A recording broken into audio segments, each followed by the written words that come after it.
I'm extremely honored and pleased to welcome everyone at the 19th annual Nanomedicine and Drug Delivery Symposium. And Amit asked me to give few words of introduction to how this whole thing started. I prepared a little presentation here. And actually, it started perhaps from our lifelong acquaintance and friendship with Kazunori Kataoka of Japan, whom I met first while still I was a Soviet scientist, and went for the first time to Japan. I visited the institution where Kazunori worked, and was very pleased and surprised that he is also working on polymeric micelles for drug delivery. At that time, we proposed to use polymeric micelles for drug delivery. And so time went by, I moved to United States and was in Omaha, Nebraska. And more and more, our papers were kind of in parallel with Kataoka. So we really were thinking along the same lines, and we became good friends. In the end of 2002, I got an email from him, and he said that he is planning to come to United States with a investigational mission to understand what Americans are doing in the area of nanomedicine. And he's bringing 6 Japanese scientists with him. Frankly speaking, I never heard the term nanomedicine, and I first heard it from Kazunori. Actually, many people in the field who are quite well known learned this word then for the first time, although the word was used in science fiction cartoons and things of that nature. In fact, when we had our first symposium, people were very upset that we started using their term for our drug delivery purpose. But anyway, so Kazunori was coming with a delegation of Japanese scientists from Japan, and he wanted to visit several institutions. One of them was Utah, another was Washington State, Seattle, and his first stop was in Omaha. And I didn't know what to do for their visit, how to amuse them. And so together with Tanya Bronich, we decided let's have a kind of a joint US-Japan meeting in nanomedicine and drug delivery.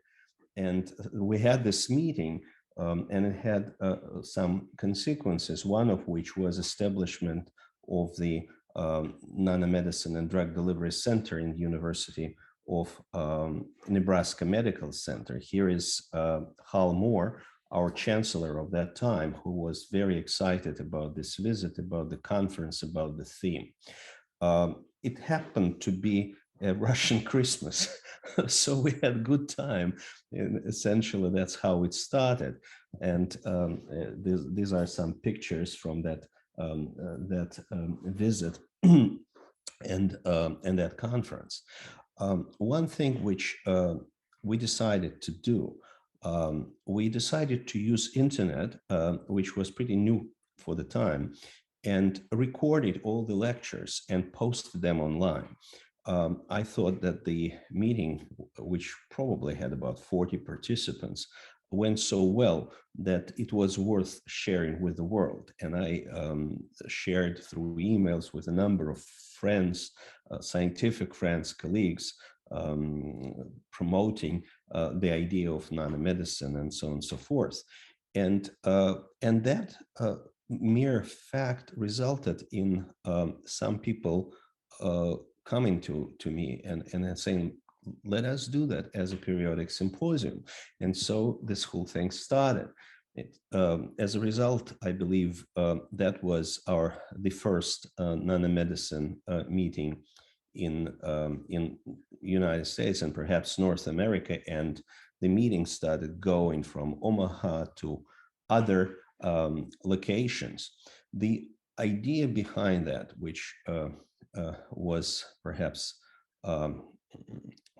crucial for the success of the meeting, was that every time, we would go to a different academic location in United States or Canada.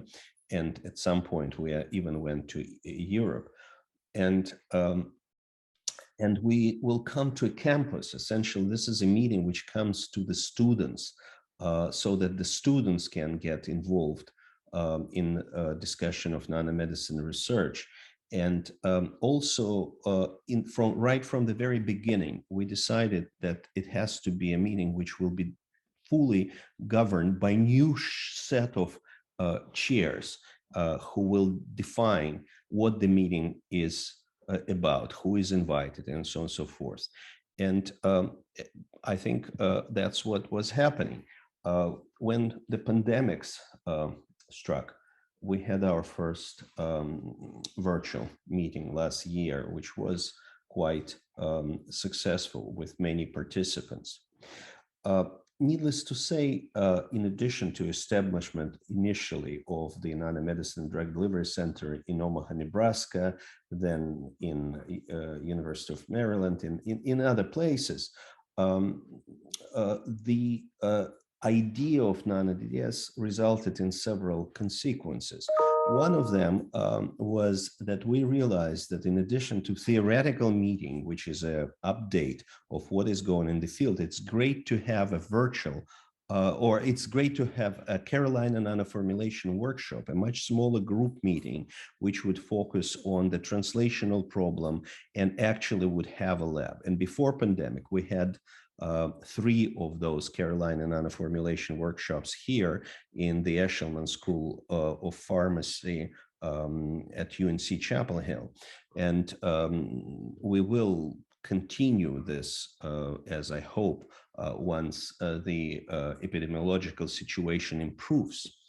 Another consequence for us was the establishment of the training programs in nanotechnology. That was done through the NCI Alliance in Nanotechnology for Cancer.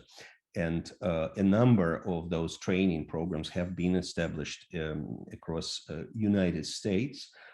They accept postdocs in our case, and postdocs need to be US nationals or green card holders, but this program is recruiting.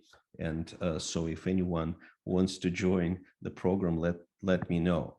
Now, I specifically want to speak about the success, which would be impossible without people. And I want to mention and show you the people who were behind this meeting for so many years. And of course, this is Kazunori Kataoka.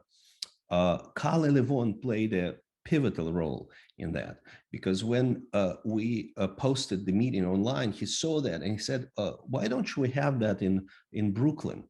And so he was the first who introduced the idea of making it and transforming into this series. Then Hamid had a meeting in Baltimore, which was the first meeting organized exactly, which set the organizational structure, which we still use for this meeting. And then, of course, Vladimir Tavchil and Christine took this meeting to Canada, and that was wonderful meetings, as well as many others. So Randy and Kinam Park and Ralph Leap having the meeting in their location, they actually for the first time attracted big pharma. At that time, Ralph was working in Eli Lilly to the meeting, and that was also a very important step. And then, of course, Tanya Bronich, Arash, Tamara Minko. Then we went to the West Coast with Andrew and Ada. Kam was a chair for the first meeting in North Carolina. Susie and Pat statement took it to the Washington State. Of course, we had extremely successful meeting in Baltimore again the Johns Hopkins with Justin in Hong Kong. Steve took it to Midwest together with James, Anna, Aliona, and Adam, and Aleh, and Conroy Soon and Gorav took it then to Portland. We had extremely powerful meeting organized by Dan and Xiaobing in MIT Boston with, I think, 500 live participants.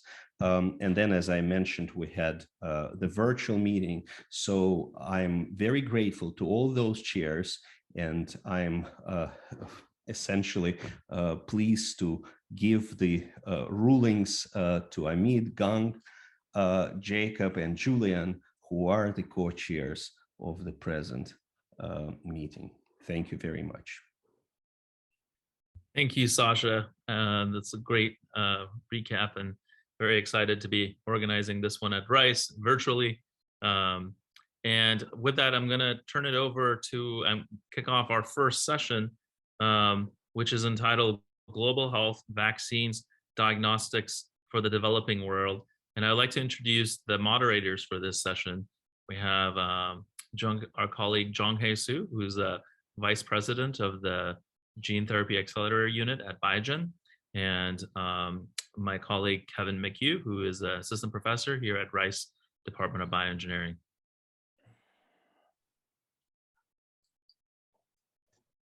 Okay, great. So Kevin, I think we agreed that I'll go ahead and introduce the first speaker, Rebecca. Yeah, okay, great. Yeah, thank you everyone. Really pleased to be part of this event today. It was really amazing to hear the legacy and the history. So really proud to be part of this. So our first speaker is Rebecca Richards-Cordum. She needs no introductions, I know. She is the professor of bioengineering at Rice, also the director of Rice 360 Institute for Global Health. Please, Rebecca. Thank you so much. It's really a pleasure to be here with you today. Let me share my slides.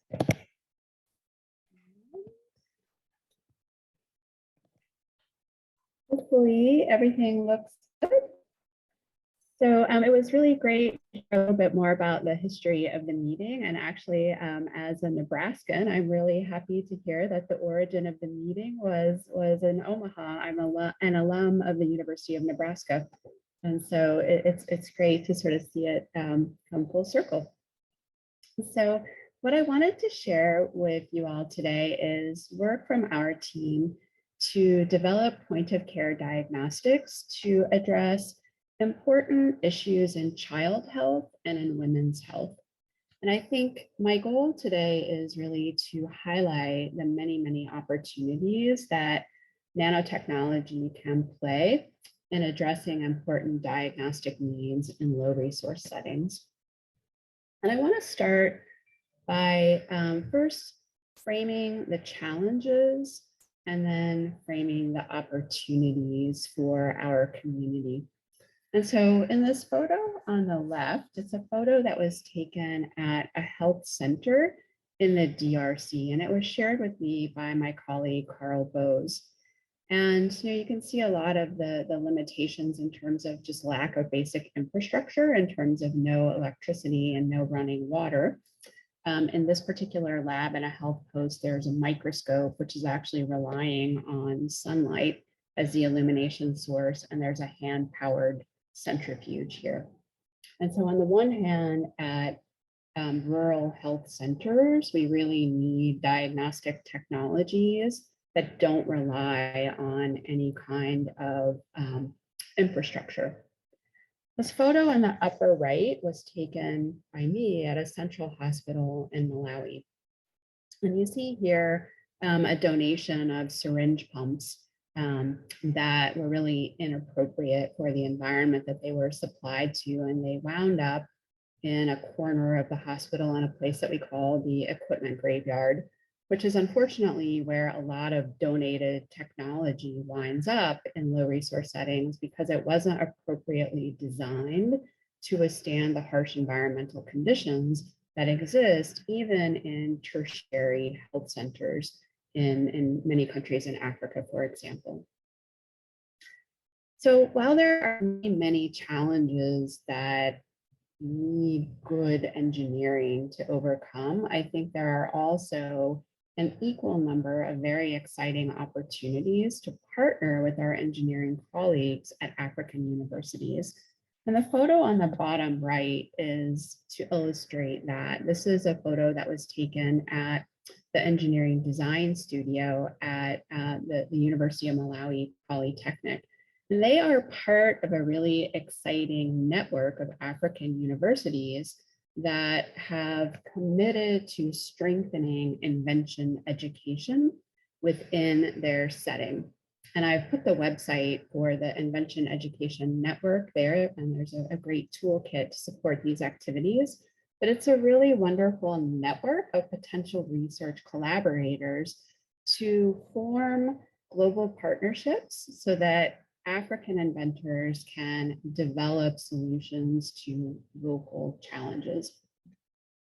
So what I hope to cover in my talk today is to give two examples that illustrate, I think, both the clinical challenge as well as the translational process to bringing a new diagnostic technology to the point where it is actually being used clinically. And so the two examples that I want to focus on in my remarks today are the challenge of neonatal jaundice, which is a very big challenge in low resource settings. The map here shows disability adjusted life years that are lost due to hemolytic disease and neonatal jaundice, with red being elevated years of life lost. And you can see this is a disease that affects primarily infants in low income settings. And then I want to talk about cervical cancer screening and early detection. And in the map here, I'm showing global cervical cancer mortality. And again, high rates of mortality are indicated by the darker red colors. And you can see that this is, again, unfortunately, a disease that women face in low income countries. So I want to begin by talking about the challenge of detecting neonatal jaundice. So jaundice is a transitional phenomenon that affects most newborns in the first week of life. And in most babies, it resolves within that first week without significant complications. When babies do require therapy, they can be treated with blue light phototherapy. And this photo on the bottom right was taken at a tertiary hospital in Lagos, Nigeria.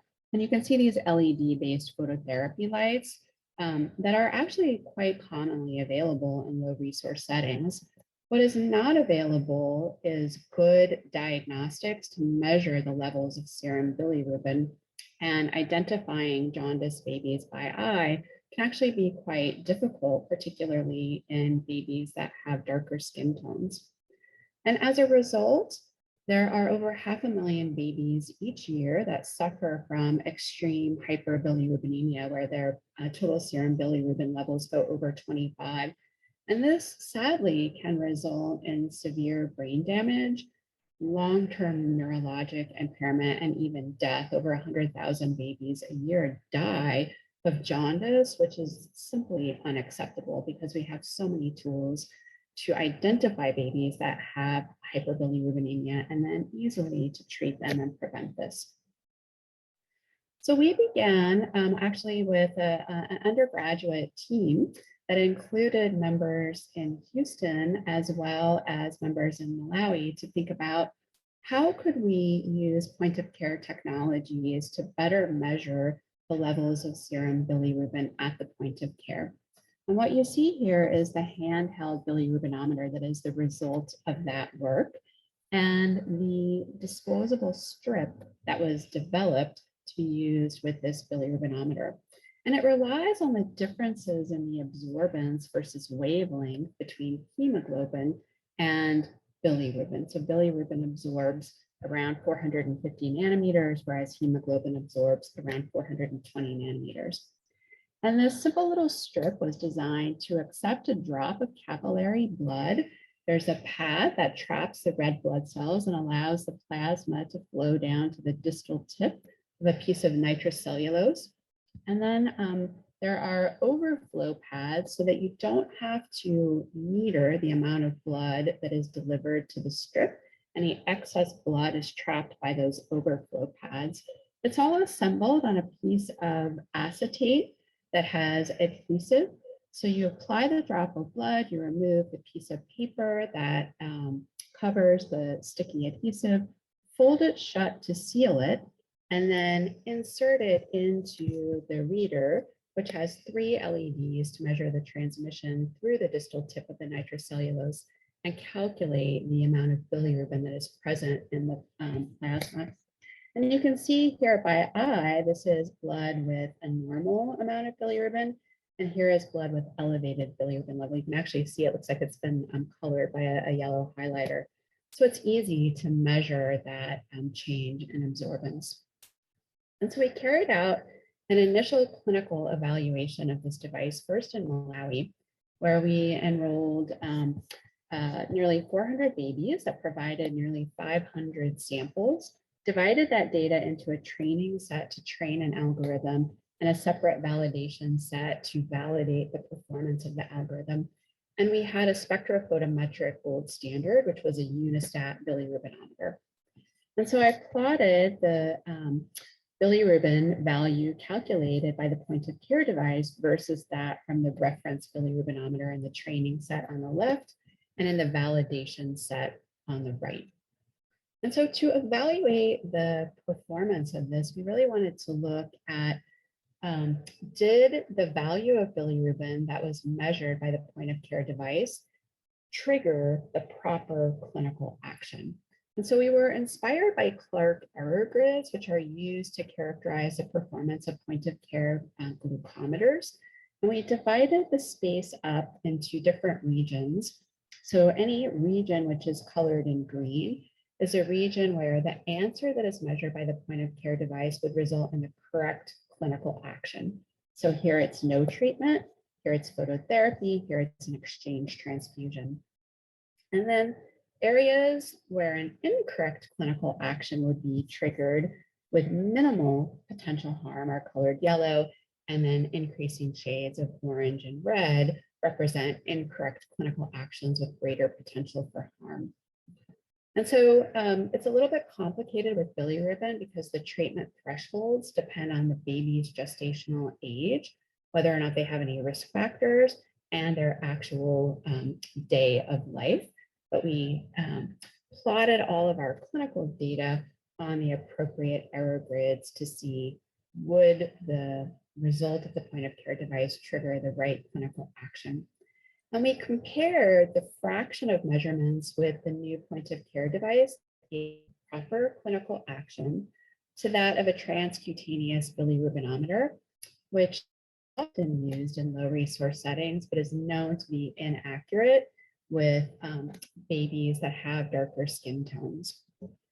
And so if we compare the results of the point of care BiliSpec that fell in the zones with the correct clinical action, over 90% of measurements with the new point of care device triggered the right clinical action, whereas actually just over half of measurements with the transcutaneous bilirubinometer triggered the correct clinical action.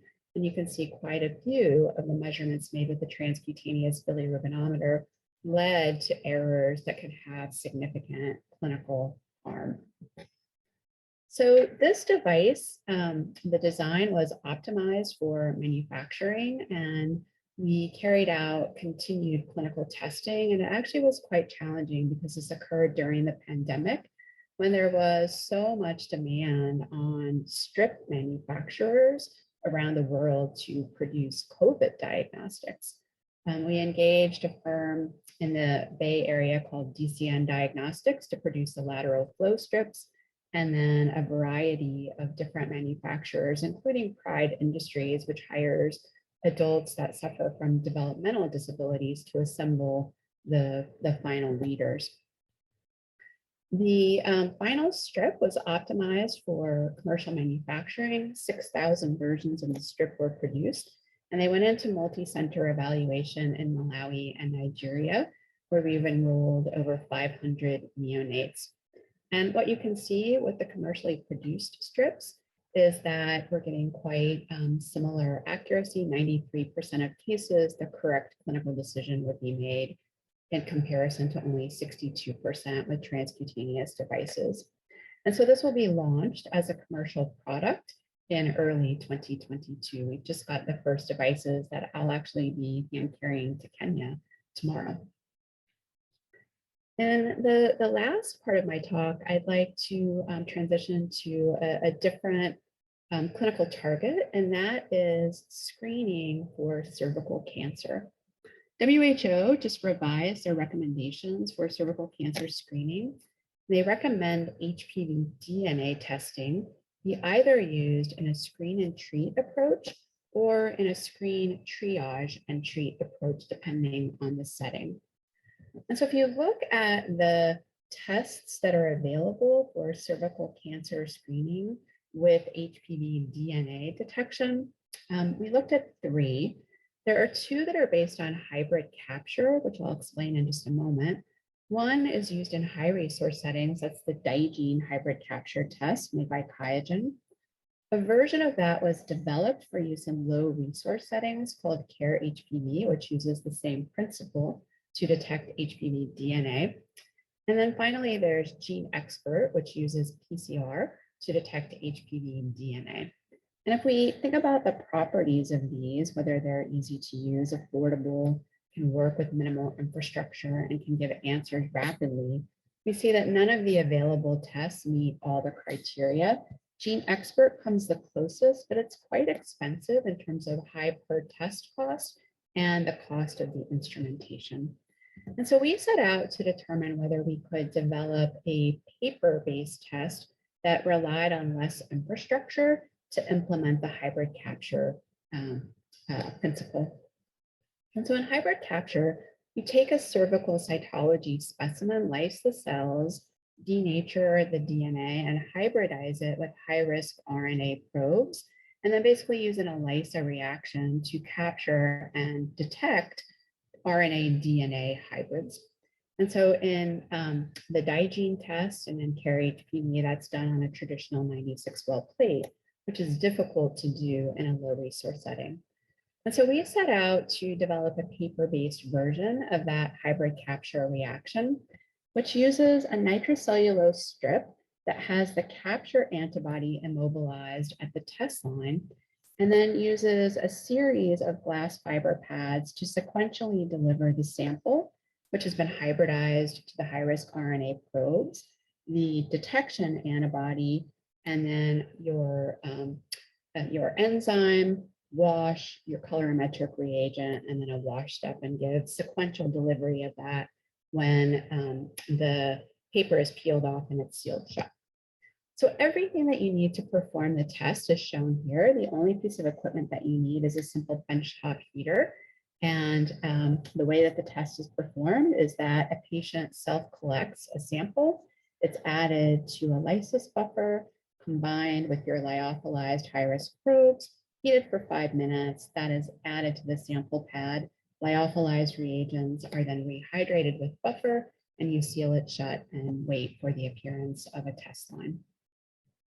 So we've evaluated this with a series of targets of increasing complexity, including short synthetic HPV DNA targets, full-length transcripts from high-risk and low-risk HPV DNA, positive and negative cell lines, and then clinical samples obtained from a study in El Salvador.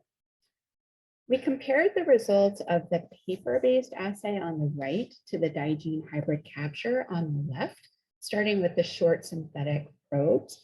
And you can see we have a little bit better limit of detection for the short synthetic probes with the Digene test than we do with the paper-based assay, but we're able to discriminate between high-risk DNA and low-risk DNA with both tests. Moving then to the full-length HPV DNA, you can see we have a very similar limit of detection with the DNA paper assay now on the left, as we do with hybrid capture on the right. And we can do that with our point of care sample preparation. We next moved to DNA, CHA cells and HeLa cells that were treated using that same point of care sample preparation with all of the reagents lyophilized into the strip. What we did here to keep the cell count constant was we mixed increasing amounts of HPV-16 positive or HPV-18 positive cells with an HPV negative cell line as our negative control. With HPV-16, we have a limit of detection of about 1e⁵ cells per mil. And with HPV-18, these cells actually have a higher number of HPV transcripts per cell. We have a limit of detection of about 7 × 10⁴ cells per mil. And so we can actually do this with lyophilized reagents on the strip. So finally, we moved to clinical samples. So these were clinical samples that were collected in a study in El Salvador. CARE-HPV was the reference standard. The HPV negative cells are shown on the left. HPV positive samples are shown on the right. And we had a sensitivity of 87% and a specificity of 100%. We just returned from a trip to Mozambique where we were able to implement the test in Mozambique with fully lyophilized reagents, and we're in the process of analyzing that data. So to summarize, I think there's such an opportunity for paper-based assays to address critical gaps in screening and diagnosis in low-resource settings. Larger scale clinical evaluations are needed for both assays. And I think there are a number of challenges to overcome in translation and scale. Really important to consider commercial manufacturing processes at an early stage. And also, I haven't talked about it, but there are many, many distribution challenges as well. And finally, I just want to acknowledge all of the contributions of our collaborators across many different locations in Houston and abroad. Thank you, and let me stop there. Great, thank you, Rebecca. I think we're going to go ahead and do our second speaker, and then we'll come back for the Q&A together. So let's see, Kevin. Yeah, so next we have Dr. Anna Jeklenek. So she is currently a research scientist in the Langer Lab at MIT, and she leads a group there. Before that, she received her bachelor's degree in biomedical engineering from Boston University and her PhD in biomedical engineering from Brown University. She's received many major grants, has a lot of high impact papers, and also has, I think, more than 20 patents either granted or pending. So with that, I'll turn it over to Dr. Jeklenek. So please feel free to share slides whenever you're ready. And everyone else, feel free to put questions in the chat ahead of time because we will discuss them at the end. Thanks. Thanks so much for that introduction, Kevin. And what Kevin did mention, that he was one of the superstar postdocs in our laboratory, and actually some of the work that I'll touch upon today, a lot of that work was done by Kevin on the bench. So, and a lot of the publications as well. Anyway, today I will talk a little bit about some of the vaccine delivery systems that our group has developed. And our group is really focused on using polymer-based systems for controlled drug delivery.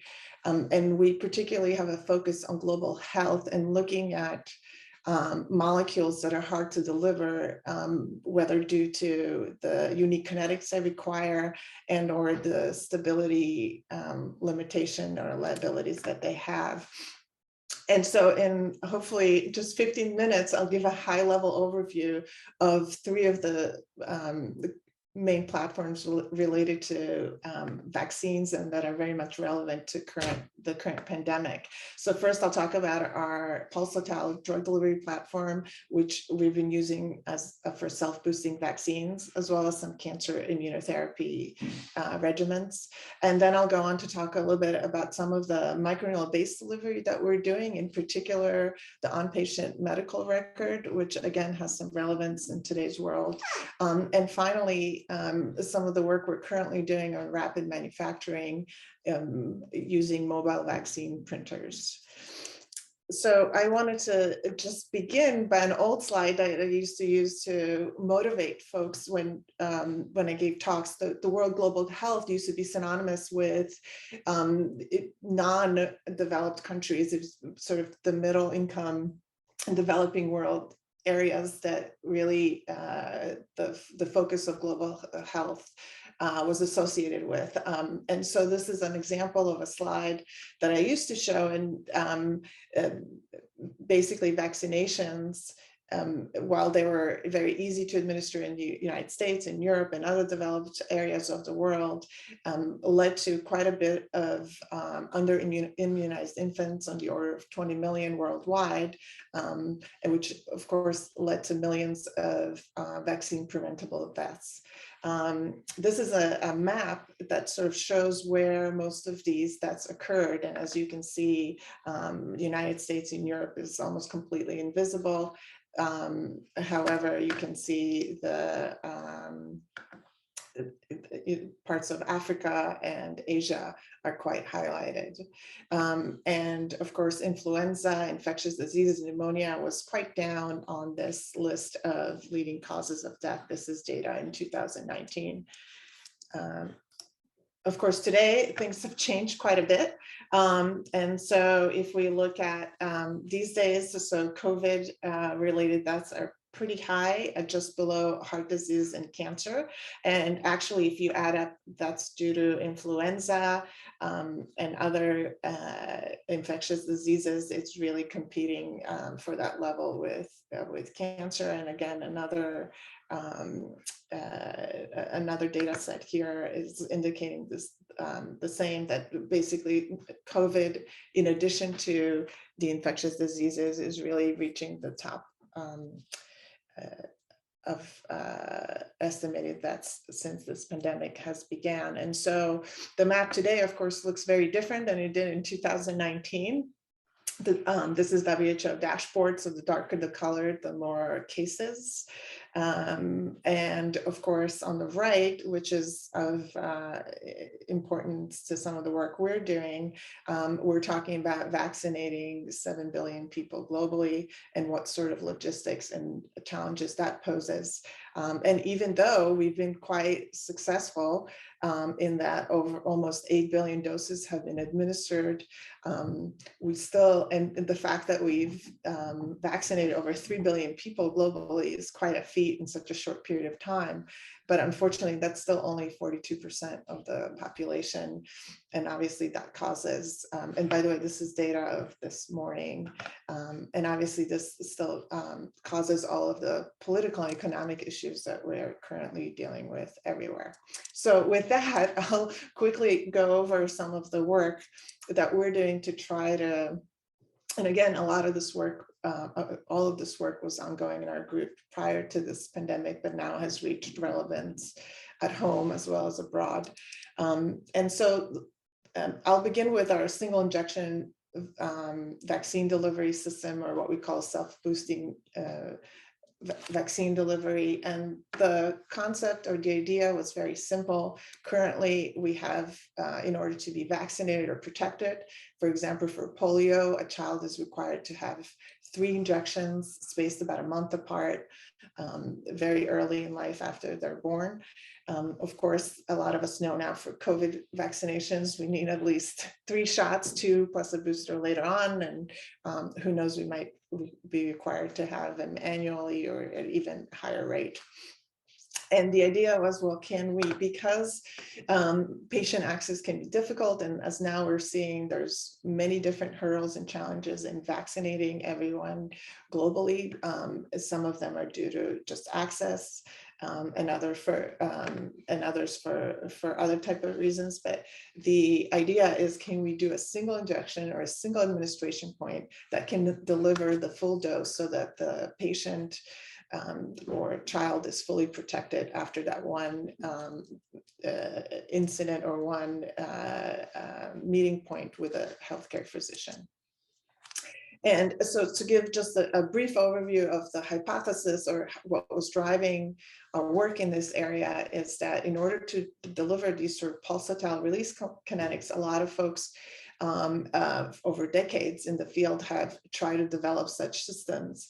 And most of the systems were based on a matrix particle where the drug or vaccine in this case, which is shown in red here, is distributed throughout a particle that is then injected and releases the drug. And so with this type of matrix, one is able to, by playing around with the formulation and various things in how the drug or the vaccine is encapsulated, one can obtain continuous release. And one can also obtain pulsatile release, but it's usually done where there's a large burst or pulse initially, and then after some time, there's a more continuous release. And that has to do with how the polymer or the formulation degrades over time and allows the drug, the large molecule in this case, because it is a vaccine, either a recombinant protein or a whole vaccine, inactivated vaccine, you tend to get these type of kinetics. Our hypothesis that if we could develop a particle, which rather than a matrix composition, which has a core and shell structure where the wall or the shell of the particle is completely independent of the core, the cargo, the vaccine, then we could have better control of the pulsatility or the kinetics of this formulation. And the hypothesis was that the cargo or the vaccine won't be released until there is a break in this wall, so that so that it doesn't slowly release out of the particle, but has this sort of instantaneous or pulsatile presentation. And the idea also here, part of the hypothesis was by doing that, we can create a true platform that is the cargo or the drug that's inside the particle. Its kinetics and its stability is going to be independent of the wall. And we hypothesized that this would give us this type of kinetics, so very pulsatile kinetics that can be cleanly separated with no leakage in between the presentation points. And that's exactly what we succeeded, and we published in Science a few years ago in 2017. And so I'll quickly just go over this method and what it enables with regard to self-boosting vaccines and other applications. But basically, the methods illustrated here, I'll show you a quick video to highlight how that process is done. We borrowed many techniques from microelectronics fabrication, and there were many challenges and failures until we figured out a new way to make these.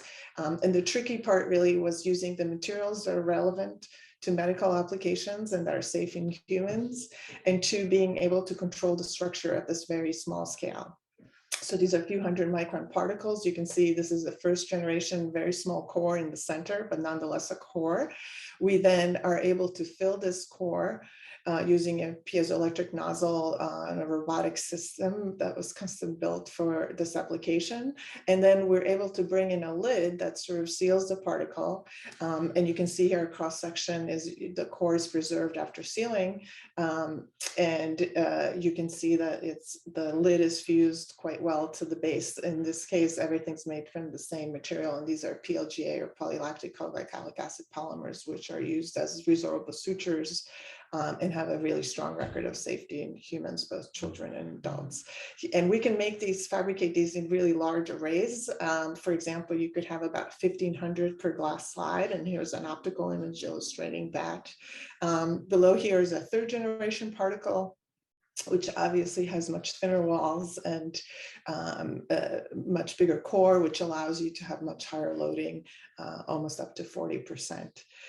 So anyway, so that is the platform. A quick video here just illustrates how we use techniques, both molding and some of the etching techniques, but we make molds, which then the polymer, in this case PLGA, is formed into these little cups. The piezoelectric nozzle can fill anything that is soluble in aqueous solution. And then the lids are aligned and centered together to the base, and that's really a tricky piece of this. And then the particles are removed and can be injected. So that sort of illustrates the platform, just more images from the first generation particles and visualizing the cargo inside. They're really like little cups that are sealed. And the nice thing about this particular platform is that we can essentially mold it into any shape or size, which can help with injectability, loading, and whatever other issues or challenges we're trying to overcome with this particular formulation. The release rate of the particles is an example of pulsatile release in vivo. The point of release occurs when the polymer, the wall of the particle, is degraded. It degrades by hydrolysis, and it's a very instantaneous release, which is here illustrated in this real time with this video, optical video of a particle that releases. See how fast this dye is released from the particle. And so we have a library of materials that we use on the order of weeks to quite to months. And if I could convince some of the postdocs and graduate students to do very long experiments, I'm sure we would have some there on the order of years. Of course, stability of the cargo is always going to be an issue, especially if this is sitting in vivo for that long period of time. And then just quickly to illustrate that this can work, this was part of our science paper that Kevin worked on, and you can see that 2 boluses of ova, a model protein in here, elicited an immune response comparable to our core shell particles. In fact, there was a dose-sparing effect as well due to the adjuvancy of the PLGA, or the particle itself. And then just to quickly illustrate another example, this is really a true platform. We're working with several different vaccines now, and are about to start a non-human primate study with our polio program. And of course, we're working with some of the COVID vaccines. But another example of this technology is that it could be used really for any application where you require sort of multiple presentation of the drug. And this is an example where that was published in Science Translational Medicine about 1.5 years ago, using a STING agonist and delivering a STING agonist in 3 bursts over a couple of week period post-op. And again, just for the sake of time, an improved survival rate and equivalent to multiple injections in several mouse models. But again, just summarizing the advantages of using such a system is that improved patient adherence can occur because it's self-releasing. It, in our studies, decreased the risk of metastasis, and we were able to use it in hard-to-reach tumors, which obviously have their limitations in the clinical setting. And so quickly, I'm going to highlight 2 more technologies in what I think is maybe 3 minutes. So I'll just give an overview. And one is this on-patient medical record. What we developed here was a microneedle-based approach for delivering a dye that's encapsulated in larger particles that's invisible. That is, it fluoresces in the near IR signal. It's encapsulated in a microneedle array and delivered through just application to the skin, which then can be read with a device that's been modified to receive a near infrared signal.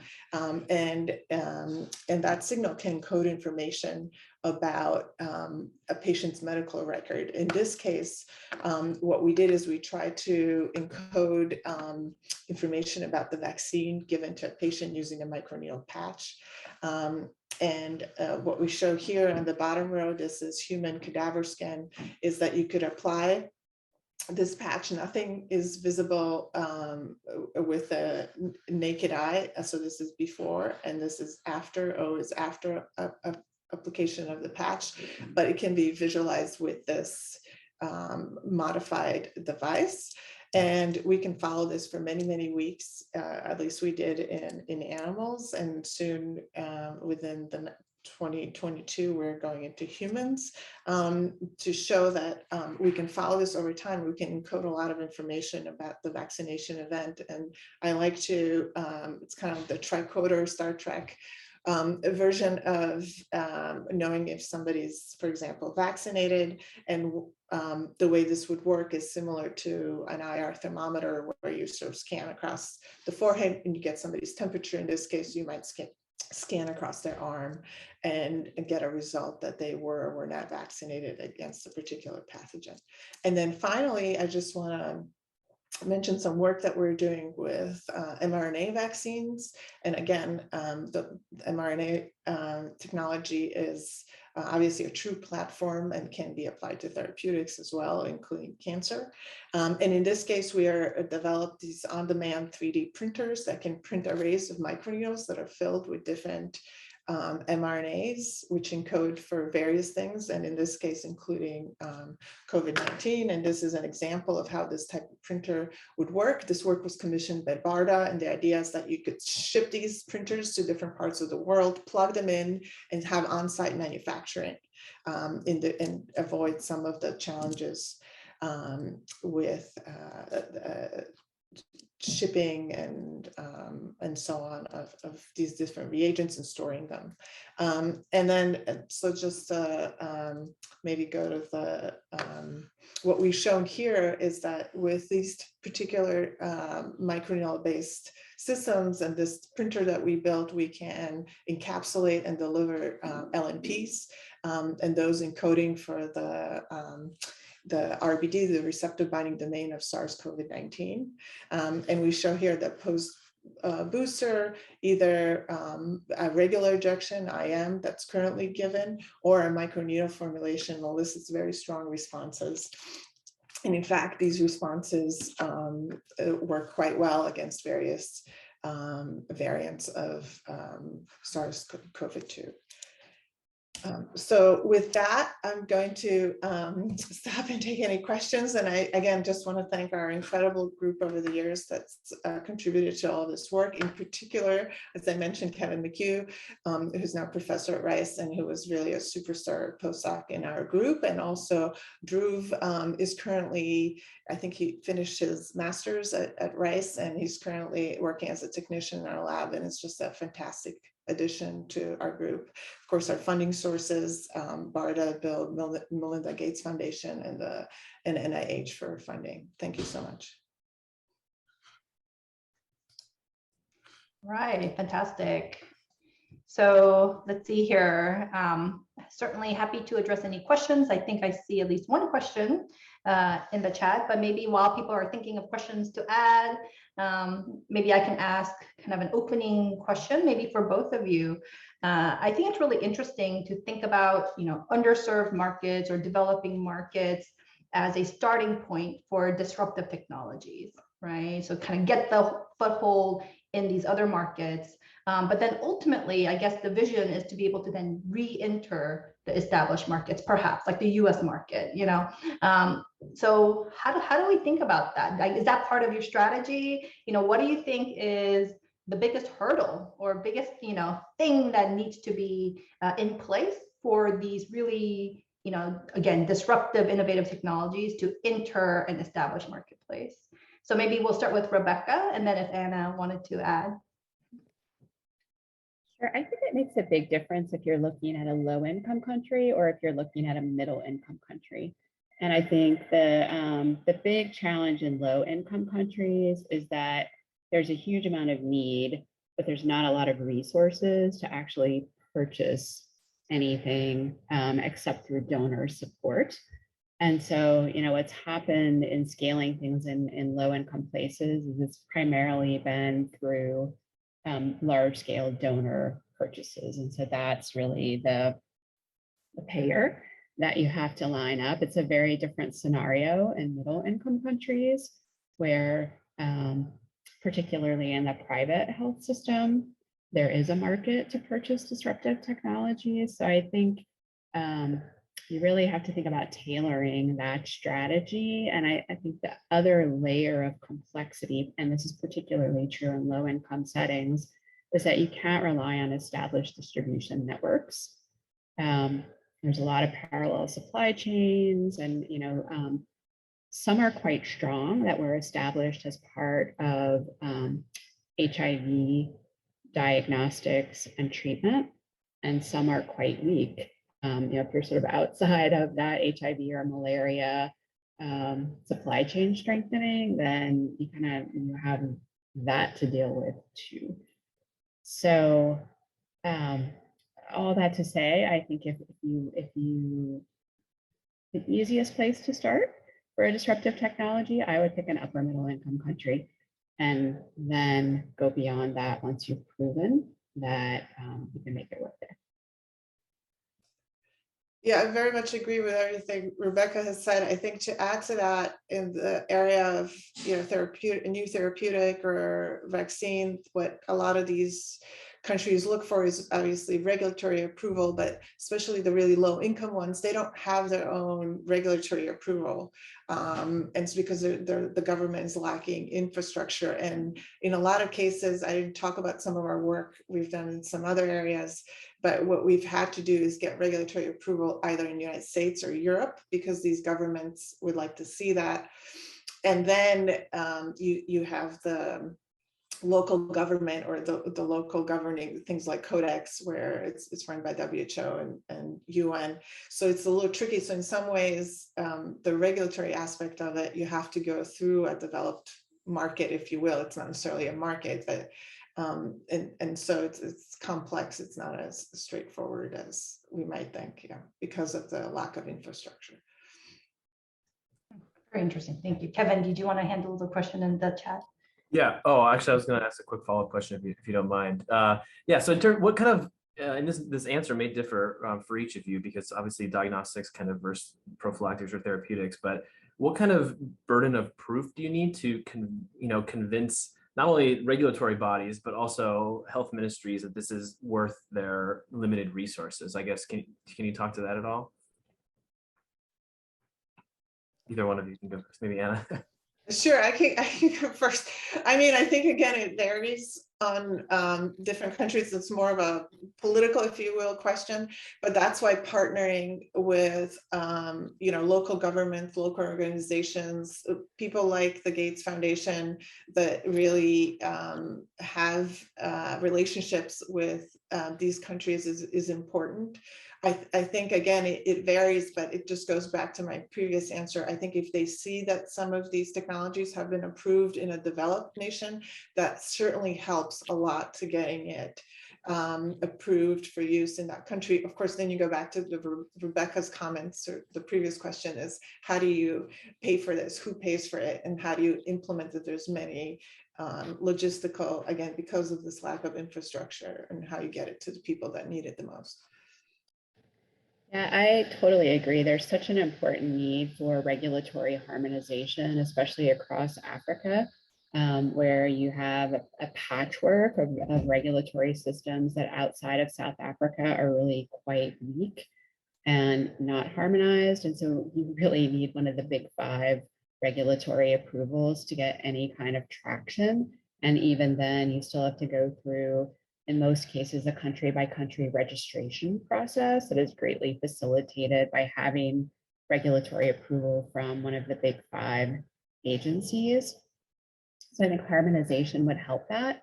In terms of getting people to spend Ministry of Health dollars on things, you need a very solid investment case with cost effectiveness data, because there's many competing priorities. And so for national resources as well as for big donor resources, you really have to be able to show that you're addressing a priority health condition, and that there is good evidence that this is a good investment. Okay, great, thank you. Yeah, so it sounds like you need both, maybe the relationships with these people as well as the hard numbers that says this is the best investment that you can make with your limited dollars. Okay. Yeah, if Jung-Hae, if it's okay, we can go to the questions from attendees right now. So this question is for Anna from anonymous attendee. What types of drugs have you tested for long-term release? Do you think oligo-based drugs like siRNAs could be used in this system? I guess you talked a little bit about that at the end, but can you elaborate? Yeah, so we have obviously the there's several parts to it. One part that when we look at what can work well with our system or has a high chance of success is one, how does it do with drying? It is a dry formulation. Eventually, it's not a lyophilized one, but it's a dry one. So that's one aspect. Two is depending on the duration of the implantation in the body, the drug needs to be stable for that period at 37 degrees Celsius. It's not a hermetic seal, so there is moisture and water, and there can be, at the time of release, there can be a drop in pH that can affect the stability of that drug, which we have some new systems that have mitigated that. But those are some of the factors that we look at with the drug. So the more stable it is to temperature, and the more stable it is to drying, the better the probability it will do. For example, mRNA is tricky because it's a double formulation. It's an LNP that goes into the cups, if you will, and then of course, and then it has to release, still be intact, to infect cells. So that's sort of a double challenge because it's almost a double encapsulation. But we certainly work with all kinds of nucleotides, sRNA, DNA, and mRNA. All right, maybe we should go ahead and wrap up here. If there are additional questions, if Anna, I think there's at least one other question for Anna, and if you can just type your answer into the chat. But thank you so much, Rebecca and Anna. Really, really educational this afternoon. Thank you. Thank you, everyone. Great first session. We're going to transition to our second session, which is COVID vaccine development, celebrating the successes and lessons learned from developing LNPs for mRNA delivery. I'd like to introduce the moderators for this next session. My colleagues, Gang Bao, who's also one of the co-organizers of this Nano DDS meeting, as well as my colleague, Rebecca Dresrick. Thank you. Thank you, Umaid. It's a very exciting meeting. It's my great pleasure to introduce Kitty Whitehead as the first speaker for this session. Kitty is associate professor in the Department of Chemical Engineering at CMU. She has received numerous awards. I do not have time to go through all of those, but just mention that she received the very prestigious NIH Director's New Innovator Award and the DARPA Director's Fellowship. Kitty's talk today is on lipid nanoparticles that have been used in COVID-19 RNA vaccines. Please welcome Kitty for her keynote talk today. Hi, thanks for having me. I'm using a new headset. Can you hear me okay? Yes. Okay, no static. All right. So it's thanks to the organizers for having me. It's a real pleasure to be with you here today and talk about the lipid nanoparticles that have been behind the success of these mRNA vaccines. I won't talk much about my specific work today. I intend this to be more of an educational presentation to really share some of the details of the ingredients in these vaccines for those of you who might be less familiar. So let me share my slides at this point.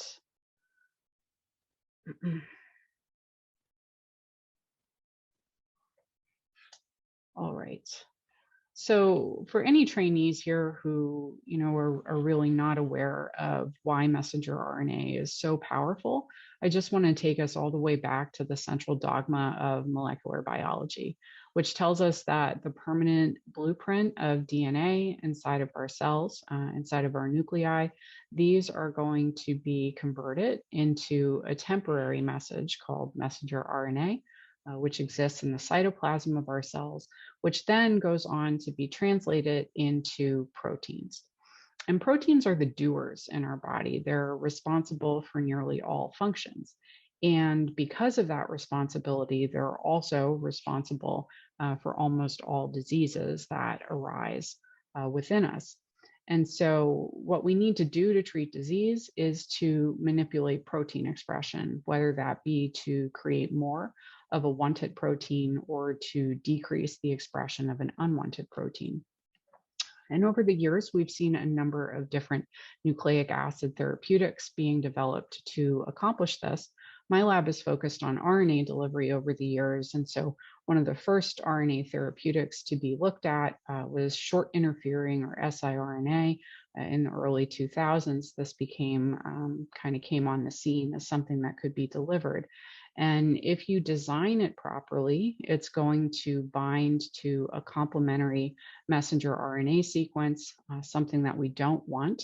And it's then going to mediate the silencing or the knockdown of that particular protein, eliminating it, hopefully, from our system. More recently, people have turned to messenger RNA delivery. It took a lot of work on the biology side of things to create messenger RNA molecules that don't stimulate immune responses inside of our bodies. And so biologists like Drew Weissman and Katie Carrico spent a lot of time figuring out what kind of base modifications, for example, we need to make mRNA therapeutics possible. And so here we can look for a protein that we want more of, perhaps a functional version of a mutated protein, and deliver that into our system to increase expression. Also, importantly, we can introduce proteins that our bodies have never seen before. So foreign proteins, such as the spike protein within these coronavirus vaccines. And so then we're making things that are not native to us as people. And so, as I said, because almost all disease is created by problems with protein, we have the potential to use messenger RNA as many different types of therapeutics. And so the one that's been center stage and has always been the most clinically advanced form of messenger RNA therapy is in this form of vaccination.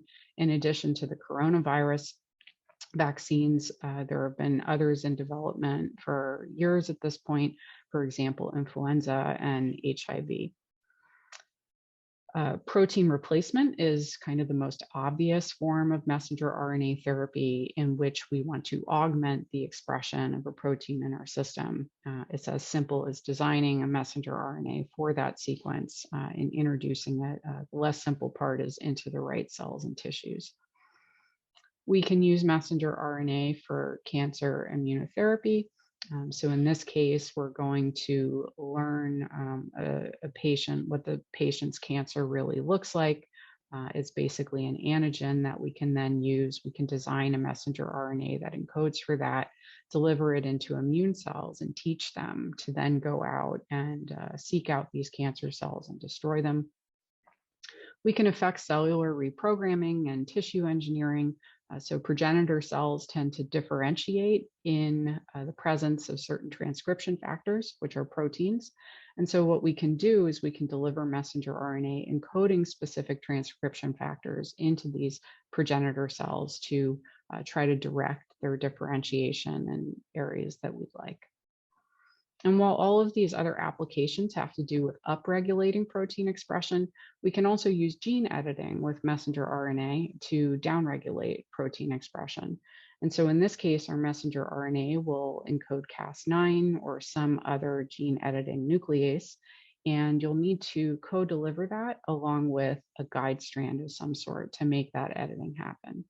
So, the future is super bright if, we as drug delivery scientists can create nanoparticle formulations that we'll need to accomplish all of these different things. Now, what is our challenge? Our challenge is this macromolecule messenger RNA. It's large, it's going to be on the order of 100,000 grams per mole. It's negatively charged, which means it's not going to readily cross our cell membranes. And it also has really lousy biodistribution properties in vivo. If you're going to inject it, particularly into the bloodstream, it's going to be rapidly cleared through your kidneys. It's very fragile. It'll be recognized by the immune system. It has lots of problems. And so it needs protection. And what we need is some kind of nanoparticle. That's what we're going to need to access these cells of interest. And when we consider all of the different things that a nanoparticle has to overcome to deliver any kind of therapeutic inside of a cell, it's really pretty remarkable that we have things that work as well as they do. So when we inject something either into the bloodstream or into muscle tissue, if into the bloodstream, we're going to need our nanoparticle to avoid phagocytosis, clearance by the immune system. These particles will need to move out of the blood vessel and diffuse through any kind of extracellular matrix that's between that blood vessel and the target cell here. And so once this gets to the vicinity of the target cell, the cell will kind of recognize there's something on the outside, and it will endocytose the particle, bringing its membrane up and around, bringing this particle inside. And now comes one of the most difficult parts of the delivery process. The cell, when it interrogates what's inside that endosome, it doesn't see a nutrient, it doesn't see really anything else that it wants. And so that endosome is going to begin to acidify and will eventually degrade the nanoparticle, unless the nanoparticle has some kind of special power to avoid this fate and to escape that endosome. And so while this process is not entirely understood at this point, we've come a long way in terms of understanding how the chemistry of the particle will then be able to mediate the lipid fusion and some other events that need to occur for this mRNA to exit into the cytoplasm, where it can finally interface with the translational machinery, or in the case of RNA with the, or siRNA with the RNA interference machinery. So there are many types of nanoparticles that have been used for nucleic acid delivery. When we go back and think historically about what's been developed, versions of lipid nanoparticles, micelles, liposomes have been around since the 1960s. And so, you know, while one of the common refrains, I think, when the mRNA vaccines came out was that it was this like brand new technology, that was true in some respects, but in other respects, it was not true at all, because drug delivery scientists have really been accumulating 5 decades of work here to get us to the point where we have delivery systems that work well. And so we have, you know, polymers, different types of inorganic particles that have been developed over the years, dendrimers, other forms of polymers. And I guess the 80s lacked much innovation. We'll just skip over to the 90s, where we've had some of these other delivery systems appearing.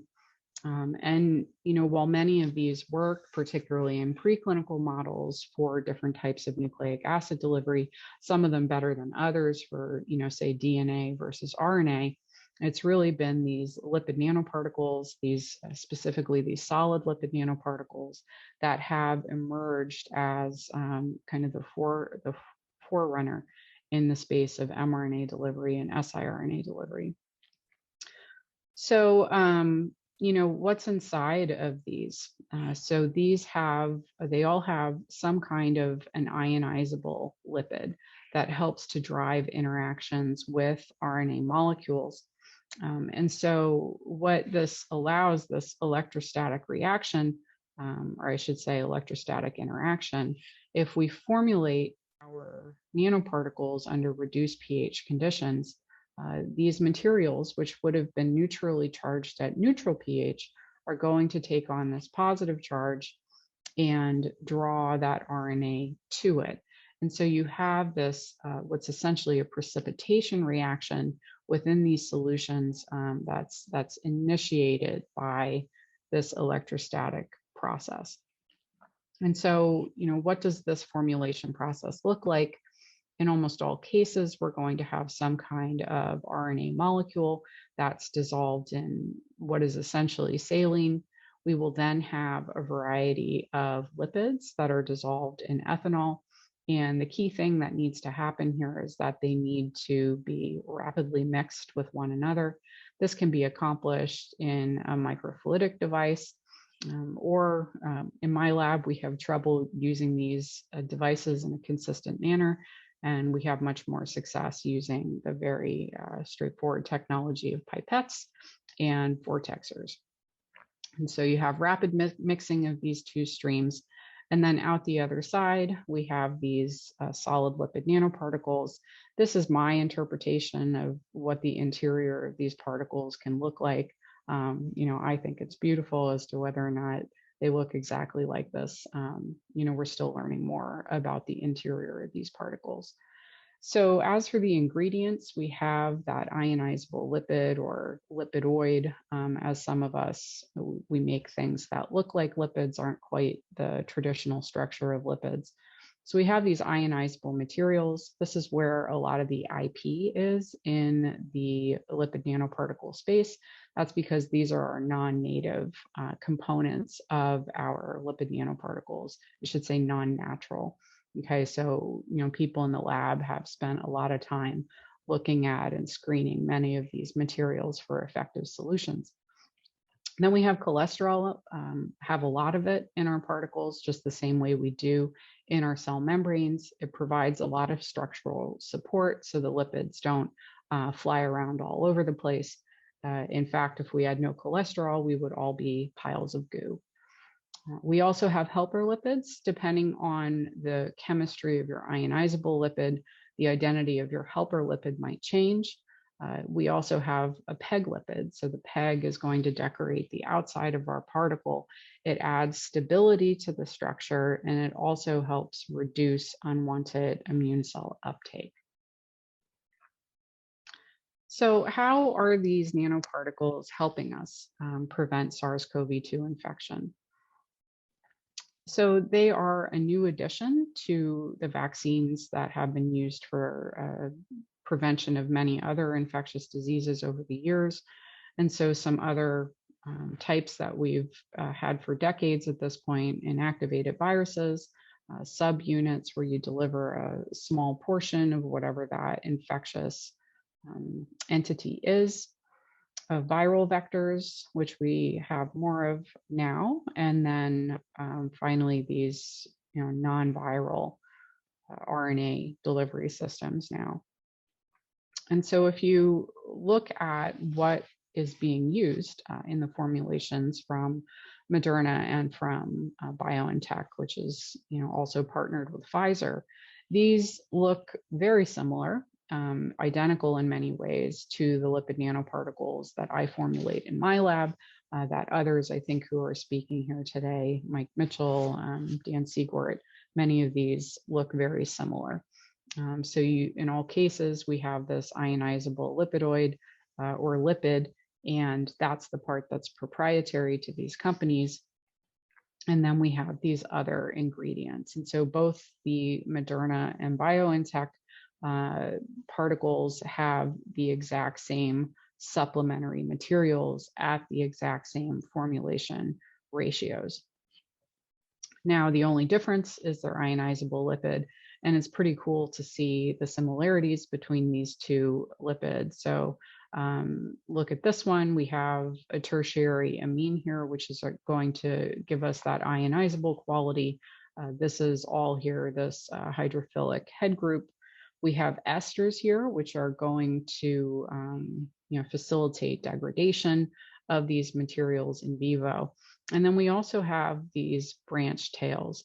My lab in particular, we were really excited to see these branched tails in these formulations. We've published a couple papers at this point showing how branched tails can confer efficacy in animals. And so then if you compare to the Moderna lipid, look at this. They're super similar, have a shorter distance between our alcohol and our tertiary amine here. We still have 2 esters, and we have 3 branches on these tails instead of the 4 that we had over here. Okay, so pretty similar, all things considered. Now, how do they work? Okay, this is how I've interpreted how they work. The immunologists tell me this is a bit simplified, but I can understand this. So here we go. So these lipid nanoparticles, after we inject them into the muscle, they're going to be uptaken into the cell that will be vaccinated. These nanoparticles are then going to unpackage their messenger RNA, which these cells will then translate into the coronavirus spike protein. The cell will make the whole protein, and it will also break down some of those proteins for antigen presentation. And the cell sees this and it thinks, well, this is not something with which I'm familiar. and it goes and it's going to hold this antigen out on the surface, on its surface, and basically say, hey, friends, come on over and check out what I've made here. And so when other immune cells come over, they see this antigen and they know that they have a problem. So we'll have B cells, some kind of B cell will float by with an antibody that is specific for that spike protein.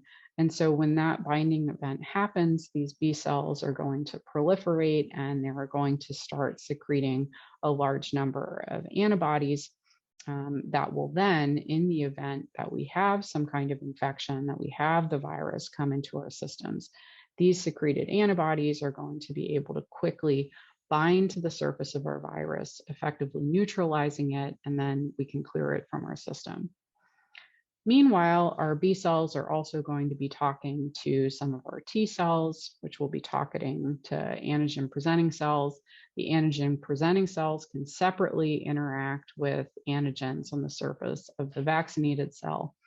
And ultimately, we're going to engage these cytotoxic T cells. Now, these T cells are trained to recognize these antigenic fragments here. So if we have an infected cell inside of our system, they will be displaying some of these fragments on their surface. The cytotoxic T cells will recognize that, and they will mediate the killing of that infected cell. And so it's really pretty remarkable what the immune system can do. We essentially have this backup system in place. So in the event that virus enters our system, we're going to have these antibodies that will hopefully neutralize all of it and clear it out of our system. But if it's not able to catch and clear all of that virus and some of our cells do become infected, it also then knows how to find them and how to kill those cells.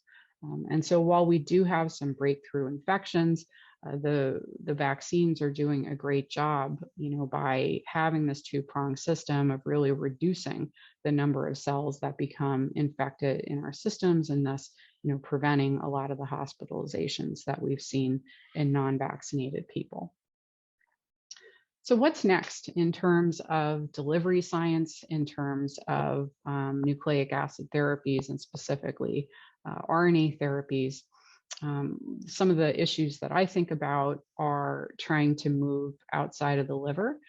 Nanoparticles in general, we've done a pretty reasonable job at delivering them to different parts of the liver. And more recently, some groups, including Dan Siegert, who will be speaking in the next session, have figured out how to redirect some of these particles to other organs within that are part of our clearance, so the RES, the reticuloendothelial system. But there are still these kind of organs that are being left out of the equation, and we have many diseases that can develop in these organs. Reproductive tract, the pancreas here, we have different types of diabetes, and of course pancreatic cancer is terrible. And here, not just the heart, but other muscle tissues throughout our body. So you think of people with muscular dystrophy, they have affected muscle everywhere. And so what can we do to aid delivery to these places? Another issue that we're seeing is, with the lipid nanoparticles, is the immune response, sometimes to the PEG, it seems, and also loss of efficacy that can occur if our immune systems respond specifically to the delivery vehicle. And this can actually, prevent it working more than once, which is a problem for most therapeutics because you'll need to use them more than once. And so we have, the lipid nanoparticle.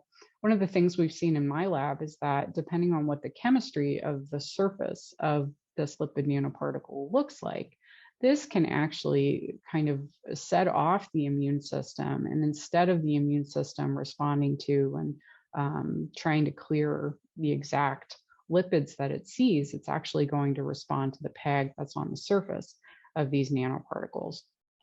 And so, we're going to need to somehow get around these issues.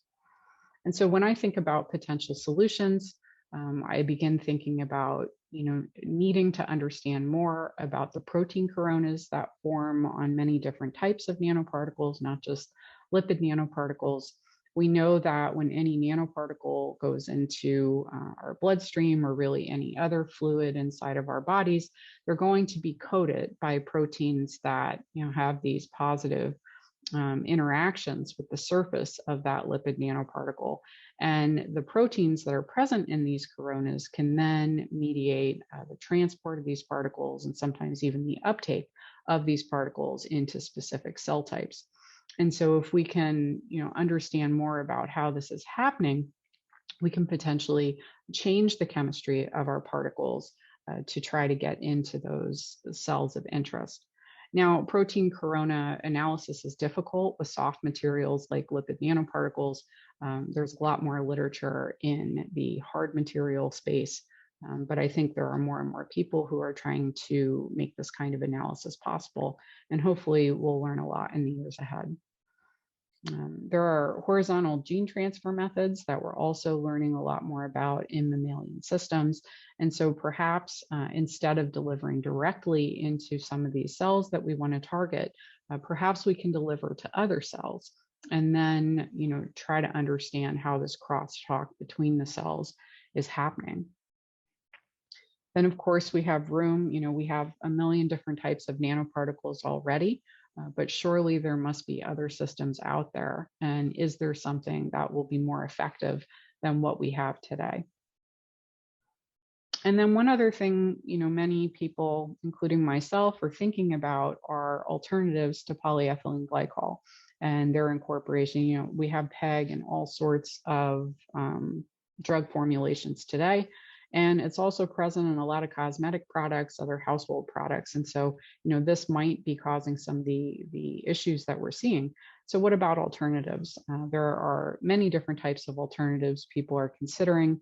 Here's one that works pretty nicely. This is called polysarcosine. It is the backbone of amino acid chains. And BioNTech, for example, published a paper in 2020 showing that this works well in their lipid nanoparticles in animals. So this is just background on these lipid nanoparticles where I think the drug delivery people can really help this process in the future. And so, thank you again to the organizers and to you for listening today. If you'd like to learn a little bit more about the ingredients in the lipid nanoparticles, I recently gave a TED Talk on the topic. It's appropriate for a lay audience, and you can find it either with my name or with the term fat balls. I'm also on Twitter for anybody who would like to interact with me there. So thanks again. Happy to take questions maybe after Vlad speaks. Yes, thank you. Thank you so much for this very educational talk. My colleague, Rebecca Dresek, will introduce the next speaker. Well, I'm delighted to introduce the next speaker for our for this session. It is Vladimir Muzikantov. He's a professor of pharmacology at the University of Pennsylvania, where his lab conducts a lot of very interesting work in the area of targeted drug delivery, particularly for the endothelium and red blood cells. And we are delighted to have him speaking with us today, where he's going to be talking on targeted lipid nanoparticles for RNA applications. Thank you very much. Thank you for the invitation. Can you hear me? Yes. So what do I do now? I should jump to here. Okay. Thank you very much for the invitation, and also thank my colleagues and my co-workers in my lab and many other labs with whom we do many things, as you said. We deliver, I'm not married on any specific delivery system. I'm an MD by trade, so I try to define the medical problem first and then to adopt or invent a delivery system for this. The delivery, as Katie so well explained, is necessary for especially for biological drugs, for biologicals, such as proteins, enzymes, and the nucleic acid genetic information. Only when you deliver them to the cells and into the cellular compartment which you need, you take a full advantage of their molecular precision and natural catalytic mechanisms. And this, of course, also helps to prevent immunological reactions, and some other undesirable features. I will tell a story of delivery of different things to endothelial cells, which I work with for almost 40 years. These are cells which line luminal surface of all vascular, all blood vessels, from the veins and arteries to capillaries. And they represent very important dispatcher and regulatory functions in the cardiovascular system. They maintain the blood pressure, the blood fluidity, coagulation, the permeability of vascular wall, et cetera, et cetera. So it's a very important target for therapeutic interventions in many disease conditions. The problem is that despite its very high, unlimited accessibility to the blood, drugs usually don't bind to endothelium. So the approach we and others took is to define affinity ligands or some other mechanisms which will allow to facilitate binding of the drug delivery system to specific areas of the vasculature. And more recently, starting from Dan Anderson and Mike Mitchell, who is in this program, and some other investigators went by the route of libraries. So they inject some self-identifiable libraries of chemicals or biologicals or phages, starting with Rusolati and Renata Pasqualini.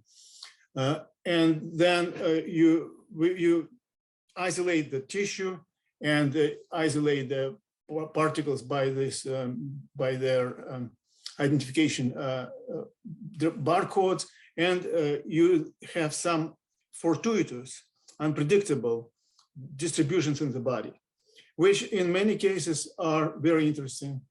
Not in all cases they can be used for clinical applications because we have no idea what the mechanism is. That's why the alternative is, of course, to go by hypothesis-driven path, not a discovery-driven path. And in the hypothesis-driven path, you say, well, we know that endothelial cells in the lungs contain a lot of angiotensin-converting enzyme, that it sits on the surface of these cells, which converts angiotensin. We know the function. Let's take monoclonal antibody against ACE and use as a carrier. And that's what we have done with Sergei Danielov in Moscow 30 years ago. You see that anti-ACE antibodies accumulate like crazy in the lungs. You can see it by any other means. You can use it for delivery of gene therapy to the lungs. And this is essentially an approach which my lab takes we don't oppose, but we have our own list of candidate target molecules, which we hope to be able to use as targets for specific ligands. And in this particular talk, I will be focusing on cell adhesion molecules, or CAM. There are several of them, and they generally execute functions of the support of transmigration of leukocytes and some signaling and control of some permeability. So they are generally pro-inflammatory. Their inhibition by targeting would be perhaps helpful as a secondary side effect. They are distributed differently amongst the endothelia in the body, but amongst any other endothelial lumen, pulmonary vasculature is the biggest by far.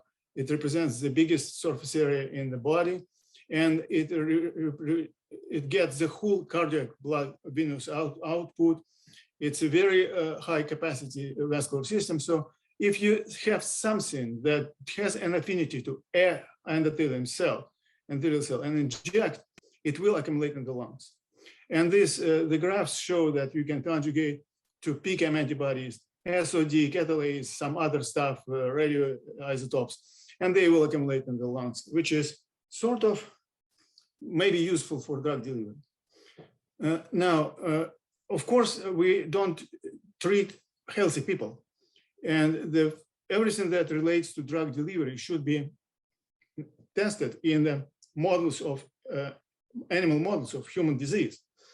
and particularly endothelial profile of the determinants changes dramatically from the healthy state to the disease state, and changes dramatically and differently for different diseases. For example, shedding of glycocalyx exposes ICAM on the surface of endothelial cells, and some new determinants get exteriorized to the surface. Some get shedded, like ACE.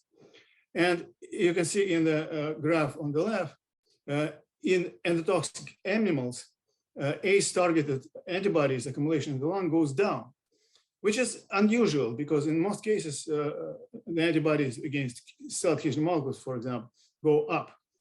What is more unusual is that in the model of inflammation, endotoxin-induced inflammation, if you compare uptake in the lungs for pure antibody versus antibody conjugated to the carrier, you will see that they have an opposite directions. For example, for thrombomodulin targeting and ACE targeting, inflammation in the lung reduces uptake of the antibody, but it stimulates, and it stimulates sometimes very prominently, uptake of the carriers with the same antibody. We don't know yet, we don't understand the mechanism of this phenomenon, but maybe it has to deal with the permeability and balance. Now, thrombomodulin, it's unfortunately, and thrombomodulin targeting was described by the prominent UNC scientist and good friend of mine, Li Huang, in 1989. He and Steve Cannell used an antibody which they didn't know the antigen of, which they just isolated using blottings of the rat lungs. And this antibody accumulates in the lungs like crazy, and the liposomes accumulate in the lungs like crazy. The problem is that it turned out to be thrombomodulin. And thrombomodulin, and this is an example of potential caveat or a challenge for going the discovery-driven route of the libraries. You don't know the function. And thrombomodulin is a protein on the endothelial cells which you don't touch in any conditions, because thrombomodulin is very potent anti-thrombotic, anti-inflammatory, anti-oxidative stress protein, which essentially converts thrombin activities to opposite. And instead of delivery to thrombomodulin, very often you need to deliver extra thrombomodulin to the endothelial cells to prevent or treat thrombosis, inflammation. And for this, we used fusion proteins. We took PCAM single chain antibody and fused with thrombomodulin molecule, and or we used with UPA. The cargo is variable, and then it goes to the lungs exactly as the antibody does, and then it exerts its anti-inflammatory, anti-thrombotic functions in the lungs. And what is important here is that knowledge of the biology of medical aspects helps to improve further. For example, thrombomodulin is usually located in the endothelial membrane next to EPCR, endothelial protein C receptor. And they work in a concert because EPCR multiplies function of thrombomodulin. Now, PCAM and EPCR are located in totally different domains of membrane. ICAM and EPCR located in the same lipid wrap domain. So if you deliver the same protein cargo, thrombomodulin, fused with antibody to PCAM versus ICAM, ICAM wins. And at the same level of pulmonary uptake, it provides much better prophylactic and protective effects. Furthermore, ICAM is a very interesting target, but it's sort of multi-phase target. It has its function and attribution in the cells depend very much on the context. PCAM is stable like rock and fully specific for endothelial cells. So we, and by the way, in the pathological conditions, both thrombomodulin and EPCR are usually shed and lost. So you need to deliver both. And it's interesting to deliver to the same molecule, to the same target, to PCAM. Now, it's known that if you overlap with by one epitope to another epitope, you in most cases get inhibition of binding. But with PCAM, we found that there are pairs of antibodies which bind to different domains extracellular on PCAM, which stimulate binding of a secondary antibody. And that happens in vivo in cell culture. It happens in cell culture. It happens in vivo in mice, where you inject radio-labeled antibody against PCAM1 and antibody non-labeled against PCAM2 epitope, and you see dramatic increase in uptake. It's even more dramatic for nanoparticles coated with these antibodies because the spherical accessibility is very important. At any rate, when you have two fusions, both targeted to different epitopes on PCAM, you both accelerate and improve the targeting, the binding, and you deliver two active ingredients of the same enzymatic chain next to each other in the membrane. And that gives much better therapeutic effects. And I'm not going to comment on any of those therapeutic effects because it will be too much of information and too much of time. Now, about 5 years ago, not 2015, Drew came to me and said, Vladimir, let's deliver LNPs, not as a vaccine, but let's expand the horizon of mRNA therapies to replacements to biotherapeutics. And we started working on targeting LNPs to endothelial cells. And you can see that, well, first of all, we always radio-label things, and we directly determine their PK in blood and distribution in organs. And you see that even in conjugation of control IgG to LNPs changes its distribution. For example, it increases level in blood, it reduces level in liver. But of course, when you compare with PCAM antibody, LNP red, the lungs just stay out. It's outstanding. Now, it's not necessarily correlating with luciferase activity or any other reporter or therapeutic enzyme protein activity encoded by RNA. This is just distribution of particles. But in this case, you see that in general, it correlates very well. Targeting to the PCAM inhibits hepatic uptake and activity and boosts dramatically by 40, 20, 50 times pulmonary activity. It's interesting that targeting also alleviates dependence of LNPs on ApoE-mediated transport. ApoE is a lipoprotein in the blood. It binds to LNPs in blood and delivers to the liver via receptors. And you see that if you have IgG or PCAM targeted LNPs, their distribution in wild type versus ApoE knockout is relatively similar, whereas the native LNPs completely gone.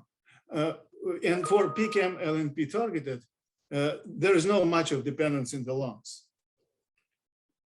So we systematically studied many different antigens and vascular determinants for wild type, for the ApoE knockout animals in terms of the tissue distribution, PK with radio-labeled things, activity delivery with luciferase expression.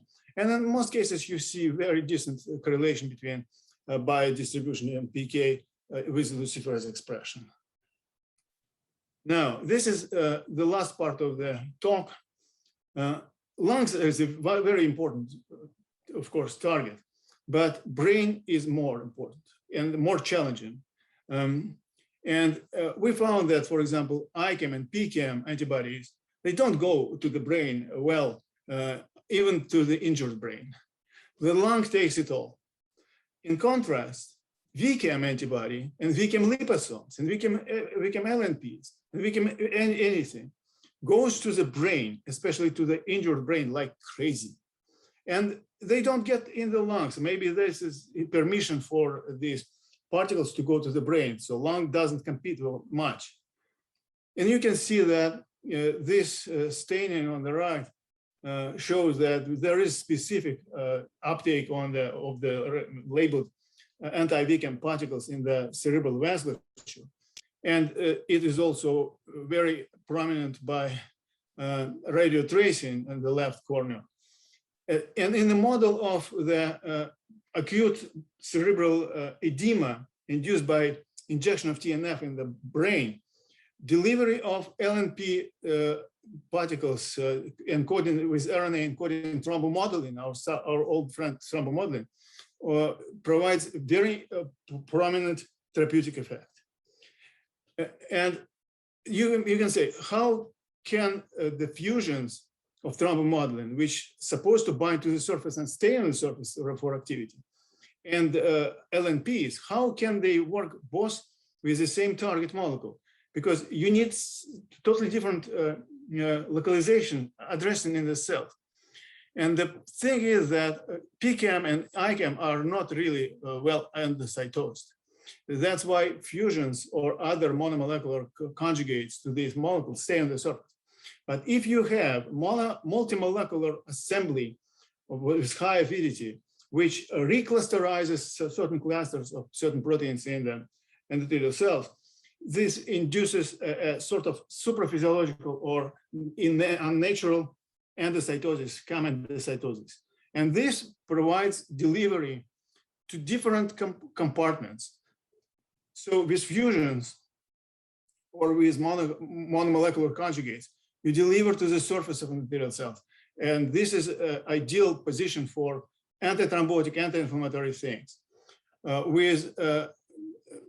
With more complex nanoparticles, you can deliver to the different endocytic pathways to caveoli.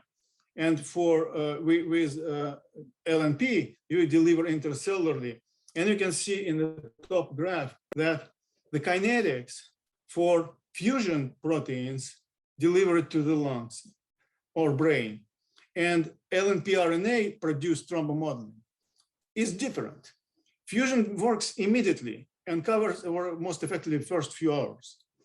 And LNP needs some time to sort of warm up. So combined application of those means might be even more productive than solo application. And I think this is my last slide. I don't know how I did that on time, but I would welcome your questions either now or at the end of the session. Thank you.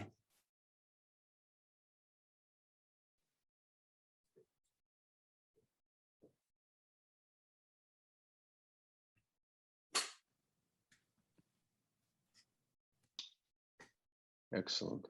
Thank you so much for the excellent talks. Yeah, there were some questions in the chat, but most of them have been answered in the chat. So just if there are additional questions, especially for Vladimir, please. May I ask a question? Please. Volodya, today we face the need to vaccinate billions of people. Even with relatively simple, although quite complex, lipid nanoparticles, the manufacturing of substantial amount of vaccines for injection has been challenging and with news and represents a challenge continuously, globally for the entire world. The targeted systems are more complex from the standpoint of their manufacturing. All those conjugations and so on and so forth do not proceed with 100% yield. The process of producibility and scale up, I presume, is challenging. Where do you think, from the translational standpoint, would be the best applications of this technology? Do you foresee them to become mainstream vaccination, or it's going to be something else? Something else. I think that you're absolutely right. Targeted things, they are complex, expensive, difficult to produce, difficult to quality control, difficult to distribute, they are difficult to use. These are not things for massive production and treatment. These are more of for high morbidity, mortality situations like ischemic stroke, AMI, acute lung injury, which is a part of main reasons to die from COVID. So these are almost borderline orphan indications, which can be done on a boutique sort of approach. And maybe the first most logical application would be organ transplantation, because that's exactly where all these endothelial targeted things are critically important and necessary.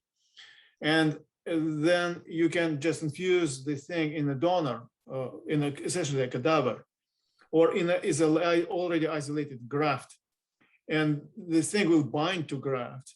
Then you transplant it, and they will be metabolized by the graft. So by the definition of FDA, a drug, it's a medical device, because the body of the recipient won't see this material. And so it's maximal efficacy, maximal safety, and importantly, the cost of the lung transplantation or organ transplantation is such that it will absorb this couple thousands or maybe 10,000s of the cost of the target therapeutics easily. If it's proven its sort of clinical utility in this setting, then I'm sure the investments to make it profitable will follow. Thank you. Thank you very much. May I ask another question? Sure. Please. This one would be addressed to Kathy. Kathy, thank you for a terrific presentation and talk. Can you hear me? Yes. I can. I just, you pointed out the matter of potential immune recognition of the delivery system, whether this is specifically related to PEG or to some specific chemistries which are used in this carriers. And obviously the problem has been long discussed, and replacement of PEG has been long proposed. And, but practically now with billions and hundreds of millions of individuals vaccinated using these technologies and products, are you aware of any ongoing or perhaps completed studies which would specifically study immune responses to carriers rather than to the vaccine spike protein itself? I think that those sorts of studies are being covered in the delivery space, you know, and I think they have to be conducted, you know, kind of irrespective of the cargo. I mean, you don't want to confound any interpretation with any kind of immune response being caused by that vaccine itself. It's also tricky because the mRNA, even though we've learned to design them in a way that's not going to cause, you know, immune recognition to the point where it inhibits protein translation, it's also, I don't think it's fair to say that these mRNAs are completely immunoquiet. And so, you know, it's difficult to disentangle, you know, that cargo of the mRNA from the vehicle. That being said, you know, the vehicle has a particular surface chemistry. And so, you know, I think there are some assays and ways to go about, you know, trying to identify how that surface chemistry affects the immune system. But even in trying to take out the messenger RNA and putting in something that you think is more inert, it's going to change the way the particle packs. It's going to change the, you know, what the surface chemistry looks like. And so, you know, the question you're asking is a really important one, also difficult to, you know, figure out how to very conclusively test. Yeah, but I just thought that since we have already established vaccines, two lipid nanoparticle based, which are used in notably different regions, so maybe statistics could be accumulated in the studies involving the patients. I haven't heard about those studies. That's why I'm wondering if those studies could be done. It's also difficult to look at that because, I mean, there have been different doses given with different formulations. You know, unless everything's exactly the same, I think it's going to be difficult to, you know, get a really good sense. Thank you. Yeah, there's a question in the chat for Kitty. So, Rich, I'm just reading Professor Whitehead. In your opinion, what are the issues for the limited in vitro stability of the RNA RMPs, for example, storage, temperature, and so forth?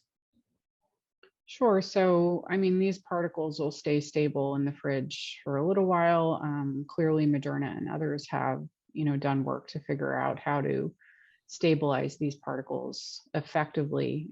Unfortunately, I don't think most of that is in the public domain at this point. But, you know, when you think about what these particles are, these aren't solid nanoparticles. These are nanoprecipitates that are largely being held together by electrostatic and hydrophobic hydrophilic interactions. And so they're going to have, you know, some kind of inherent wiggling that's going to be happening when they are in solution. And they have an inherent instability to them, which can also be affected by their chemistry. And so over time, they are going to aggregate with one another. They're going to fall apart to some extent. And so, you know, that's kind of the challenge that we're up against. Thank you so much. There's another question. Are lipid nanoparticles going to remain the main clinical mRNA delivery vehicles in the future, or there are other promising vehicles? You know, I think, as I stated, I think we need new delivery systems, particularly if we're going to move to extrahepatocellular targets. You know, what's interesting is that now that we have these approved vaccines, they are lipids. They are this 4-component lipid system at a particular formulation. We have the Alnylam formulation that was previously approved. That was in a very small targeted population. These now have been used in hundreds of millions of people. And so we have the safety data that are being collected. And so, you know, there's going to be a big, you know, there's a big burden on additional delivery vehicles to show in terms of safety, particularly if we go out further and there don't seem to be problems due to lipid nanoparticles. There's going to be an incentive to use the same sort of thing to ease the regulatory process. So, you know, we need more things, but, you know, now we have these lipids being pretty well established. Yeah, great. Yeah, fully agree. Any other questions? We are 2 minutes over time, so that's not bad at all. So if no other questions, I would suggest to move to the next session. Thank you so much for all the speakers, also for Sasha as a panelist. Thank you so much. Yes, thank you, everyone. Great session. We're going to move into session 3, which is a very exciting topic. You know, as we just learned about the success of the mRNA vaccines, we think about what's next, and I think there was good discussion on that. And now we're going to hear from 4 rising star researchers who are working on next generation nanotherapeutics. So I'm actually going to be one of the moderators for this session, along with my colleague, Jacob Robinson, which I'm not sure if he's on yet. Doesn't look like he is. Well, it might just be me. It's my pleasure to introduce our first speaker, good friend and colleague, Professor Michael Mitchell from UPenn as well, collaborator of Vladimir, who we just heard from. And Mike's doing some really awesome work and leveraging this LNP platform for oncology applications, as well as other applications that he'll talk about. Mike, I'm going to turn it over to you.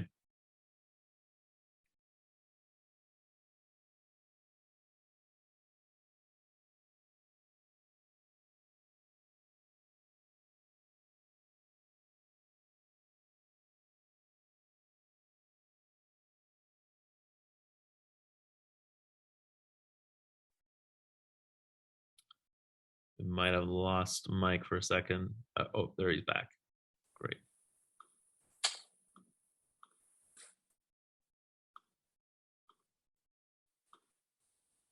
All right, how does it look on your end? Looks great, thanks. Perfect. Well, thank you, Dr. Besa, for the kind introduction.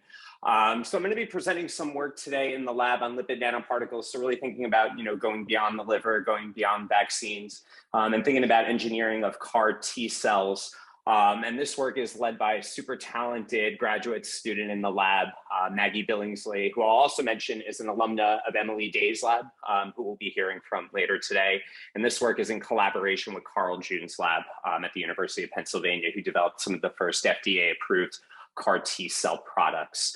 So overall, the goal of our lab, we're a drug delivery lab and a lipid nanoparticle lab, and we really think about how we deliver genes and cells to target cells and tissues within the body. Primarily, we think about this in vivo, but since coming to Penn, we've realized the challenges in also ex vivo engineering, so non-viral methods to engineer immune cells for cellular immunotherapy, and then also this space of in utero therapy. So in the case of genome editing, can we potentially edit out deadly genes before a child is born? So the lab really works across all three of these spaces. And, we have a lab that's a mixture of, biologists, bioengineers, chemists, materials scientists, and the main focus is developing new delivery technologies that are primarily lipid in nature, but also some polymeric materials as well. And then it branches out into various applications. And one of the ones I'll be talking about today is our work in the immunotherapy space. So when we're designing different types of lipid nanoparticles, we already heard, some great discussion on this, so I'll breeze through this. But when we're designing LNPs, we need to think about how we could design carriers that could evade innate immune recognition from macrophages and neutrophils, how we can protect these cargoes from endonucleases that could be present in vivo, and then also intracellular delivery. How do we develop systems that could safely cross and endocytose into target cells for delivery?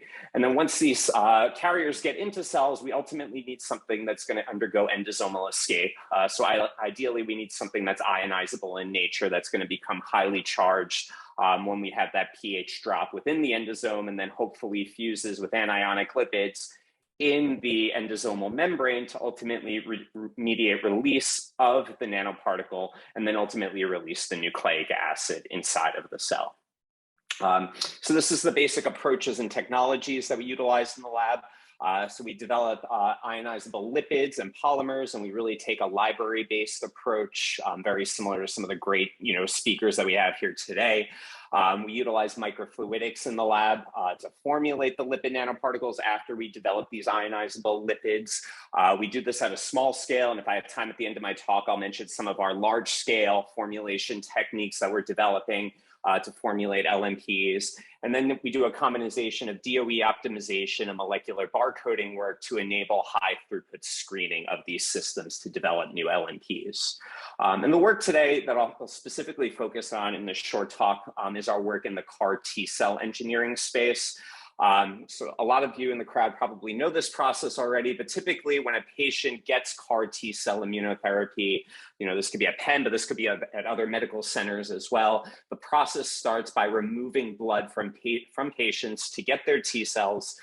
Their T cells are then ultimately shipped to a company that does the engineering, such as Novartis, where they then get those T cells, isolate the T cells, They basically engineer the CAR T cell in the lab by inserting the gene, encoding for the CAR using a viral vector, getting expression of the chimeric antigen receptor on the T cell of interest, and then they grow millions of these CAR T cells and then ultimately infuse them back into the patients. And there's many of us who have done cell culture here in these talks, so we can get an idea that when we're developing a cellular immunotherapy like this, there are challenges that we face, even though it's quite effective. So if we think about cellular manufacturing, just going back to that process that I mentioned, there's a tremendous time, cost, and labor burden associated with engineering these therapies. We also face toxicity issues as well. So cytokine release syndrome and neurotoxicity are two challenges that we face in the clinic. And then also the broader applicability of CAR T cell therapy. So this is primarily used to treat hematologic cancers. I believe we have half a dozen FDA-approved CAR T products now for leukemia, lymphoma, and now multiple myeloma. But solid tumors and utilizing CAR T cells to treat them remains challenging. So we utilize a mRNA delivery approach in the lab for CAR T cell engineering. There are several benefits for utilizing mRNA for engineering immune cells. Some of the benefits, of course, we do not have genomic integration. The mRNA only needs to reach the cytoplasm to ultimately express the chimeric antigen receptor. This can be used as a means to speed up the T cell engineering process. And then by having temporary expression of the chimeric antigen receptor, we could potentially avoid toxic side effects, and we could look at dose-dependent responses of administering the mRNA to express the CAR.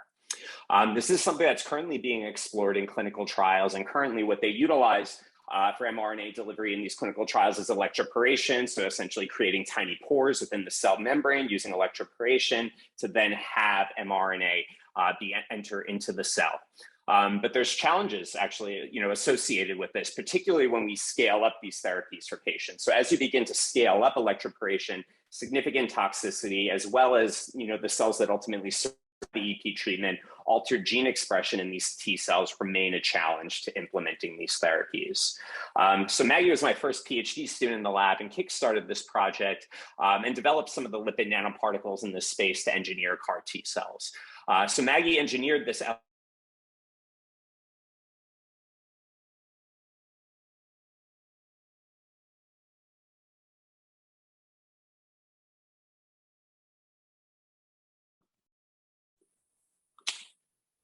I think I lost connection.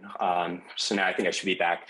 So Maggie, developed this LNP platform for CAR T cell engineering and then collaborated with Carl June's lab with their proprietary CD19 CAR mRNA to engineer these T cells. So this is basics of how Maggie developed this platform. So she started with a library of around approximately 20 to 30 different ionizable lipids. Maggie utilized the Michael addition chemistry approach to create these lipid-like structures, and then ultimately with phospholipids, cholesterol, and lipid polyethylene glycol, along with a luciferase encoding mRNA. And she initially conducted her screening in a JERCAT cell line. And from these JERCAT cell lines, she identified promising lipid-like structures, one noted here, C14-4, that performed superiorly compared to other lipids.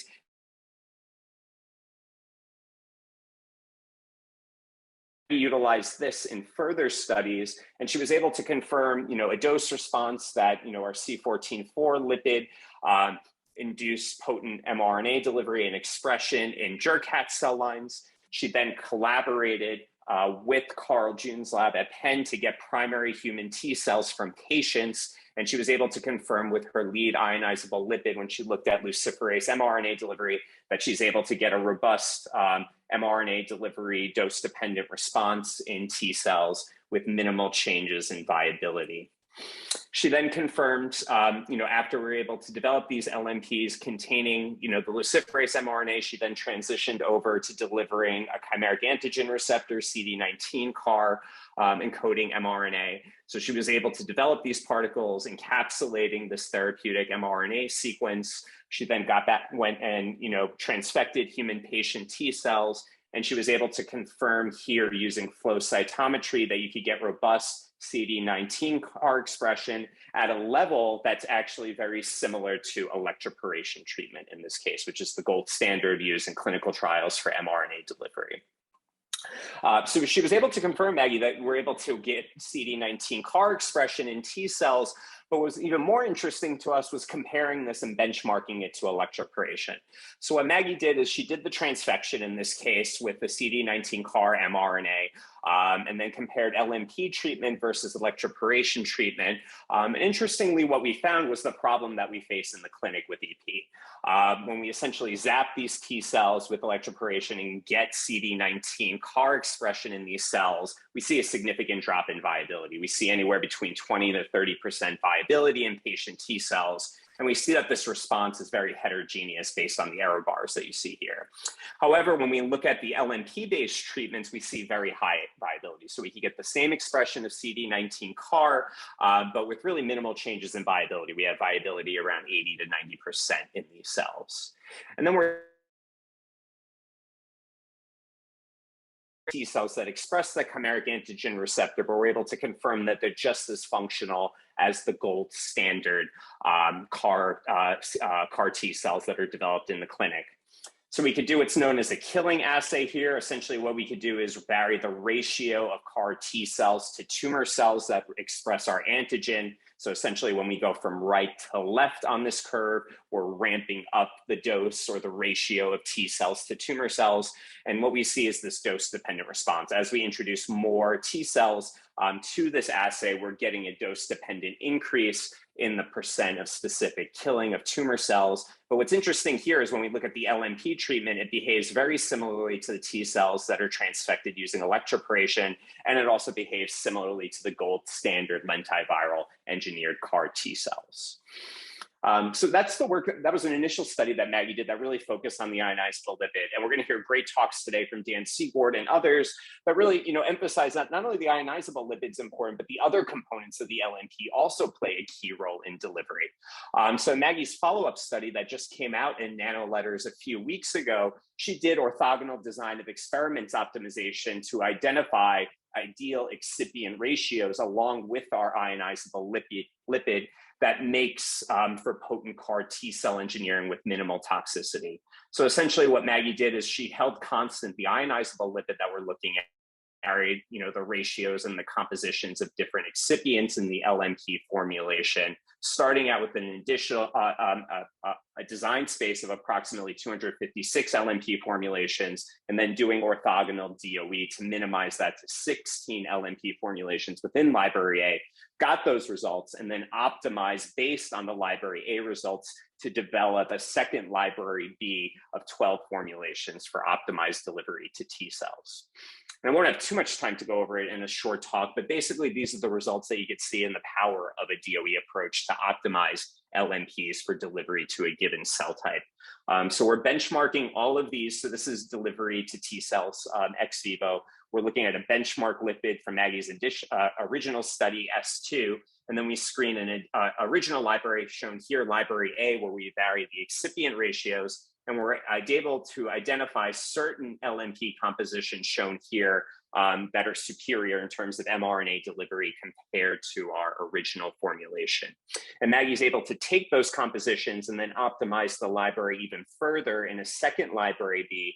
And we could see the power of this approach here based on the results for library A, where we have a few hits that perform better than our original lipid. We're able to then look at library B and optimize even further, and we identify several hits that are superior to our original formulation without sacrificing, any viability changes in these T cells. And she's able to further confirm killing assays for this as well, but I won't have time to get into that. So this is a platform that we're expanding into multiple areas now. So we're able to utilize LNPs to engineer functional CAR T cells with reduced T cell toxicity. We see this as a platform for ex vivo engineering. This is branching off into multiple areas. So ex vivo engineering with CAR T cells, with Carl June's lab for off-the-shelf CAR T therapy. But these LNPs are also being investigated in vivo as well. So can we in situ reprogram T cells or other immune cells in vivo using some of the LNPs that Maggie's developed? And if I have time, I'll mention, really quickly, in addition to, the LNPs that we develop in the lab, we also think about scale-up issues in the lab. And when we think about scale-up, it's not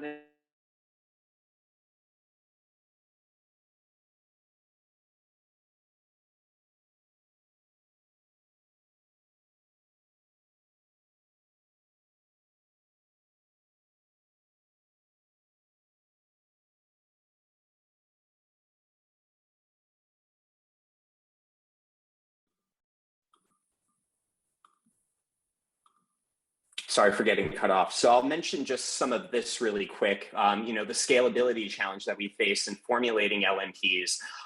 This was recently published in the New York Times, how Pfizer can make their lipid nanoparticle mRNA vaccine. And basically we have great technologies to formulate, synthesize the lipid structures and also develop, the mRNA using IVT. But actually one of the biggest challenges that we face going forward is how do we actually formulate and assemble the LNPs at scale?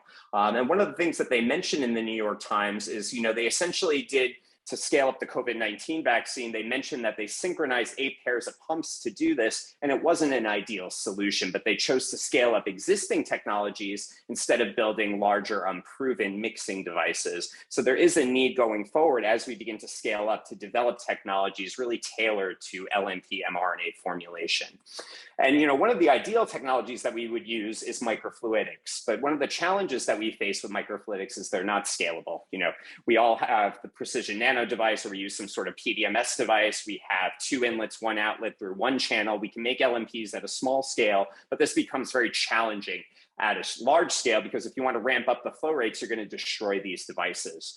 So a PhD student in the lab, Sarah Shepard, who's also co-advised by David Isidore at University of Pennsylvania, is developing a new microfluidic scale-up device where essentially we have 2 inlets, 1 outlet, but we can have anywhere from 100 to 1,000 microfluidic channels mixing at once. So we could ramp up the amount of LNP that we could formulate by orders of magnitude using these microfluidic devices. And these could be made out of PDMS, these could be made out of silicon and glass. I don't have too much time to get into it, but the secret to the sauce was Sarah was able to develop a microfluidic architecture that's embedded with flow resistors that can resist, some of the pressure-driven challenges that we have with microfluidic devices to enable all of these channels to operate at once. She's able to confirm that we could get very robust mixing in these larger scale devices, very similar to what we see in the single channel devices.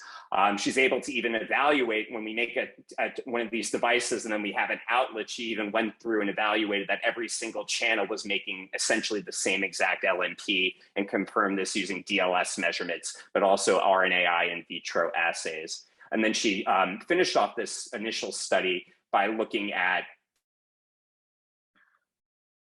let's see if I can go back, looking at an in vivo study as well.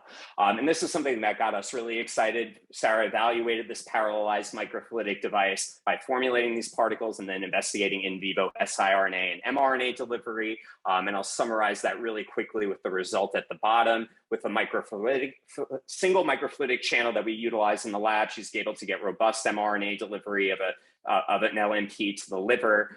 When we use bulk mixing techniques where we get more heterogeneous LNPs, the delivery isn't as great, but we can make it at a larger scale.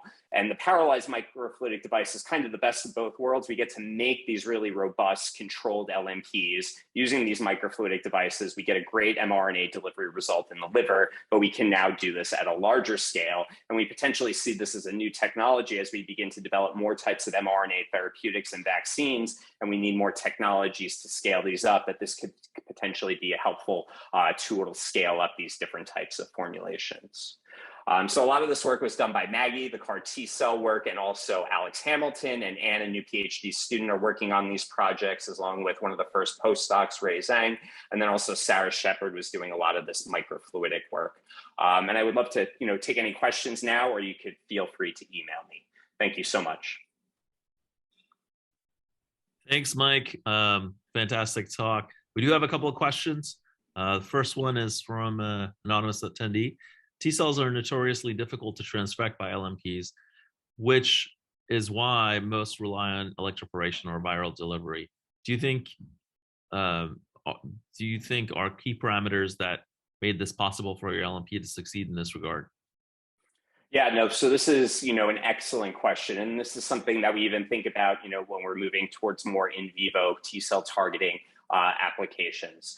So when we're doing this for ex vivo delivery, this is a 2-step process right now. So this is the first process is doing T cell activation. So there's activation beads, and then that mediates delivery of the LNPs. We find that mRNA delivery is much easier compared to siRNA delivery for patient T cells, but these activation beads currently are a key component for the ex vivo applications. But we have some ideas that we're playing around with in this space to even bypass these beads. But then when we go forward for in vivo, there's potential there to do non-targeted methods for LNP delivery. We have a few candidates that are there, but when we think about in vivo delivery, targeting also becomes very important. The attendee brings up a great point. These cells aren't very endocytic. So when we think about, targeting ligands that could improve uptake via receptor-mediated endocytosis, we also look at that as well. And we have a few key targeted LNPs that we're further investigating. Great. A second question, how long are the engineered CAR T cells remain functional for? Yeah, so this is a great question. So a lot of people are investigating, mRNA engineering of CAR T cell currently. And one of the challenges that we face going forward is the duration of expression. CAR T cell therapy right now is a one-time treatment, but with mRNA, you're going to have decreased expression over time. So when we do kinetic studies of the LNPs and looking at CAR T expression, we will see, peak expression, at 1 day or 2 days, and then that expression will tail off, and then you'll typically lose all expression around 7 to 10 days. So that is the challenge that you face if you want to potentially redose these cells. You're going to have to redose, but there's also potential in addition to mRNA, there's other similar types of cargo that we could deliver to T cells. You could think of self-amplifying mRNAs, which we're looking into in the lab. There's also piggyback transposons that could be delivered to cells. So we're looking at mRNA initially, but this could expand into different types of cargoes depending on the duration of expression that we ultimately need. Great. Thank you so much, Mike. We're going to move on to our next speaker. It's my pleasure to introduce Professor Daniel Siegwart from UT Southwestern. Daniel's been doing some really exciting work in redirecting LNPs to various organs and sites throughout the body for delivery of mRNA, as well as other forms of nucleic acids, tRNAs, CRISPR molecules. So Dan, thanks so much for agreeing to present, and very much looking forward to your talk. Great, thank you. We just need Mike to stop sharing his screen and we'll get started. Perfect.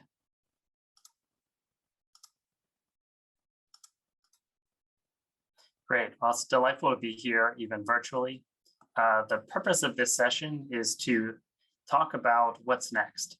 I love this news article written by Kelly Cervic in Science earlier this year.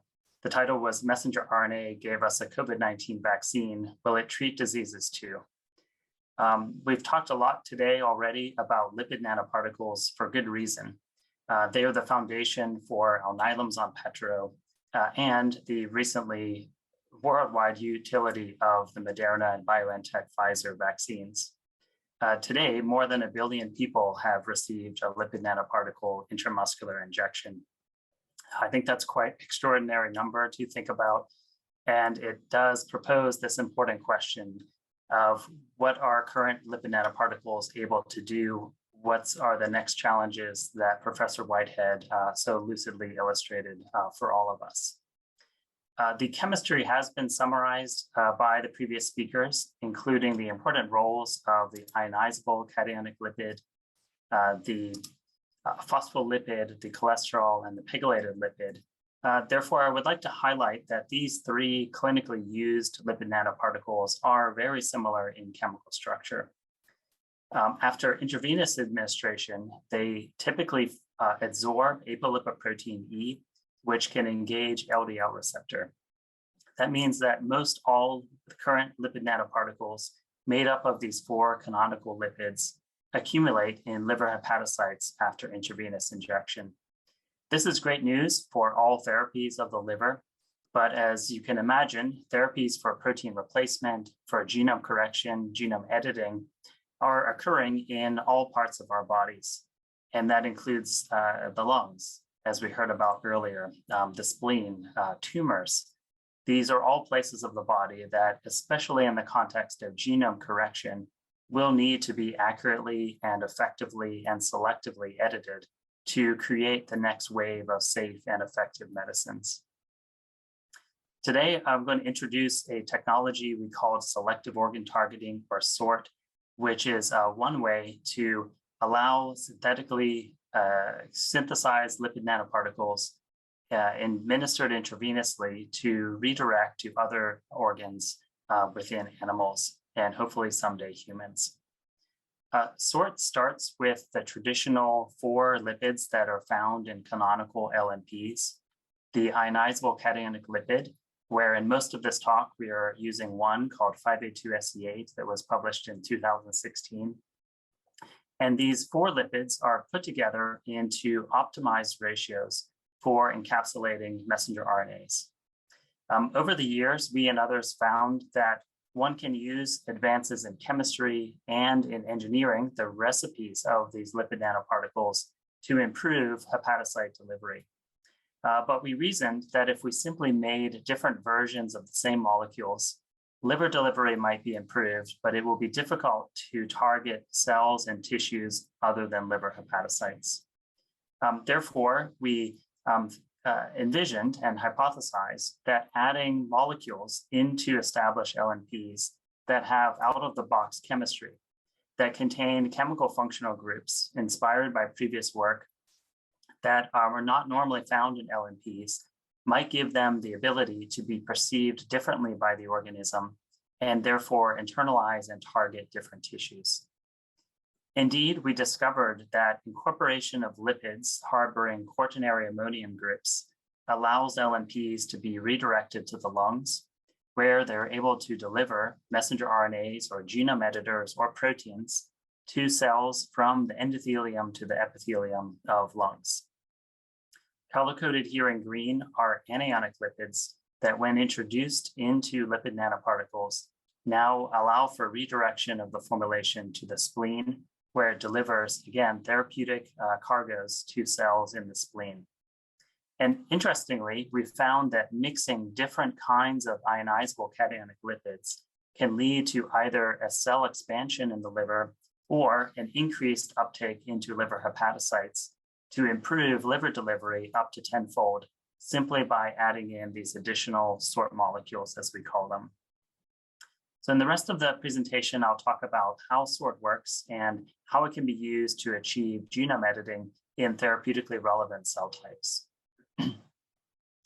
SORT was discovered based on this hypothesis of adding supplemental 5th molecules into LNPs. We initially looked at a well-studied lipid called DOTAP based on inspiration from other works. And Chong Cheng, who developed this with me at UT Southwestern, made 5-component LNPs with ionizable cationic lipid, phospholipid, cholesterol, and PEG-DMG, and incorporated increasing amounts of DOTAP into the formulation. So he was very brave and adventurous, and on the very first day conceptualizing this project, we went into the animal facility and injected mice with all of these different formulations. That ended up being important because after administration of luciferase encoding messenger RNA, wherein the readout is bioluminescence protein expression of luciferase, we found that the delivery starts in the liver, which is expected, then moves to the spleen, and eventually moves to the lungs and is nearly exclusively delivered to the lungs as the percentage of DOTAP incorporated into the LNP increases. This helped us because it showed that both the chemistry and the amount of the molecule in a titratable drug-like behavior is responsible for the change in both the biodistribution and the change in efficacy, where the LNP actually releases functional mRNA that's translated into protein. Not only that, but it gives one the ability to target one or multiple tissues depending on the desired therapeutic application. For example, at higher incorporations of the permanently cationic lipid, one can target nearly exclusively the lungs, or multiple organs if that is the desired outcome. Based on the observation of DOTAP and a whole family of other permanently cationic lipids, we wondered what would happen if we incorporated the opposite physical property into the LNP. Indeed, we found that as a whole class, anionic lipids like this one, 18PA, and actually now tens or hundreds of other lipids that we've looked at, allow for redirection of the LNP to the spleen. From 5 to 40% incorporation into the LNP, the mRNA translation to protein now occurs exclusively in splenic cell populations. And as I mentioned in the introduction, interestingly, inclusion of other but differing chemistry ionizable cationic lipids like DODAP or the C12-200 lipidoid in increasing percentages improve liver delivery. For example, at 20% incorporation, these formulations are now at least 10 times more potent. Therefore, SORT gives one the ability to use these supplemental molecules that break down into well-defined classes of molecules to redirect LNPs to different tissues, to the liver and beyond. To test this further, we recreated one of those 3 LNPs that I mentioned, which is used in humans. This is Alnylam's Onpattro. We downloaded the label from the FDA website to be able to accurately reproduce this formulation. We substituted the siRNA with a luciferase encoding messenger RNA, and as expected, the mRNA to translation to protein occurs predominantly in the liver after intravenous injection. What's great about SORT is that it is modular to lots of different SORT lipids, lots of different ionizable cationic lipids, including FDA-approved formulations like Onpattro. So the addition of a SORT lipid for the lungs to Onpattro redirects the LNP to the lungs. Addition of an anionic lipid to Onpattro leads to expression of protein in the spleen. Therefore, this modular platform can be used to update and improve existing formulations, not only unique and novel ones. In the rest of the presentation, I'd like to comment on how this selectivity can be valuable in the context of genome editing and genome correction. To begin to look at this, we are utilizing a reporter mouse model wherein the animals are expressing lock, stop, locks, TD tomato in all tissues and all cells. This is a red fluorescent protein that is off and held back by the stop cassette. We formulated LNPs incorporating Cre recombinase messenger RNA using the recipe shown here for all of you LNP geeks. These 4 formulations, a standard 4-component liver formulation, liver, lungs, and spleen SORT formulations, can then deliver the Cre mRNA that translates to Cre protein, goes to the nucleus, and cuts the LOX P sites to delete it, thereby turning on red fluorescence. This allows us to detect where the nanoparticles are doing editing and which cell types are being edited. We can see that IV injection of liver SORT or lung SORT or spleen SORT go to the right place and edit cells in those organs and not other organs. This animal does have an uneven background autofluorescence, and therefore it's harder to detect spleen editing. But when we did DNA sequencing, we only detected edited cells in the spleen. As I mentioned, this gives one the ability to take out the organs, harvest them, image them to detect red positive cells in these organs, and use flow cytometry to quantify what percentage of different cell populations are edited. For example, the liver targeting formulation, liver SORT, 5A2-SC8 incorporating 20% DODAP, led to transfection of 93% of all liver hepatocytes. The liver is roughly 80% hepatocytes. That means that this organ is so bright red when you take it out of the animal that you do not even need to turn on the fluorescence camera. Lung SORT formulations, excitingly, target first the endothelial cells, delivering to over 60% of all endothelial cell, and travel all the way to the lung epithelium, the airway side of the organ, and deliver RNA to 40% of epithelial cells. We found that this is dose dependent, and with repeat injections or a higher dose, all of these numbers increase. The spleen targeting formulation can deliver directly to B cells and T cells in the spleen, offering up opportunity, as Professor Mitchell mentioned, to create an in situ CAR T cell as one example. For therapeutic application, I'd like to talk a bit about CRISPR-Cas9 genome editing. CRISPR requires the Cas9 or related Cas proteins to be delivered along with a single guide RNA that will form the ribonuclear protein complex, target DNA based on protospacer adjacent motifs, introduce double-stranded breaks that are then corrected by the cell, oftentimes making errors by a process called non-homologous end joining. These insertions and deletions lead to frameshift mutations and gene knockouts. The Cas9 can be deployed in the form of an mRNA or a protein or a DNA. We showed years ago that co-delivery of Cas9 mRNA and guide RNA leads to permanent knockouts, both in cells and in animals. That means that we can formulate sort LNPs that co-deliver Cas9 mRNA with guide RNA that now targets the stop in the same reporter animal to delete the stop and turn on red fluorescent TD tomato expression.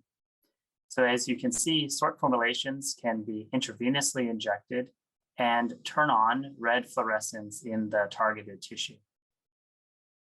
As one therapeutic application, we pursued a target that the correlation was discovered by Helen Hobbs at UT Southwestern between PCSK9 and cardiovascular disease.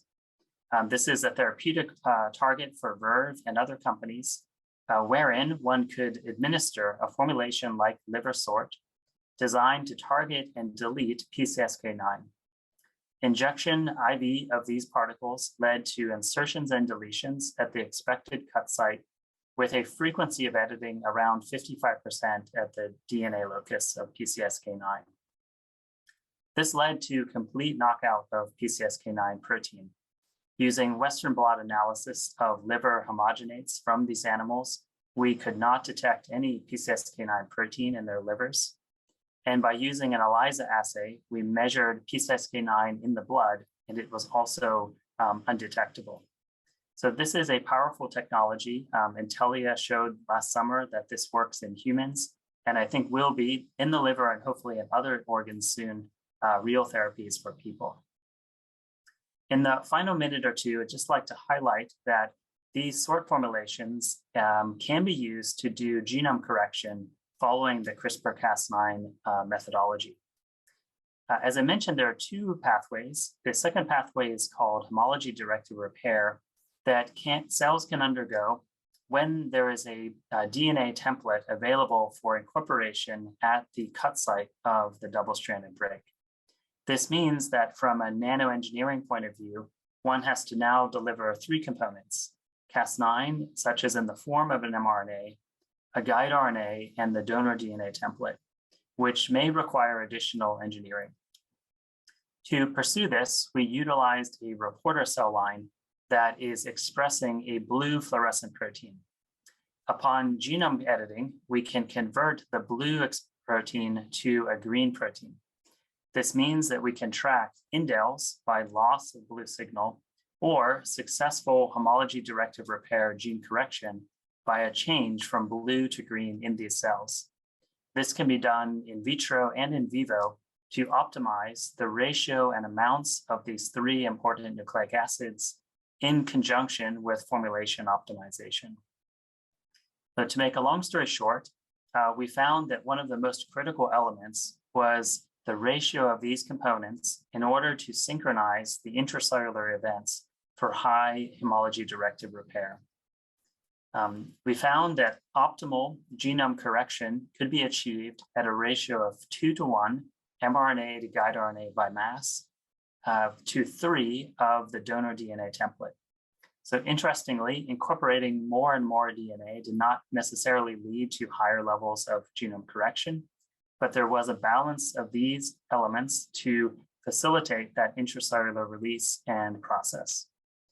So with this in mind, we validated in cells and in animals successful homology-directed repair genome correction in vivo. For example, in tumor xenografts formed from these blue to green switchable cell lines, we found that one could achieve up to 20% genome correction. My understanding is current record is 0.5%, therefore 20% is significant. At this high level of genome correction, there was actually reduced indels, which is a good thing for not only off-target editing, but the ability to redose and recorrect the remaining DNA, wherein the total editing was roughly the same. And what is being improved is the ratio of correction to knockouts. We're currently using this and other technologies for genetic diseases in the lungs and spleen and liver, both for knockouts and for genome correction. In summary, today I've introduced a concept called selective organ targeting that allows LNPs to be redirected to the lungs, spleen, or liver. We're currently working on other organs. And I've also explained how the ratio of nucleic acids can be optimized to achieve high levels of genome correction in vivo. Building on the success of RNAi and LNP vaccines, plus new discoveries in engineering that we're hearing about great talks today, there's a really bright and promising future ahead for a whole variety of genetic medicines. I'd like to thank laboratory at UT Southwestern, in particular Chong Cheng and Tuo Wei. And the third project was done by Lucas Farbiak, who recently finished his PhD. Acknowledge these funding sources and thank you all for your attention. Thank you, Dan. Fantastic talk. We have a number of questions. Let's see how many we can go through. First one we have from Mohammed Bia. Is it essential to tailor and optimize LNP formulation for every specific application, or generally used compositions can do the job? Yeah, that's a great question. We found that within different classes of molecules, there is modularity. In other words, an LNP optimized for an siRNA of one sequence can deliver an siRNA of other sequences. Similarly, for messenger RNA, an LNP for mRNA can deliver other mRNA sequences. There seems to be some cutoff, maybe around 6,000 to 7,000 nucleotides, where some formulations start to lose their ability to deliver mRNA. But generally, there is compatibility within each class of these nucleic acids. Therefore, if I understand the correct question correctly, one could target, if the LNP goes to liver hepatocytes and you like to deliver a different gene, you could substitute a different mRNA successfully. Yeah. Next question from Devika Manikam. Cationic particles are known to cause pulmonary embolisms. Is that a concern with the lung targeting DODAP containing LNPs? Interesting part about these sort LNPs for the lungs is their surface charge is neutral. Because these cationic lipids are incorporated into the LNP, the net charge at the surface of the LNP is neutral. We have elucidated the mechanism of action that's forthcoming in a future publication. But that, I believe, is one reason why there is minimal toxicity of these particles. The other thing to add is that we started with DOTAP because it's been so widely studied, but we've now looked at lots of other permanently cationic lipids, and not all lipids are created equal. So they're not all equally toxic, even though they have similar chemical structures. Thanks. Next question's from Alice Gar-Salem. Does the sort behavior seen in mice or changing formulations, changing organ targets correspond in different animal models? Or would this whole optimization process have to be performed again in a different species? Yeah, it's a good question. At the university, we are somewhat limited to smaller animal species like mice and rats. We've recently started some collaborations with investigators that have other animals, including ferrets. So time will tell. One encouraging sign is that the mechanism of action is one that we believe will be conserved across species. Essentially, these LNPs bind specific plasma proteins that are conserved across species. So we anticipate that this will translate, but that will have to be looked at. Great.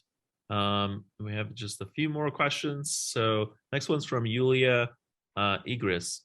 The question is related to your hypothesis for the mechanism of action for the organ-specific transfection for SORT.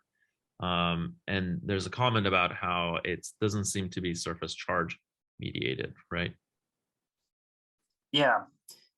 So generally, there are a few key hallmarks for liver delivery. One is the LNP is going to the liver. It looks like VLDL with the appropriate size and diameter. The second has a global apparent pKa about 6.4. That is the ideal pKa for liver hepatocyte delivery. And third is these LNPs absorb apolipoprotein E that can bind LDL receptor. So we found that liver sort formulations tightly obey all three of those dogmas to the T. They bind ApoE extremely well and they lose activity in ApoE knockout animals. Lung sort and spleen sort formulations disobey all three of those hallmarks. So they go to different places in their biodistribution. They have kind of the wrong biophysical properties for canonical delivery. And three is they do not bind ApoE, they bind other plasma proteins that have cognate receptors in other tissues.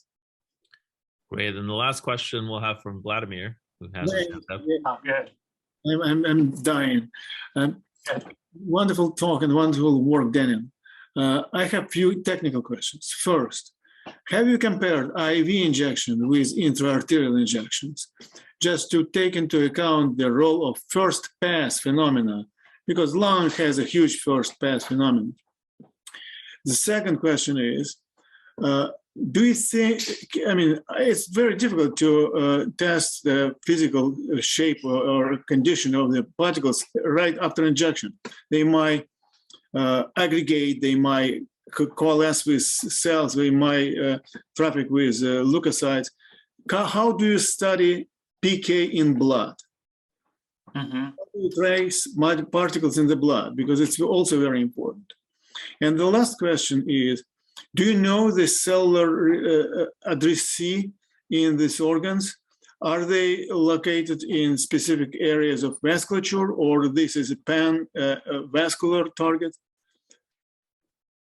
Sure. For the injection routes, what we have compared so far is intravenous, intramuscular, intrabrain, subcutaneous, transdermal, retroorbital, intraperitoneal.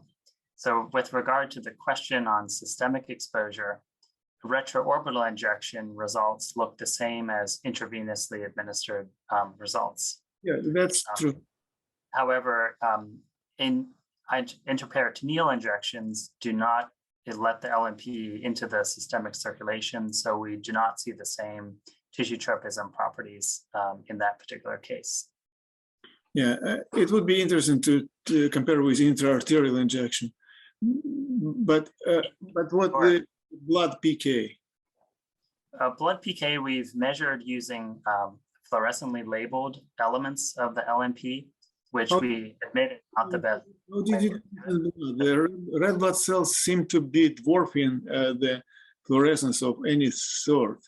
I mean, red blood cells are very fluorescent themselves. Yeah, we do have assays where we do not have that in the background, so that's not a concern. But we have tracked the biodistribution and are continuing to develop more assays to do that more precisely. The stability, we've looked at LNPs in all kinds of different conditions, temperature, with proteins, without proteins, and do not believe that there is any aggregation or phase changes that are occurring to explain the difference. LNPs, sort targeting, LNPs for the lungs from 50 nanometers to 300 nanometers all target the lungs. For instance, Hamid's looking at me, maybe no, this is great. I love the, I love the discussion, and this is what we miss with the virtual Nano DDS, which we had over beers, and the real one. But no, I appreciate the questions. In the interest of time, I'm going to turn it over to my co-moderator, Jacob Robinson, and he's going to introduce Jamal and Emily, our last two speakers. So Jacob, off to you. And thanks, Omid. And it's my pleasure to join you guys. And it's also my pleasure to introduce the next speaker, Professor Jamal Lewis from UC Davis, where he's an associate professor. Prior to joining UC Davis, Professor Lewis was a senior scientist at OneVax. And prior to that, a postdoctoral fellow at the University of Florida, where he also received his PhD in biomedical engineering in 2012. He's won a number of awards, including MIRA and Regenerative Medicine Workshop Young Faculty Award, Cellular and Molecular Bioengineering Young Innovators Award. several awards. Looking forward to his talk next. Go ahead. All right, thank you, Jacob, so much for that kind introduction. Let me also say thank you to Dr. Vesa for kind invitation to present some of our work here today. So I'll be presenting a relatively new story to you guys and some work that we recently submitted for publication entitled Engineering Immuno-modulatory Nanoplatforms from Commensal Bacteria-Derived Polysaccharide A. So we're shifting a little bit away from LNPs and cancer therapy and looking more at something that my lab tends to focus on, which is first and foremost autoimmunity and allergy. So one wing of my lab is completely focused on particular-based immunotherapy for autoimmunity and allergy. And I'll bring you a really short story from that wing of the lab, some stuff that I'm really excited about. And as I said, it's really neat. The second wing of the lab, though, just to give you a brief overview of what we do, we also focus and try to decipher something called phagocytosis. So I know most of you would have heard of phagocytosis, where cells are ingesting particulate matter. In phagocytosis, what happens there is that cells actually, after they phagocytose material, they've ejected it, and we're interested in that behavior because we think it might have some applications in brain drug delivery. And thirdly, we're interested in understanding biomaterial and its immune interactions, and that's kind of what actually spurred this project that I'll introduce to you guys today. Today. So as aforementioned, the primary wing of my lab focuses on developing biomaterial-based therapeutics for autoimmune conditions. And here we typically combine material that most of you guys have heard of, PLGA, polylactic glycolic acid, with other immune modulators. However, in executing this work, we discovered that PLGA itself had immunosuppressive properties. And those properties seem to be in large part due to the development of lactate from these materials. So these materials break down into glycolic acid as well as lactic acid, and the lactate seem to be driving this immunosuppressive response. We published on our findings recently in ACS Biomaterial Science and Engineering. But in putting together that paper on lactate, what I learned was that there are other short-chain fatty acids that are secreted from bacteria in your human gut that can pacify the mucosal immune system in that human gut. And that kind of led me down a little bit of a rabbit hole. So I started to think about what are the molecules, right? And what other mechanisms bacteria in your gut deploy to avoid mucosal immunity. And in doing so, I did a little bit digging and discovered that not only SCFAs are important there, but things like aryl hydrocarbons, as well as exopolysaccharides are, it turns out, pretty critical for quiescing your mucosal immune system. And one polysaccharide in particular that caught my attention for this function from gut bacteria was polysaccharide A. So just to give you a brief introduction to polysaccharide A, polysaccharide A is a exopolysaccharide found in a commensal bacteria called Bacteroides fragilis. It is one of the dominant bacteria within your gut. It is, one of the good bacteria, or commensal bacteria, that essentially protects your gut from unwarranted inflammatory conditions by preventing the bad bacteria, inflammatory bacteria, pathogenic bacteria from habitating your gut, right? But they also are able to interact with your immune system and engender anti-inflammatory conditions, which also help to prevent inflammation within your gut. And polysaccharide A is one of the main mechanisms by which they are able to engender these anti-inflammatory conditions. So polysaccharide A is this immunodominant component of Bacteroides fragilis capsule. It's a primary molecule that I think has been flagged for immunosuppression by these gut bacteria. And a little more about it, it's a zwitterionic polysaccharide, which means it contains both a negative and positive charge. And some people believe that because of that property is what is significant or contributes significantly to its immunoregulatory activity. In this response, its immunoregulation seems to be dependent upon PSA interaction with TLR2 on T cells as well as APCs. But particularly APCs, it seems that your PSA has to interact, PSA from these Bacteroides virilis has to interact with APCs, and then APCs sort of take on this semi-mature tolerogenic phenotype and interact with T cells and drive them towards a more TR1 phenotype that these cells seem to produce a lot of IL-10. Mechanistically, though, we're still unclear exactly how it is that, you know, a molecule like TLR, toll-like receptor 2, which typically is assumed to be more immunogenic, more inflammatory once it's activated, is able to direct sort of tolerance in the gut. But we do see some interesting observations in that ligation of PSA to APCs through that TLR2 is able to downstream drive these TR1s that are producing a really copious amounts of IL-10 within your gut. And so others have taken advantage of that. Others have noted that, and you know, polysaccharide A isolated from B. fragilis, or even B. fragilis, has been shown to protect against experimental inflammatory bowel disease, even protect against EAE. And what I'm showing is two papers, one from Brian Cobb's group, as well as one from Dennis Kasper's group. Most of his work in PSA has been done by either Kasper Mazmanian at CIT, Kasper is at MGH, or Brian Cobb.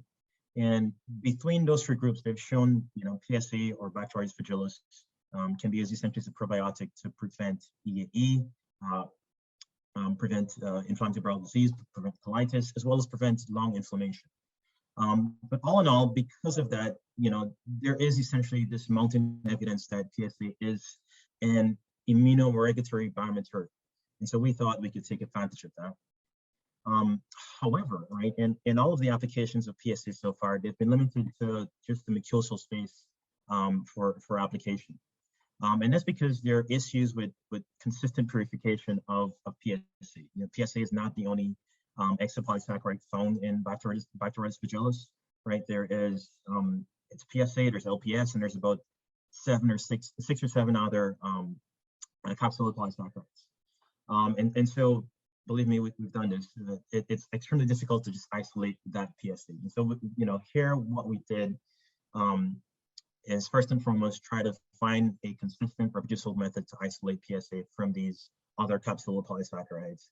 Additionally, we hypothesized that engineering PSA into biomaterial particulates can realize increased benefits over just using the full bacteria, over just using the PSA free chains. We hypothesized that such benefits would include increased innate immune system interaction, improve therapeutic effects, reduce cytotoxicity, improve solubility of immunomodulatory agents, incorporation of antigens, as well as potential control release from particles formed through this material. And so this work was taken up by a really talented scientist in my lab, Hamilton Kakweri. We recently submitted this publication for review, but I'll tell you a little bit more about some of the work he did. So as I said, you know, the current approaches to isolate PSA primarily depend on doing a combination of size exclusion chromatography as well as ion exchange chromatography. We have done this in my lab. It's extremely laborious and extremely inconsistent. And this is after growing these bacteria for about 2 or 3 days and then doing an extraction and workup process for about another 2 or 3 days. So you can imagine it's pretty disappointing when you run it. You run the purification process and you end up with LPS still in the mixture. And so we thought we could address that by automating the process to obtain pure PSA, particularly because we need PSA for vaccine, anti-vaccine approaches, particularly if we want to put that within our systemic compartments. So we use HPLC, HPLC column with ion exchange-based column with DAE packed within that column. And for the solvents, we use, you know, refer to literature, we use initially we use a gradient trace buffer with pH 7.3 and NaCl salt to elute the product. And once we diluted the product, we had to sort of, you know, biologically characterize it, confirm that it still had that potency of the original, you know, PSA found within those capsule, that bacterial capsule. And to do that, we used a TLR2 test, TLR2 activation test, where we use these murine toll-like receptor and kappa BC reporter HECT cells. And what happens in that assay is that pure PSA is specific for TLR2. And so it helps to produce a blue color once it's ligated to TLR2 in these cells. Conversely, something like LPS is not necessarily specific for TLR2. And so if we put that LPS on these HEC cells, along with antibodies to block TLR2, to block TLR4, sorry, and other toll-like receptors, we won't get that blue color. All right, so once we had, first and foremost, we used that ion exchange approach, HPLC approach, to isolate pure PSA. Initially, we used the salt gradient. We assumed that the salt gradient would help with separation of PSA from these other types of polysaccharides. But as you can see in this first HPLC chromatogram, there was really poor separation. And so we switched to an isocratic solution where we just use 0.16 molar NaCl for the entire column, the entire duration of the column. And that provided better separation. And it was much better actually when we actually added a surfactant, CHAPS, to that isocratic salt buffer. NMR then demonstrated, and this is in the bottom left part of the slide, then demonstrated that we had pure PSA. We compared that to NMR spectra from the literature. And we also demonstrated using gel electrophoresis that we also separated the PSA fraction from other impurities, and then also used that TLR2 activation assay to really show the potency of this separated material in driving TLR activation within these modified HEC cells. All right, once we had pure PSA, we're interested in converting into particulates because I said, we hypothesized that it would really have these advantages in a particulate form over just a free PSA or even just introduction of bacteria. And to do this, we use some clever approaches, a couple of which I can share with you today. So first, we synthesized a phosphopolyester PEG. This is on the right side of this panel, sorry, the left side of this panel. Synthesized a phosphopolyester PEG with pendant alkyne groups. That would be species number 3. Then we chemically modified the purified PSA through oxidation and oxamine formation to produce an azidyl PSA conjugate. That would be species number 4. We then used orthogonal click chemistry to derive a PEG PSA conjugate. That would be species number 5. And then we took species number 5 and through thiolene reactions, we derived 2 either polyionic or polycationic conjugates. And with those different species, with those different conjugates, particularly 5, 6, and 7, we ended a couple different things. Because of, with respect to 5, because of the hydrophobicity of the molecule, antiphysicity, I should say, of the molecule, we're able to self-assemble that species into just the core shell nanoparticle. Okay, with the PEG being on the outside once it's in hydrophilic conditions, and the PSA essentially being on the inside. With the other species, species 6 and 7, right, the polyionic species as well as the polycationic species, what we do is that we use a layer-by-layer approach onto a particular template using electrostatic interactions to add a layer of each of those species onto, we use a polystyrene, negatively charged polystyrene particle to add either polylysine initially, right, and then our anionic species there, or just directly adding onto that negatively charged polystyrene template or cationic PSA. And in that way, we essentially had sort of 3 different particulate nano constructs that we could essentially evaluate for their biological efficacy in terms of interacting with our TLR2 and other assays.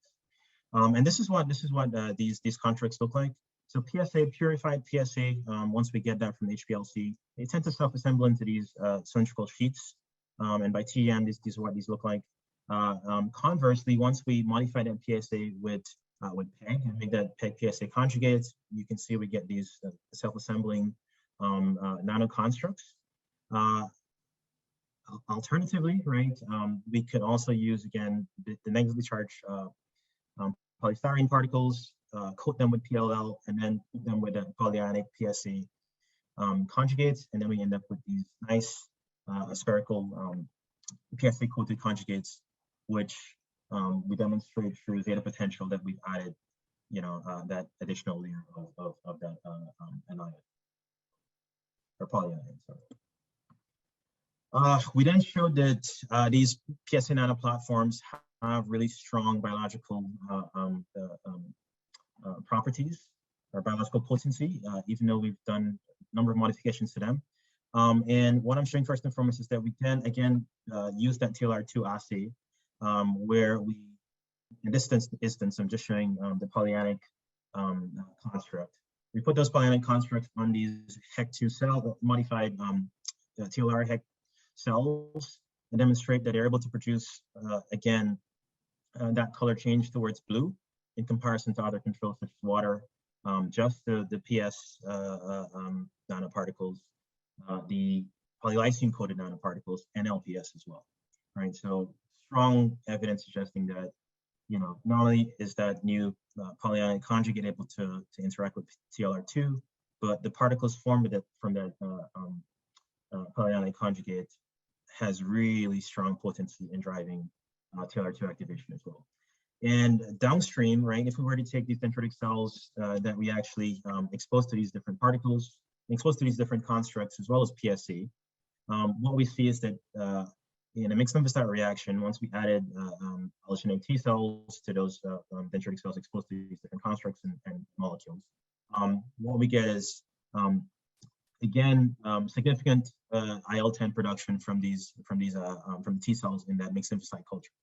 And this is a pretty low concentration. This is about 20 and 10 micrograms per mil.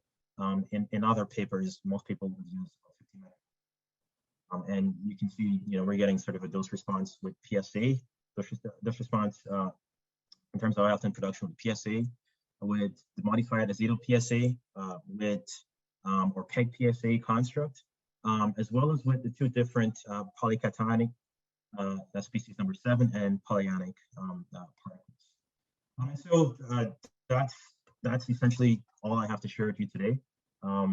This is a story that I'm really excited about, but essentially we've taken these molecules from commensal bacteria, these immuno-modulatory biomaterials from commensal bacteria, showed tremendous separation and isolation of these molecules, and then turned them into different nanomaterials that still demonstrate their biological activity, and more importantly, tolerogenic activity, which we feel has tremendous potential for applications in autoimmunity as well as treatment of autoimmunity as well as allergic conditions. I will stop there and take any questions. All right, thank you, Jamal. For those of you with questions, please put them into the chat, or you can raise your hand. I think it might be hard to unmute. See, there's a question here from Assay Salem. Did this system have any noticeable effect on other cytokines and chemokines other than IL-10? So to be quite frank, this is really new work. We haven't done extensive testing of cytokines and chemokines. We've just looked at IL-4, I believe, and IFN gamma. And for those cytokines, no, there wasn't any appreciable increase in production of those cytokines in MLR. All right, thank you. Yeah, go ahead, Omi. Oh yeah, Jamal, great talk. Really fascinating stuff.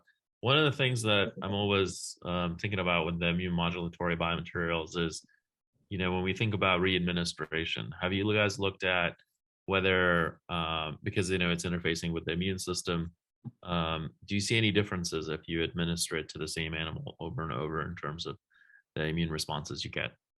Yeah, I mean, that's a really good question. And again, this work is really early. But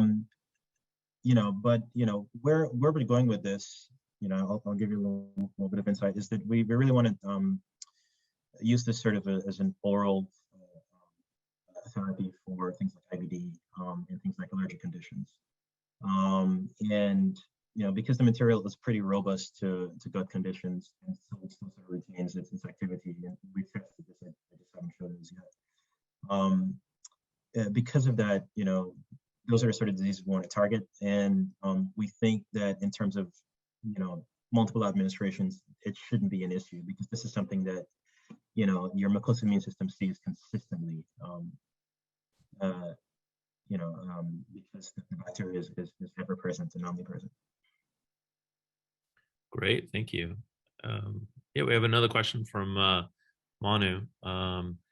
So first of all, great talk. We all agree on that. It's written here. Can you explain if PSA have similar, behave similarly to chitosan? Yeah, I'm not. So thank you, Manu, for the question.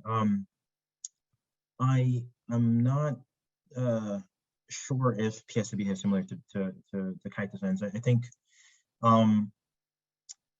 we're now learning a whole lot about PSA. As I said early in the talk, about 3 different groups sort of focus on the biological activity of this molecule, and we are now learning. Honestly, there've been a couple different hypotheses as to how it worked. Initially, it was not even thought to be sort of immunoregulatory. It's thought to be immunoactivating, and it was thought to mediate that immunoactivation through ligation to MHCs. There's been sort of a turnaround on the mechanism of action of this molecule to it being activating of TLR2, and there is a lot of evidence that suggests it is activating TLR2, the TLR2 sibling pathway. But even more recently, there was another recent paper that suggested, it is not only activating TLR2 pathway, but it's actually operating through a dectin ligation pathway. So the literature is evolving on this molecule. We're learning more about it each day. So I can't as yet, because I can't as yet come in to say exactly if it's like chitosans, for instance. Thank you, Jamal. We're running close to the end of the session, so I'm going to have to ask any other questions we followed up offline. And thank you again for the excellent talk. Our next speaker is Emily Day. She's an associate professor in biomedical engineering at the University of Delaware. She earned her BS from the University of Oklahoma, and famously her PhD right here at Rice University, go Owls, before she moved on to do a postdoc with Chad Merkin at Northwestern. She's also won a number of awards for her work, including a career award from the NSF, Young Innovator from CMBE, a Young Innovator in Nanobiotechnology from the Nano Research Journal, and a Young Scholar Award from the University of Delaware. Her work is on nanoparticle high precision therapy, and we look forward to the final talk for this session. Thank you very much for joining us, Emily. Thank you all for having me. I'm excited to be here virtually. Wish I could have been at my alma mater in person, but I'll take what I can get. So today I'm really excited to tell you all about some of the recent research happening in my group at the University of Delaware. In my group, as the introduction said, we engineer nanoparticles for high precision therapy of aggressive cancers, hematologic disorders, and maternal fetal health conditions. And the 3 main realms we work in are gene regulation, photoresponsive therapies, and developing biomimetic nanocarriers. And today, the story I'll be telling you is from our work in the biomimetic nanocarrier realm. In this project, we wanted to develop nanoparticles that could enable targeting of hematopoietic stem and progenitor cells, because these are really, really important targets for therapeutic manipulation. HSPCs are multipotent cells that can give rise to all blood cell types in the body. This includes red blood cells, white blood cells, and megakaryocytes that ultimately produce platelets. And you can imagine that because these HSPCs give rise to so many other cell types, whenever they fail, that can lead to a number of benign and malignant blood disorders, many of which are only cured by bone marrow transplants, which are very expensive and also very complicated and challenging for patients to endure. So there's a lot of interest in developing ways to manipulate HSPCs in the body, but in vivo delivery to these cells is very challenging. And they're often manipulated ex vivo using viral vectors, but those are pretty inefficient and cytotoxic. Because of all this, we wondered if we could develop nanoparticles that would deliver desired cargo specifically and safely to HSPCs in vitro and in vivo. The overarching idea was to develop megakaryocyte membrane-wrapped nanoparticles for targeted cargo delivery to HSPCs, and that's concept is depicted in this figure here. The idea is that we would culture MK cells and collect the membranes from those cells. Separately, we would synthesize polymer nanoparticles loaded with our desired cargo. Those would be extruded with the membranes to form our membrane-wrapped nanoparticles. We would intravenously administer these to a patient, and then they would travel through circulation, ultimately accumulating in the bone marrow, where they would interact specifically with HSPCs and avoid non-targeted cells. And I want to mention that this work is being performed by Jenna Harris, a PhD student in my group, in collaboration with Samit Das, who's a PhD student in Terry Papatsakis' lab, also at Delaware. So you may be wondering why on earth we think this concept would work. And it's really based on previous work in Terry's lab, where they've shown that megakaryocytic microparticles can target HSPCs in vitro and in vivo. So HSPCs, as I mentioned, can differentiate into megakaryocytes. And Terry's group has shown that these bud off extracellular vesicles known as MK-derived microparticles, which have the ability to then go back and bind HSPCs. So you see that here in vitro images where the MKMPs are green and the HSPCs are just shown in the DIC image, and you see them interacting in the merged images on the right. And when they've administered these MK microparticles in vivo, they've actually found that over 25% of them accumulate in the bone marrow. So they really seem to have some pretty specific targeting capabilities. And because of this, we wondered if we could wrap nanoparticles with MK membranes to enhance cargo delivery to HSPCs. To synthesize these particles, we culture MK cells from HSPCs as starting cells and then extract the membranes, and you can see what they look like structurally in this electron micrograph image at the bottom. We synthesize PLGA nanoparticles using standard PLGA nanoparticle preparation methods. You can see what those look like in the bottom center. And then these are co-extruded to form our membrane-wrapped nanoparticles. And here you can see the typical core shell structure that's present once these have been fully prepared. We use a number of techniques to characterize these nanoparticles. One of the main things that we use is nanoparticle tracking analysis. And here you get a characteristic size for the particles. And what we often see is that for bare nanoparticles, once they're wrapped, we see a shift in the peak to the right. So that gives us some indication of successful membrane wrapping. We also see across several batches that this mean diameter increase is pretty typical. So bare nanoparticles have a size around 120 nanometers that increases up to 130 to 135 for wrapped particles.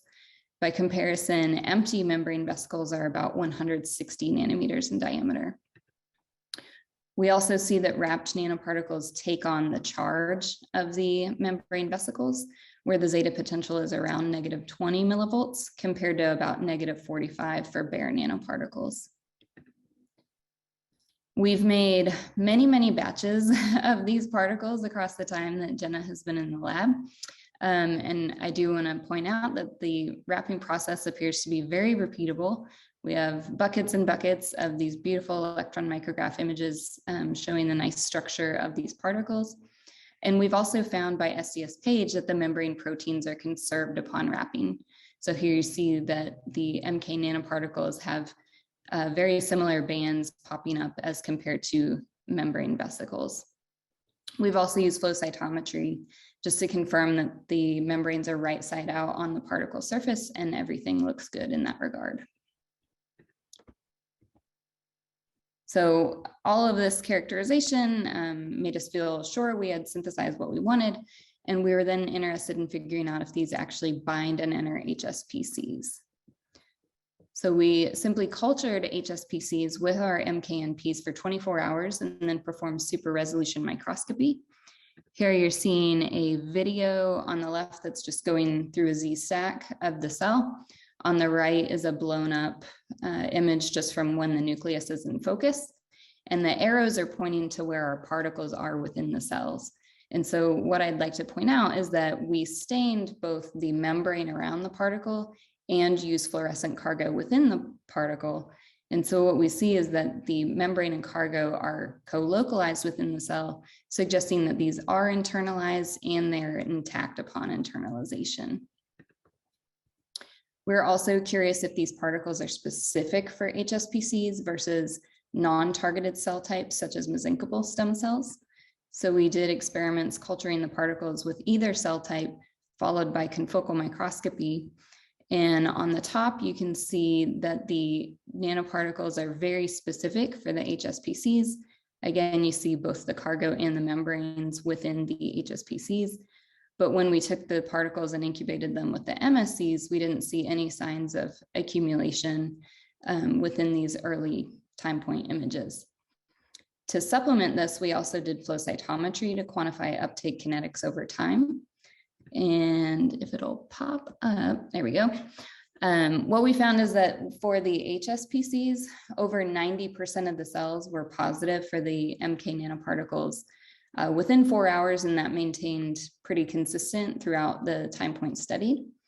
By comparison, there was much lower uptake in the MSCs at early time points, and it slowly started to come up over time, but wasn't anywhere near the level that we saw with the HSPCs. I'll also mention that we did the same experiment with HUVEX as just a second control cell line, and we saw similar results where there really wasn't much interaction of the particles with the non-targeted cell type. These data then made us wonder, we know these particles can get into the cells that we want, but do they actually deliver functional cargo into the cells? So to evaluate this, we decided to create nanoparticles that were loaded with siRNA as a model cargo. And the idea is that we would culture CD34 positive HSPCs and treat them with nanoparticles loaded with either siCD34 or just a non-targeting control siRNA. You could imagine then that for the case of the Si negative nanoparticles, since there would be no CD34 knockdown, you could add fluorescently tagged antibodies against CD34 and then use flow cytometry to quantify the expression on the cells. In the case of the CD34 siRNA loaded nanoparticles, you would expect CD34 to be silenced. So there should be minimal or no antibody binding, indicating the level of protein silencing that you've had. And what we found is that the particles can deliver functional siRNA cargo into HSPCs to silence gene expression. So the red line here is showing you the Si negative loaded nanoparticles, and you see across 4 days, there's really no change in CD34 expression compared to our untreated control. Whereas the Si CD34 loaded nanoparticles really robustly reduced CD34 expression in these cells.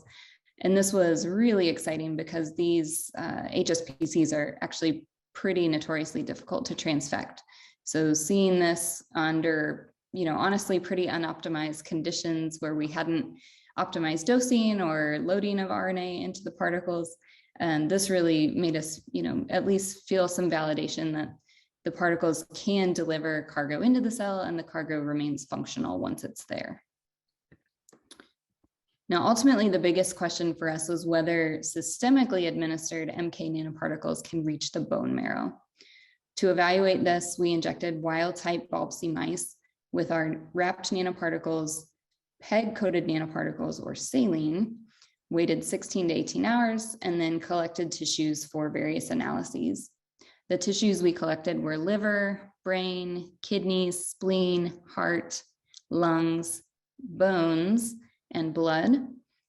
So all of the tissues that are kind of shown within the bracket were IVIS imaged to get an idea of particle distribution. And after IVUS imaging, we took some of the tissues and weighed them and homogenized them so that we could read the fluorescence on a plate reader to get an idea of fluorescence per gram of tissue. The other tissues kind of shown over on the right, we flushed the bone marrow from the femur so that we could get a more detailed idea of particle interactions with cells in the bone marrow by flow cytometry and confocal microscopy. And we also performed complete blood count analysis on the blood just to make sure that our particles weren't having any toxic effects. So next I will walk you through all this data. So perhaps some of my favorite images we've collected over the last several years. We've got really nice IVUS data showing that the MK wrapped nanoparticles distribute similarly to PEG nanoparticles, but with much greater bone marrow accumulation. So for both PEG coated and wrapped nanoparticles, we see accumulation in the lung, spleen, and liver, but you'll notice when you look at the bones that we have more signal coming from the femurs of the MK nanoparticle group than the PEG nanoparticle group. And this becomes even more apparent when you remove all the other tissues and just focus in on the femurs. You really see a much brighter signal coming from the femurs of the wrapped nanoparticle mice. The quantitative analysis from our plate reader data really corroborates the IVUS data. We're looking at signal of fluorescence per gram of tissue. We see similar levels in essentially all the tissues for the wrapped particles versus the PEG nanoparticles, with the exception being the bone marrow, where we see about double the amount of signal for the MK wrapped nanoparticles compared to the PEG nanoparticles. And I'll highlight that this is the marrow from just one femur per mouse. So you can imagine that if you collected the marrow from other bones in the body, that you would essentially have even greater differences here. Now, one of the other things we wanted to know is if these particles within the bone marrow, which specific cells in the bone marrow are they interacting with? So we flushed the bone marrow, labeled it with CD117 to identify the HSPCs, and then did flow cytometry to figure out of those HSPCs, what fraction are positive for our particles. And you see that compared to PEG nanoparticles, the MKNPs have much higher accumulation within the CD117 positive HSPCs. We also did confocal microscopy on the flushed marrow. And I think this is a beautiful image that really shows some of the advantage of the membrane wrapping technology, where here the particles are indicated by their fluorophore labeled cargo, and the HSPCs are shown in green. And you see really that the particles are specifically interacting with the HSPCs, and they seem to be apparently more or less ignoring the other cell types that are present in the bone marrow. So this really shows not just that it gives you the tissue level specificity, but also within that tissue, the cellular level specificity. So overall, I think we've seen that these MK wrapped nanoparticles are very promising vehicles for targeted cargo delivery to HSPCs. They can preferentially bind HSPCs versus non-targeted cells. They can be loaded with either hydrophobic or hydrophilic cargo. That cargo remains functional inside cells once delivered. And when you take these in vivo, we see that they specifically interact with HSPCs in the bone marrow. So overall, I think these findings support continued investigation of MK nanoparticles for targeted cargo delivery to HSPCs, and more broadly, continued investigation of membrane wrapped nanoparticles for targeted cargo delivery to homotypic tissues and cells. With that, I will close my talk, be of course happy to answer any questions. And as a quick shameless plug, I'm looking for a postdoc. So if anybody's interested, shoot me an email after the conference is over. Wonderful. Thank you, Emily. We are short on time, but I got the okay from Omid to go to 2:35. So you have 3 minutes. I'm so sorry. You have so many questions on there, but I think you can type answers to the ones that maybe we don't get to, but we can try to get through as many as we can in the next 3 minutes. So Davika Manikam asks, can you comment on the liver? Oh, yeah, well, I missed one, but can you comment on the liver accumulation of the biomimetic particles in addition to delivery to the bone marrow? Sure. Yeah. I mean, I think as we've seen for most cellular tox, it's pretty typical for your particles to end up accumulating somewhat in the liver. It's a common clearance organ. So we weren't surprised to see some of the particles going there. And Nitish Kahurana asks, what is the driving force for the membrane wrapping around the nanoparticles? And what kind of interactions are at play between the membrane and the nanoparticles? Yep. Yeah. So it's really just simple electrostatic interactions. Our nanoparticles have a negative charge. And so that's really what drives the ability of the membranes to orient right side out on the particle surface. So you just have some repulsion with negative extracellular membrane components that give you both the binding and the right side out orientation. Cool. Alagasar Salem asks, does the membrane coating increase the density of the particle delivery systems? Does it increase the what? The immunogenicity. You know, that's not something that we've looked at. One of the future kind of ideas for this is that you would ideally want to use patient-derived cells to generate your sort of personalized nanomedicine. So I think that's one way that we could potentially avoid complications. And maybe the last question before we wrap, and then there's maybe one or two more you can hopefully get to by typing. Sure. Would the DID dye redistribute to plasma membranes upon in vivo injection? Would it redistribute to plasma? So could it potentially be transferred from the particle to the cells in the tissue? That's what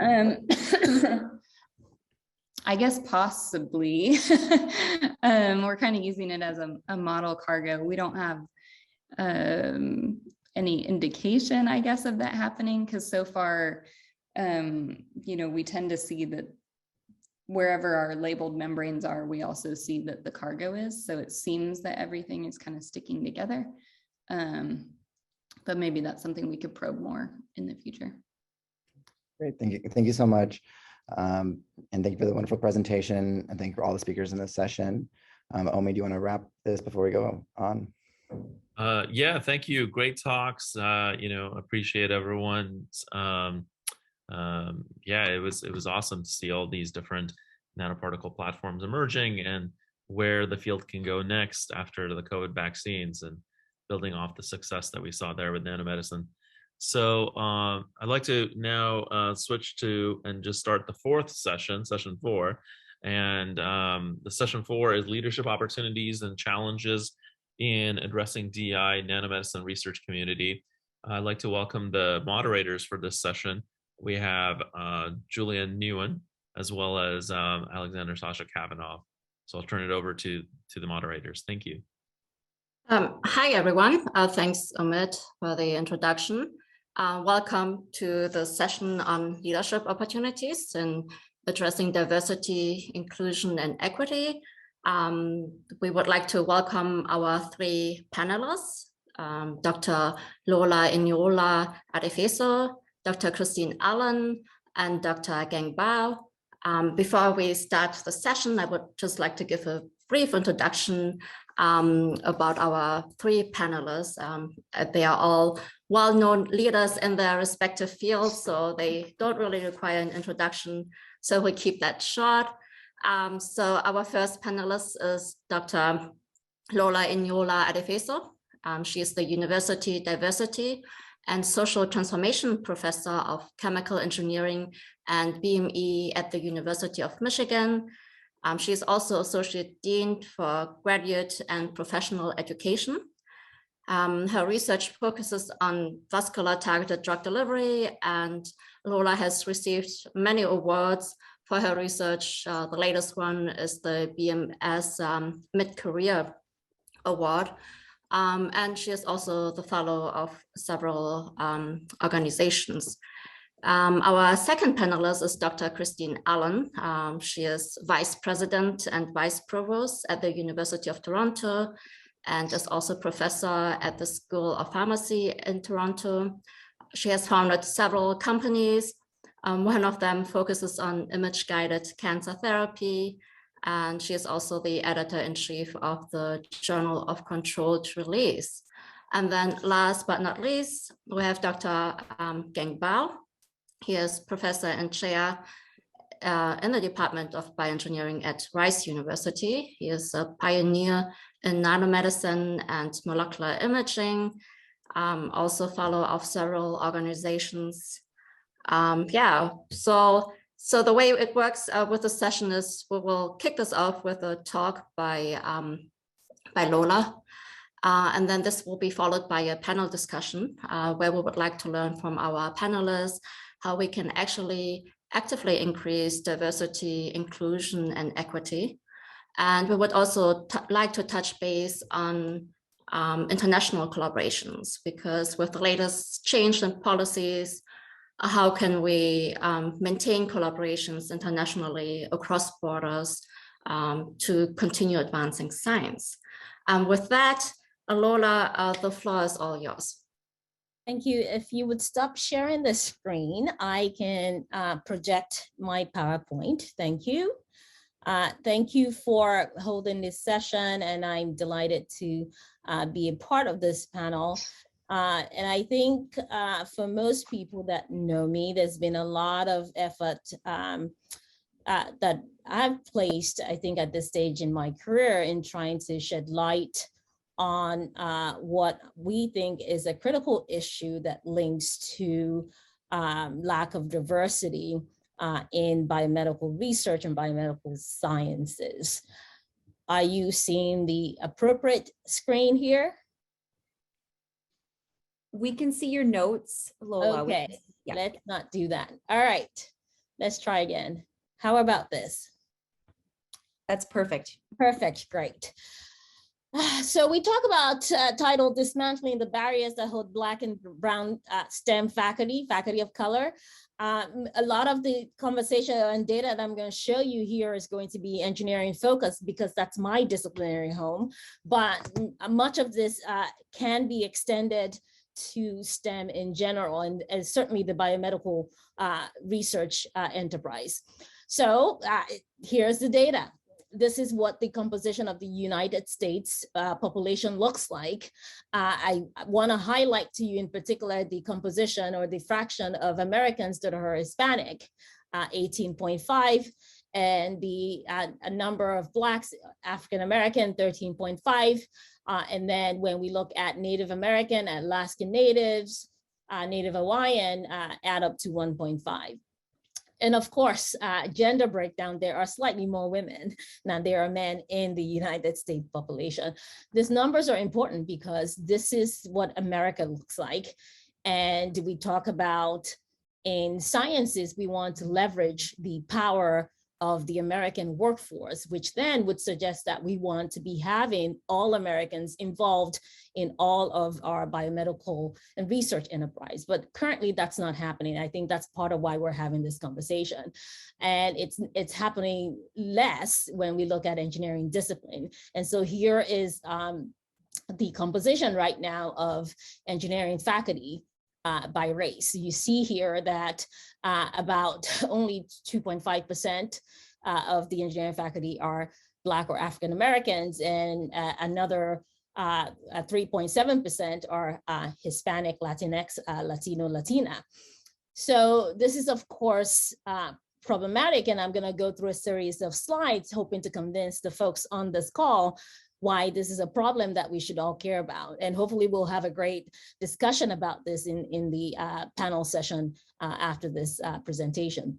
But highlighted in that blue text there is what that number looks like in biomedical engineering. One subset of biomedical research workforce, and certainly I think a lot of the Nano DDS community do come from biomedical engineering. So I do want to highlight what our numbers look like in our discipline here. So we're underperforming with Black and African American in terms of the average. We only have 2.2% faculty compared to the average of 2.5. So we're sort of dragging down the average, so to speak. And that number in some ways is disappointing when you look at the diversity of the undergrad population in biomedical engineering. These are the top or the largest engineering schools by faculty there, and with Georgia Tech leading, and the numbers that you see there in the blue text are essentially the numbers of underrepresented faculty, and in the parentheses are the number of African American faculty. I will tell you, if we're focusing on BME, BME at Georgia Tech only has 4 African Americans. UIUC, which is the second largest faculty size, has 0 in BME that we can see. So the numbers are not there in terms of representation, and I highlight Black faculty numbers, and I must acknowledge that those numbers are numbers that I have to go into the website to look for. So these are based on visual understanding, and some of these individuals I know. So those numbers could be slightly more, it could be less, depending on how people themselves identify. And I also like to highlight this, there's always this conversation that we talk about HBCUs and the roles that they play in educating the American workforce, importantly, the Black workforce, as well as Hispanic serving institutions and their role in educating Hispanic Americans to, again, contribute to the workforce. There's always this assumption with the HBCUs that the faculty would be better, and that Black faculty would be better represented there. And it's a myth, or in some cases, people just aren't aware of this, that this is also not the case. So Howard University is one of the well-known and larger HBCUs. And you see here, of their faculty, only 24 in engineering are African American. That's a low number, and you see that number for Morehouse as well as NCNT. So this lack of representation of diverse faculty, diverse American on the faculty and engineering program spreads across institution, whether they're HBCU or PWI, predominantly white serving institution. And you see this again when we think about our brothers and sisters on the medical side.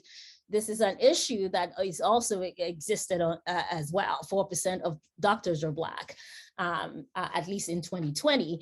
This is important because we on the biomedical research side create the technology that the clinicians use to treat, but then also on their side, they're not, the lack of representation is affecting how those technology is being used and how medicine is delivered. And so then we talk a lot about health disparity and what the cause of it is.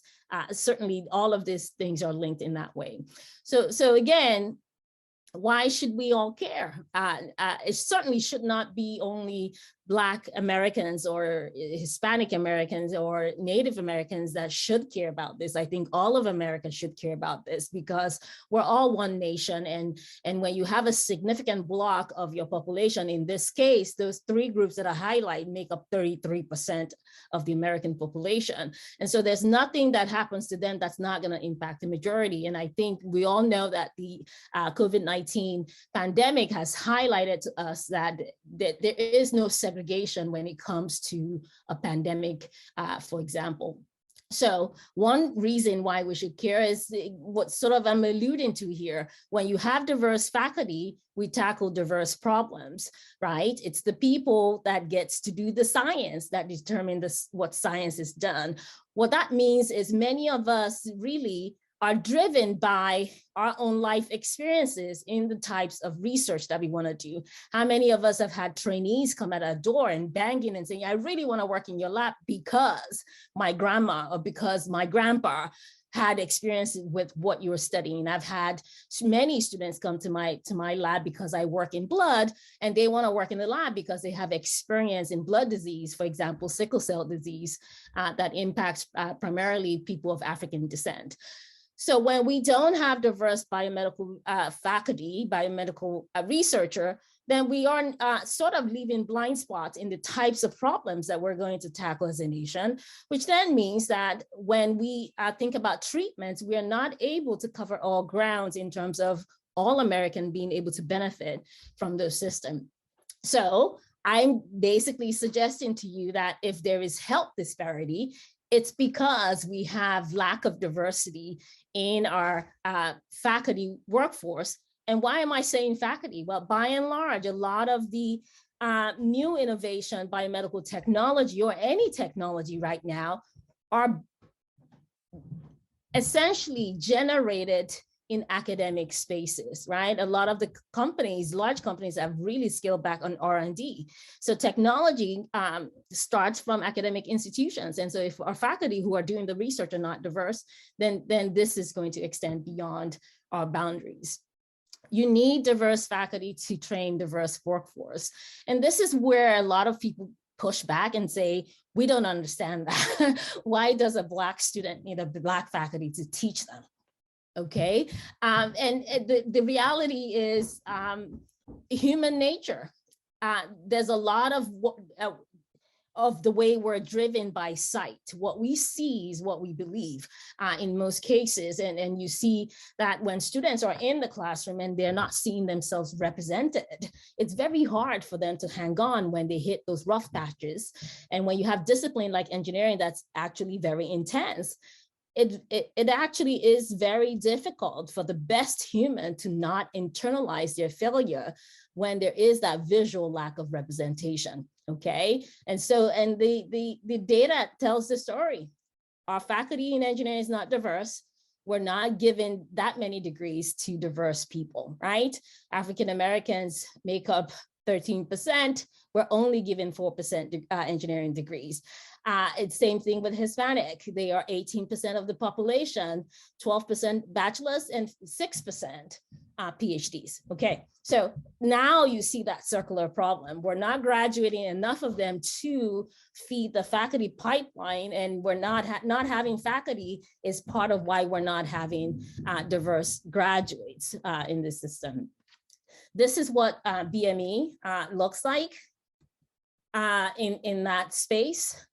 We have total URM, PhDs is 8% for BME. There are no breakdown of BME numbers based on Black, Hispanic, because the numbers are low, right? But you could see here that as a discipline, we're part of the disparity problem here.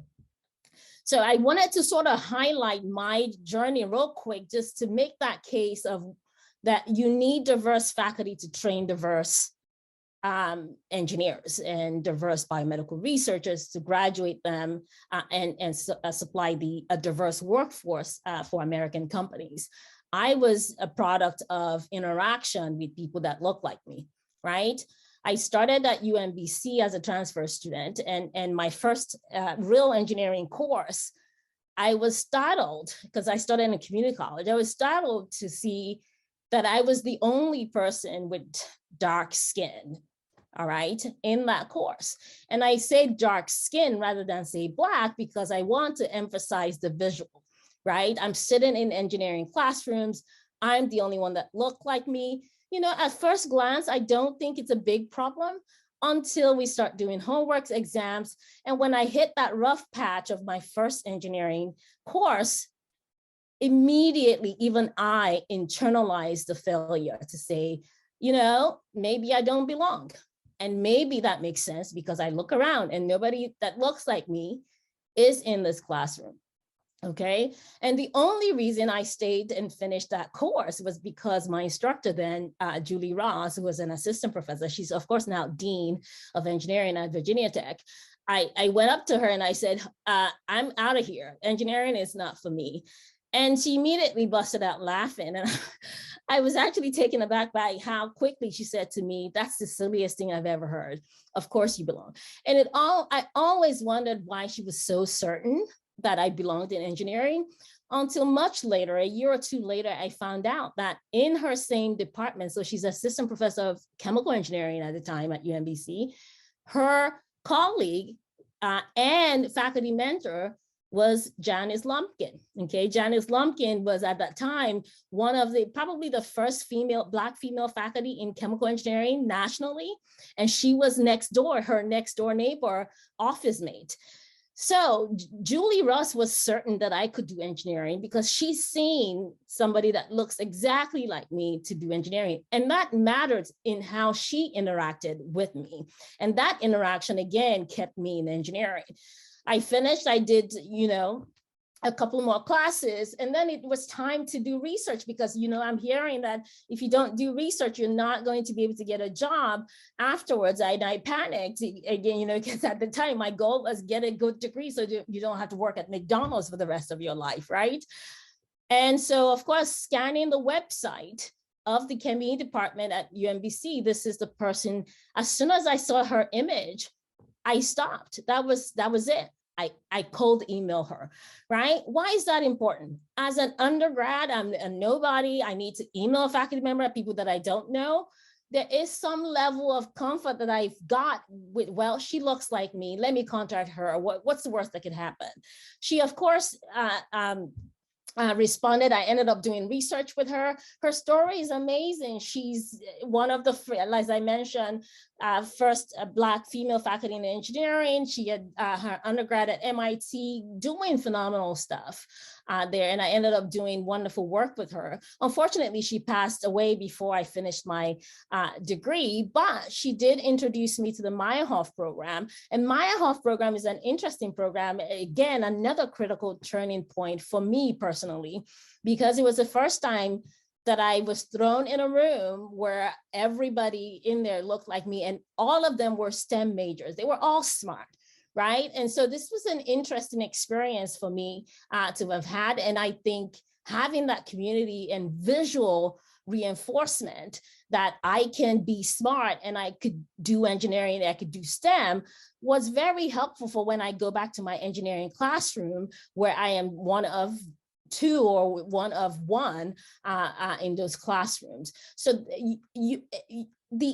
and I'm certain that many of you in this call maybe have the understanding of the enormous impact of the Meyerhoff scholarship program in terms of being the generates the largest number of PhDs in STEM and MDs Black here is a familiar face that you might know, Dr. Kizzy Colbert, who was very much involved in the mRNA vaccines that we've heard so much about today. For me, this felt like my HBCU, right? And I need to highlight this, that someone like me needed to have had all this interaction with people that look like me to get here.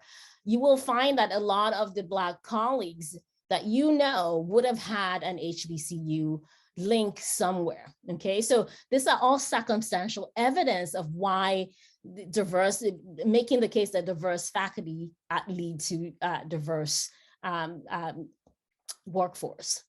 I ended up finishing UMBC, top of my class, and I applied to graduate school, got in across the country. The experience as a Black student going on recruiting weekend at the time was miserable, because again, I'm back to being one of only in recruiting weekends and not understanding, not helping, but wonder whether I belonged in graduate school. Should I even be going to graduate school here?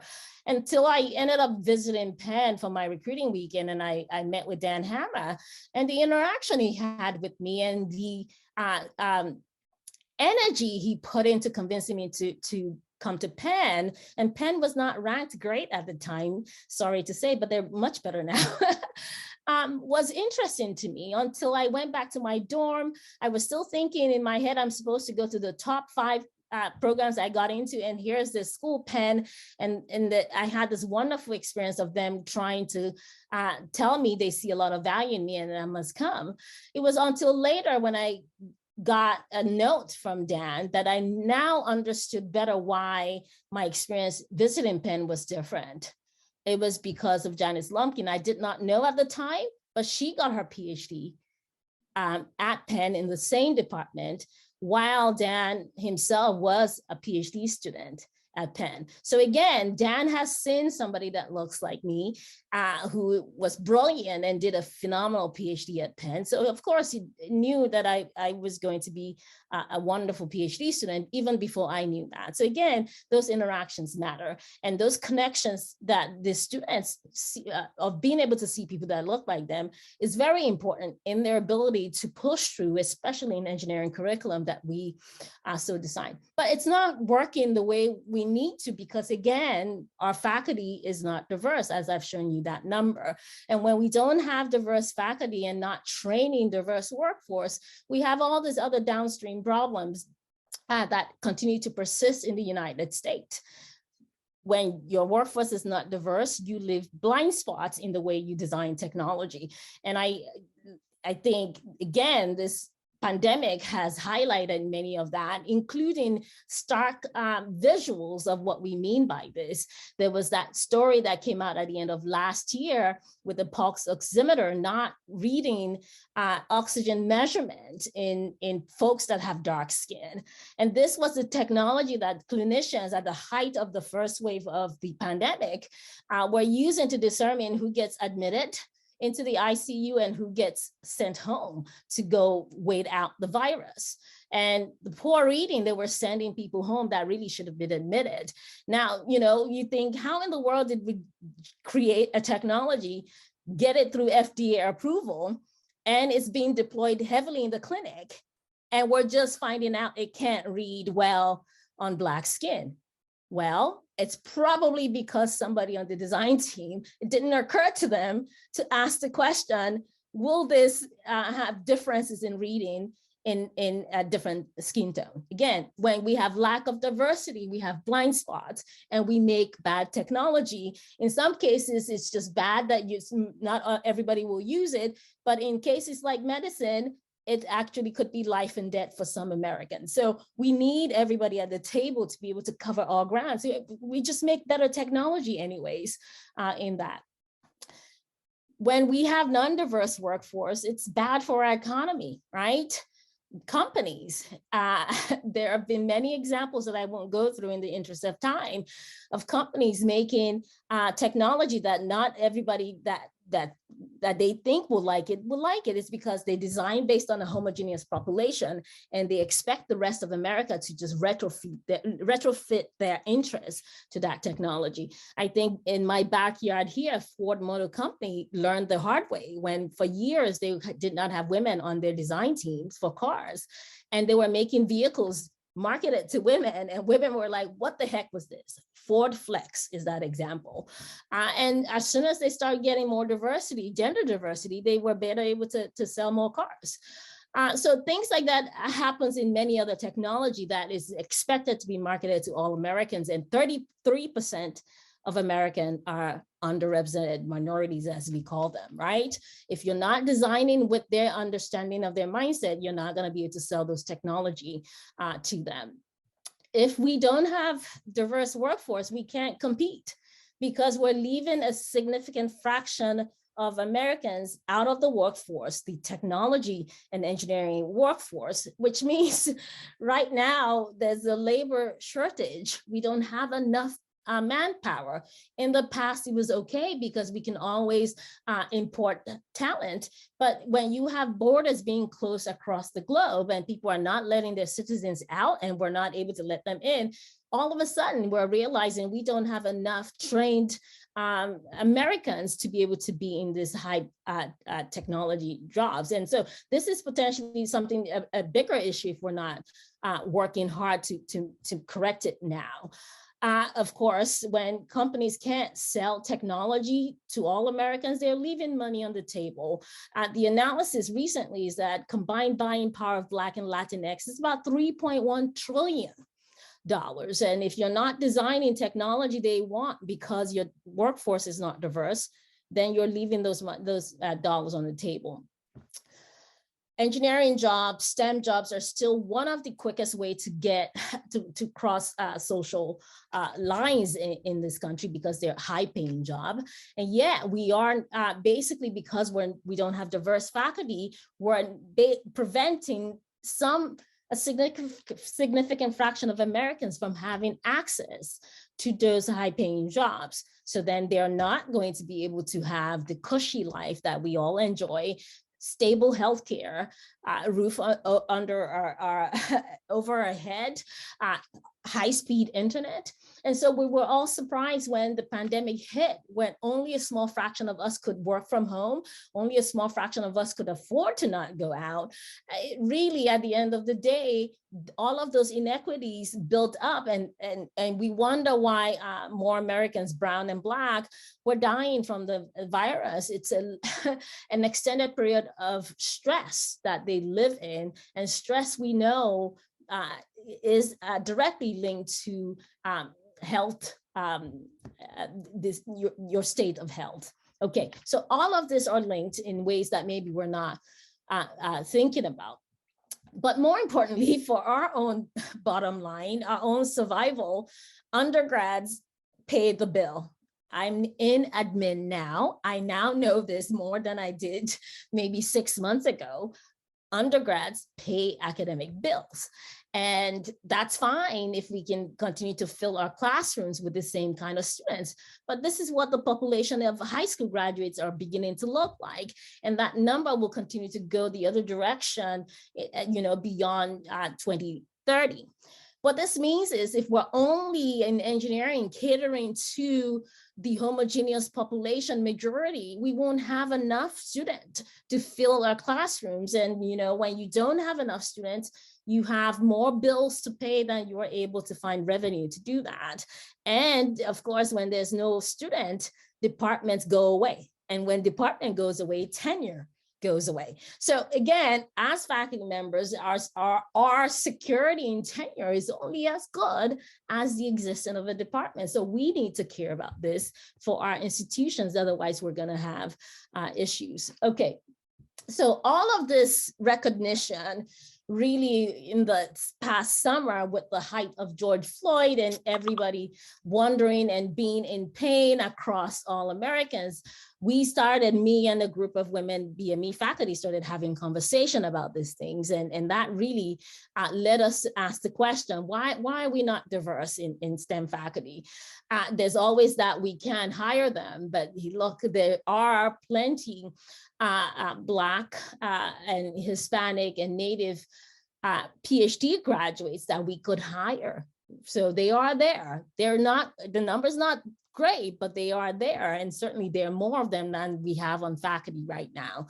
And there's always that, well, but they're not good enough. Well, that's part of our problem. If we want to train the pipeline to be diverse, then we need to be intentional about training diverse PhD students in ways that get them into that pipeline. And what bar are we using to decide who's good or not? That in itself needs to be reassessed, right? Many of those bars are set by the majority mindset that again continues to leave out diverse people. But the reality is it's the climate. Goes back to that stress of being the only, even at the faculty level, that's difficult.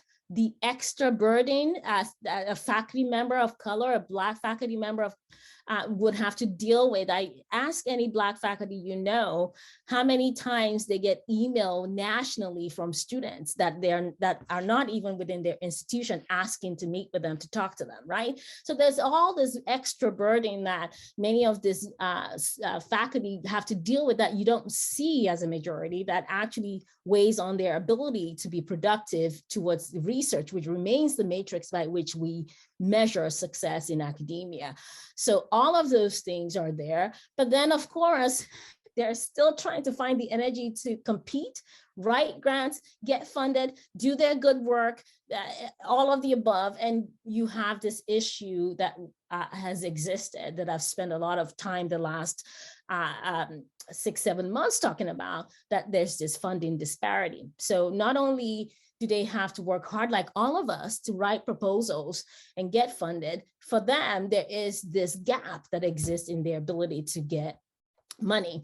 What do I mean by this? So there were work that came out about a decade ago in this publication by Donna Ginter and co-workers, where they looked at NIH data, who's getting funded, what is the demographics for them. And they were identifying that the Black applicants experienced 13% funding gap compared to white. This was the only population that they found this gap in.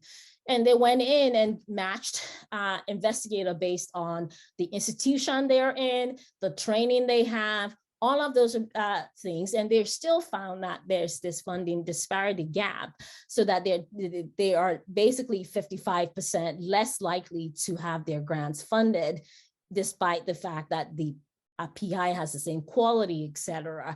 And so this was concerning. I remember when the paper came out over a decade ago, I had palpitations about this.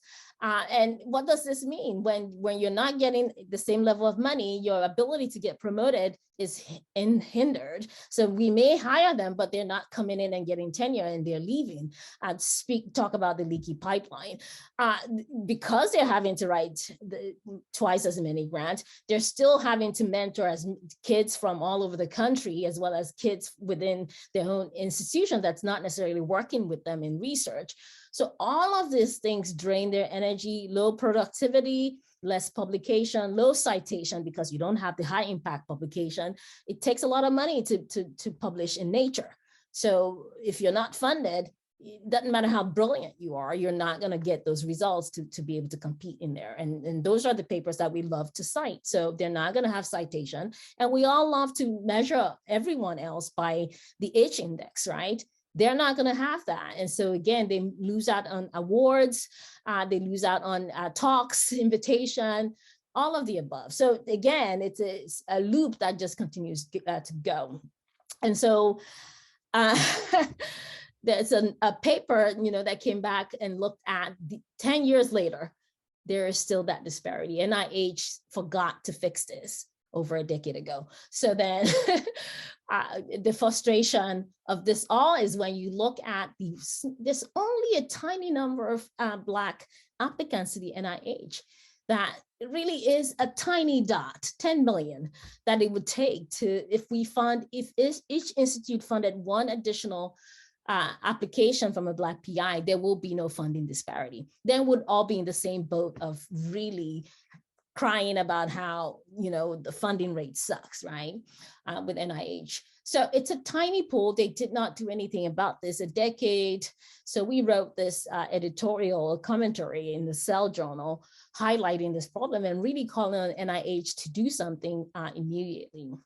I'll go through this because I want to keep us on time with this panel. So I'll rush through this real quick. Hopefully we can, if anybody has questions, we can discuss it in the panel there. So we asked them to say, look, you need to talk about this. And we were delighted that actually that's happening. The director wrote an editorial where he really did apologize that they let this disparity linger for so long. But then we say, okay, apologies, great, step one, but really we need immediate action that has to happen yesterday, right? Because for every year that pass, that's students that were not diverse students that were not trained to go into the workforce in the US. And we say that really there needs to be funding mechanism put in place right away to address the disparity, kind of similar to what NIH did with the early stage investigator, when we saw that there was a disparity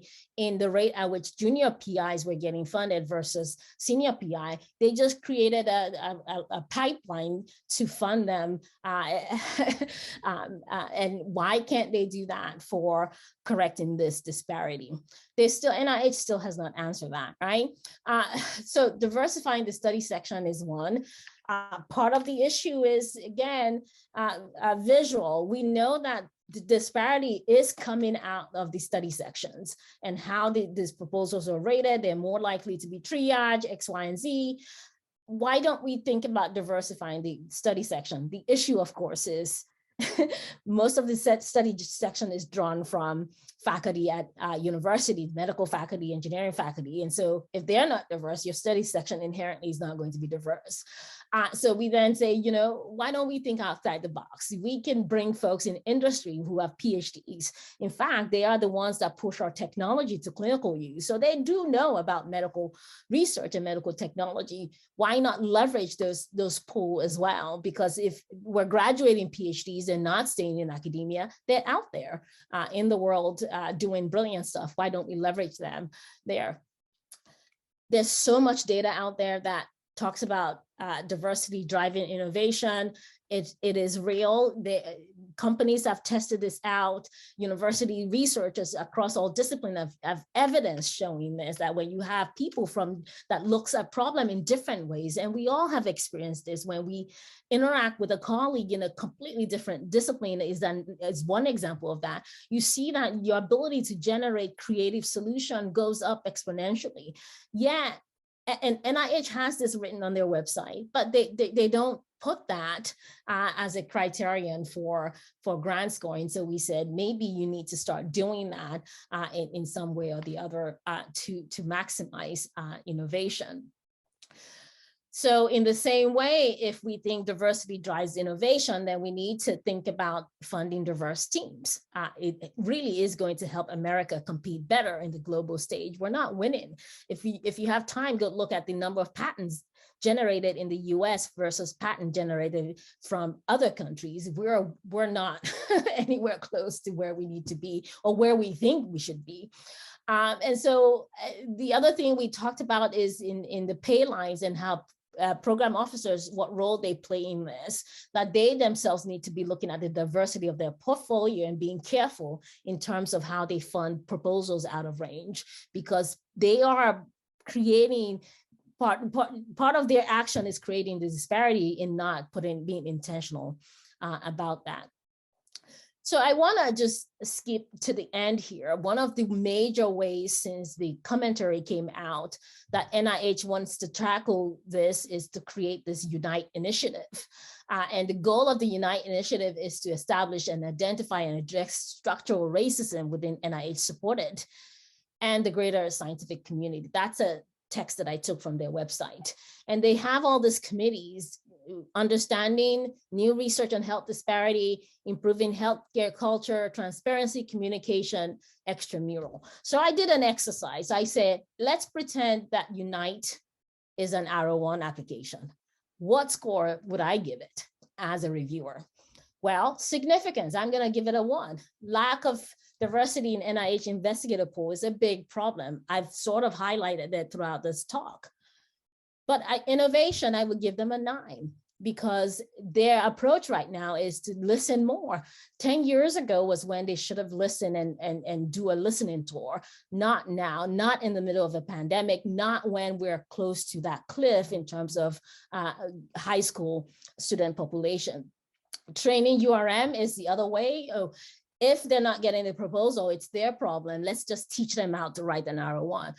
Despite the fact that the data suggests that's not the issue. So they're not using innovative approach to fix this problem. The investigator score is 8. There are no external stakeholder in the UNITE group. It's all NIH folks. So it's again, diversity, lack of diversity in some ways. How can you fix your own blind spot when the people that you're asking to look at the problem are exactly people that have been embedded in the system? Approach, a 9. Right now, the things that have come out of NIH is simply focused on health disparity. Those are important problems, but the lack of diversity in the biomedical workforce is part of why we have health disparity, as I suggested. And nobody's talking about the study section and the review process, which we know is the major driver of the disparity. They're not involved in UNITE in any way that I can see it. And there's no clear definition of the timeline and things like that. Environment, I would give them a 9. There's no clear definition of how much resources NIH is putting to UNITE. If I were an investigator that submitted an R01 and I don't tell you what my lab space is or whether I have the cytometry equipment, you're going to give me a 9. So this is my assessment of the UNITE, and we're hoping that people in the community will continue to push and encourage NIH do better. So that's all I have, and hopefully we'll have a good discussion with the panel. Thank you so much, Lola, for the really insightful and powerful talk. I would like to open the discussion to all of our panelists. So hearing this, what do you think? Do we need as a community to create opportunities? So what type of, how can we create opportunities to increase diverse leaders, give opportunities to underrepresented trainees, scientists, and faculty? So maybe we can start with, Gang or Christine. Yeah, we'd like to thank Lola for the wonderful talk. Clearly, the problem is there. There's no question. I guess we need to come up with solutions, right? So we have to start early. So as department chair, we have been trying to recruit faculty members, especially minority faculty members. But the pool is so small, right? Just limited candidates that we can recruit. So my view is that we need to start early.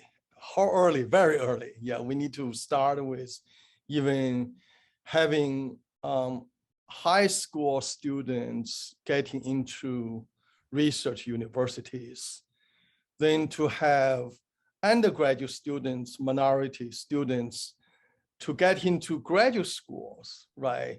Then in graduate schools, we need to help them to become very successful researchers, postdocs, to create special opportunities for them to be postdocs, then to have opportunities to become faculty members. As Lola mentioned, you know, we have all kinds of problems, but if we do not start early, we will still face the same challenges.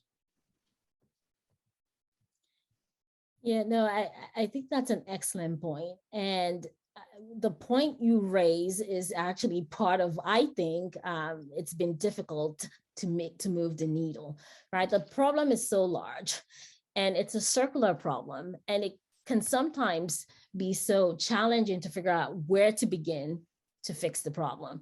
And because of that, in some cases we get lost and we tend to go, it's so big to do that. So where, I'm curious, which point of the pipeline would you all think we should focus on? Sasha. Go ahead, Sasha. Well, yeah,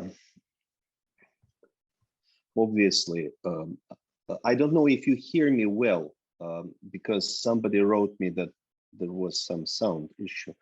Obviously, my experience is relatively limited to my lab, my trainees. I didn't study this particular problem as in a systematic way, but I generally think that when I get a student, a graduate student, or a postdoc who is willing to make it, we certainly will be successful, and that refers to all students. And I have been highly committed to training African American students, as you may know, and I just know we will be successful. And if there are some deficiencies or whatever past inequality-based things, I believe that as a professor, a leader, a director of an institute center, I do have resources, or I can command the resources to address those things. As a kineticist, I want to just refer to the same thing as Gen Bao said. And in kinetics, in a sequential process, and of course, maturation from childhood to a successful, career, it's a linear, in a way, process. Although I understand that there is a circular influence and, role model thing and other accelerating factors. I believe that the limiting stage is limiting the process. So I want to understand where is the limiting stage. I'm seconding that what Gangbao said, that I think we don't get enough influx into the graduate student. And then I ask myself, what can be done? And I think there is no reward system for faculty of all colors, because it is a goal for all of us, irrespective of our race, gender, religious beliefs, of anything. It's a goal of all of us committed. There is a lack of reward in our academia for putting our time, instead of trying to get a high profile grant to produce technology and so on and so forth, just to focus, let's say, on making sure that more kids from all diverse environments get into high school, help them at that stage, mentor them at that stage, because we are committed. The question is the system providing enough support, and whether NIH is providing enough support? So that's, I think, where probably we can make more difference and try to push, I think, funding agencies. NSF is probably doing something, but we need more in health science for sure. That was my comment. I think Christine had some thoughts on this. Great, thank you, Julianne, and I really appreciate being here today. Lola, your talk was fantastic, and I love all of the data, really, really amazing. We've been pursuing pipeline programs here in Toronto, and I think, this is, I think Sasha just highlighted this, kind of reaching out to high schools, and we're doing a lot of that. I was at a meeting last week with a number of high school teachers, and they're telling me that they have, or even middle school teachers that are telling me that they have young people from underrepresented groups that are telling them they don't even think they'll make it out of high school. So I'm starting to believe that we've got to go even further back. And we're talking about elementary schools and middle schools and so on. And I think sometimes it can start to feel overwhelming because we're one person and we want to make a difference and we want to see change and we want to see it yesterday, frankly. And so I think if each of us, though, starts to think about what we can do, and we commit to doing even small things, if every single person in every academic institution committed to doing small things, tangible, actionable, small things, we would be in a different place. And so, as an example, some of the things I've done is I am working now with a program that's doing outreach to high schools. And I do set aside the summer student program, the summer student positions in my lab for students from underrepresented groups. Those are just small things that I do. Because I think we've been talking about this a lot. We have to keep talking. At the same time, we haven't been actioning things enough. So there's still a lot of talking and listening and talking and listening, and I think not enough action. And a lot of announcements of things that people are going to do or institutions are going to do. And now one of the things that I'm saying is I don't want to be quoted in something unless I'm talking about something that we've already done, not something that we plan to do. So, so that's a great point to reflect. And I want to reflect Sasha's point. We don't have enough time, and there's not a system that rewards us going outside to a high school to do anything, right?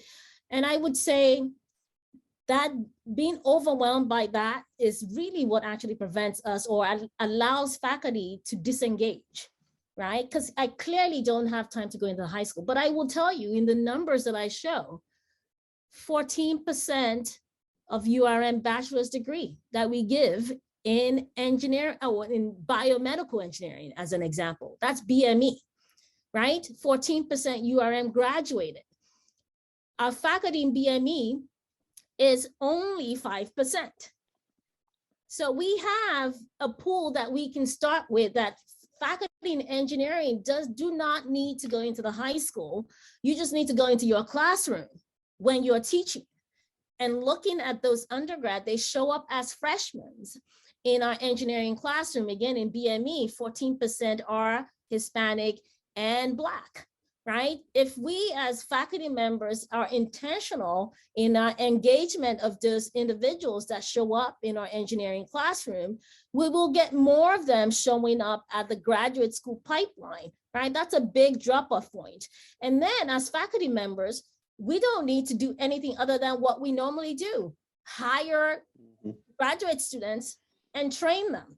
So again, if we are intentional about taking those seniors and convincing them to go in the graduate school, and we can do that by offering them undergraduate research experiences in our labs, we bring them in as PhD students, and we treat them exactly like any student that we have and train them and believe that they are high quality, which I think is the experience I had as a PhD student. I was in an environment where there was no doubt of my ability to be innovative and creative, right?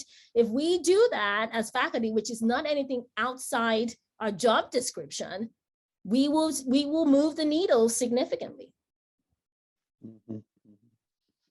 Makes sense. Yeah, thanks everyone. So here's a question from the audience, and basically it's the question boils down to the fact is, do we challenge our institutions, our universities enough?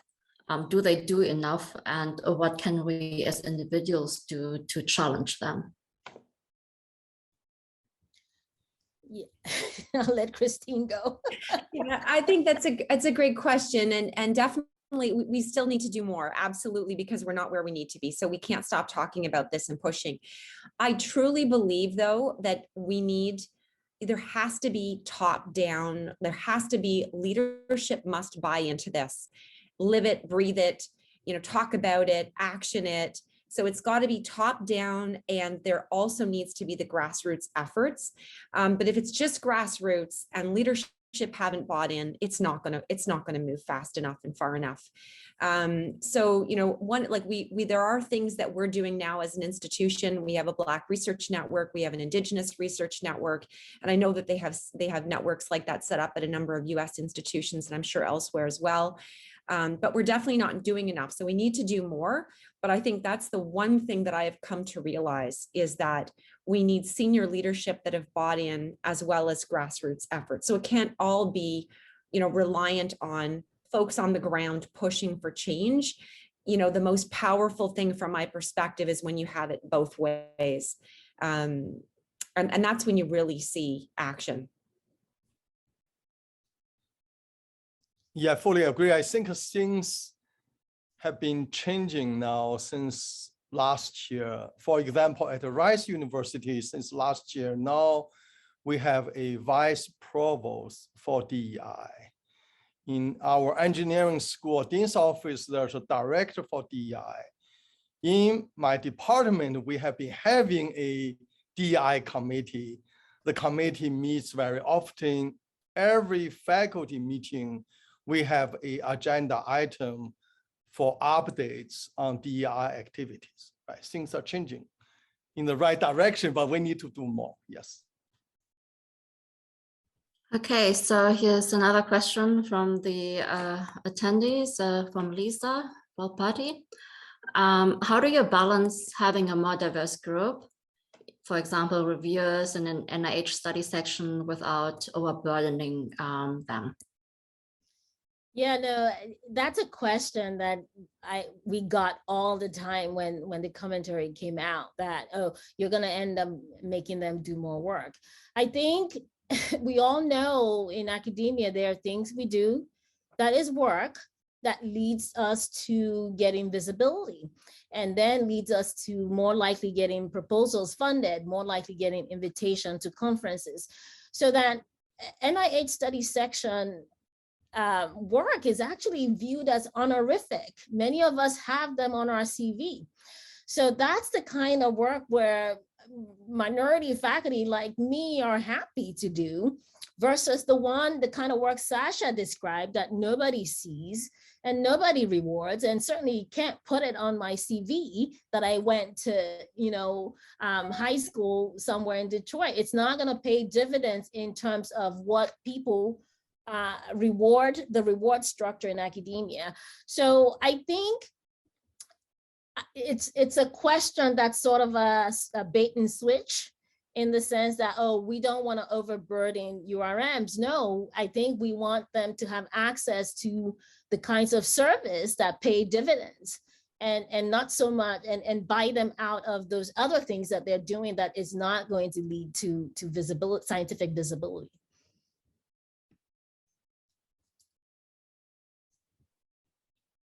Well, thank you, Lola, for the insight. So here's another question from the attendees, and that touches more on socioeconomic factors.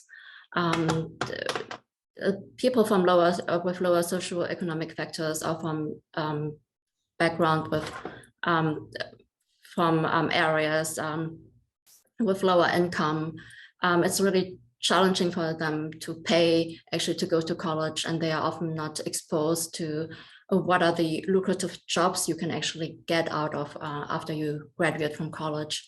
So how do we, and there's also a lack of representation of kids with from a low socioeconomic background.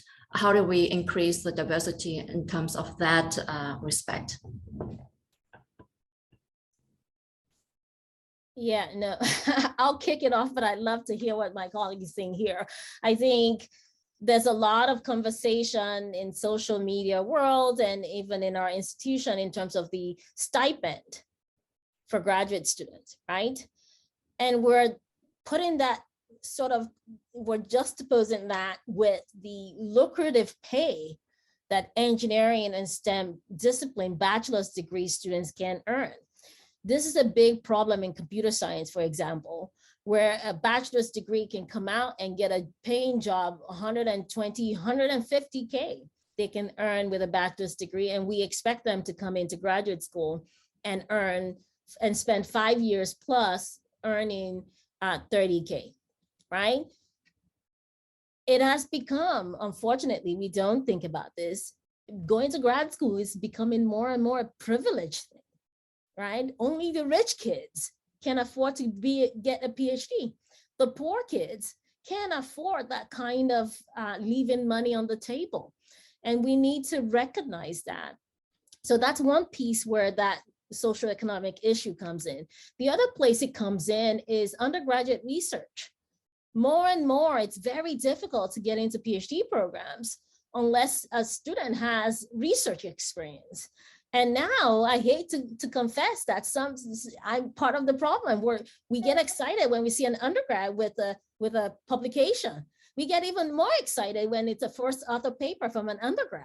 And that person is going to get admitted over somebody that has zero experience. The problem, of course, is there's financial issues that link to whether a student can dedicate such time to research as an undergrad versus the poor student, low socioeconomic status student that have to work, right? They cannot afford that time to do research because most of the time, and again, I'm guilty of this, we don't pay undergrads for research, right? It's for credit. It's for volunteer. Again, undergraduate research is more and more becoming a privilege thing for the rich kids. So those are some of the things we need to think about. That's an excellent point, Lola. I can tell you that, you know, I was one of those young people really from a family, blue collar family. My parents were not supportive of me going into academia. They were not supportive of me going to grad school. They didn't understand it at all. They had not gone to university. And so, you know, it was not an option for me to do all of this kind of volunteer work and all of these different things. And, you know, if I was volunteering, I had to be working at the same time. And so one of the things that I don't take volunteers in my lab. If I have people in my lab, then they're paid. There are no volunteers. So that kind of levels the playing field to some extent, because I do worry about that. I think that when we have opportunities for folks to volunteer, then that means already we've selected for a specific group. Right. And we are eliminating others who are not in a position to volunteer. One of the things that I really like that the med school has done here, and I'm sure it's been done elsewhere as well, is they, you know, did an exercise where they really identified the systemic barriers to applying to med school. And one of them actually was, the number of times some young people can take these MCAT courses, the courses to help them prepare for the medical school exams. So now what they do is they've eliminated that.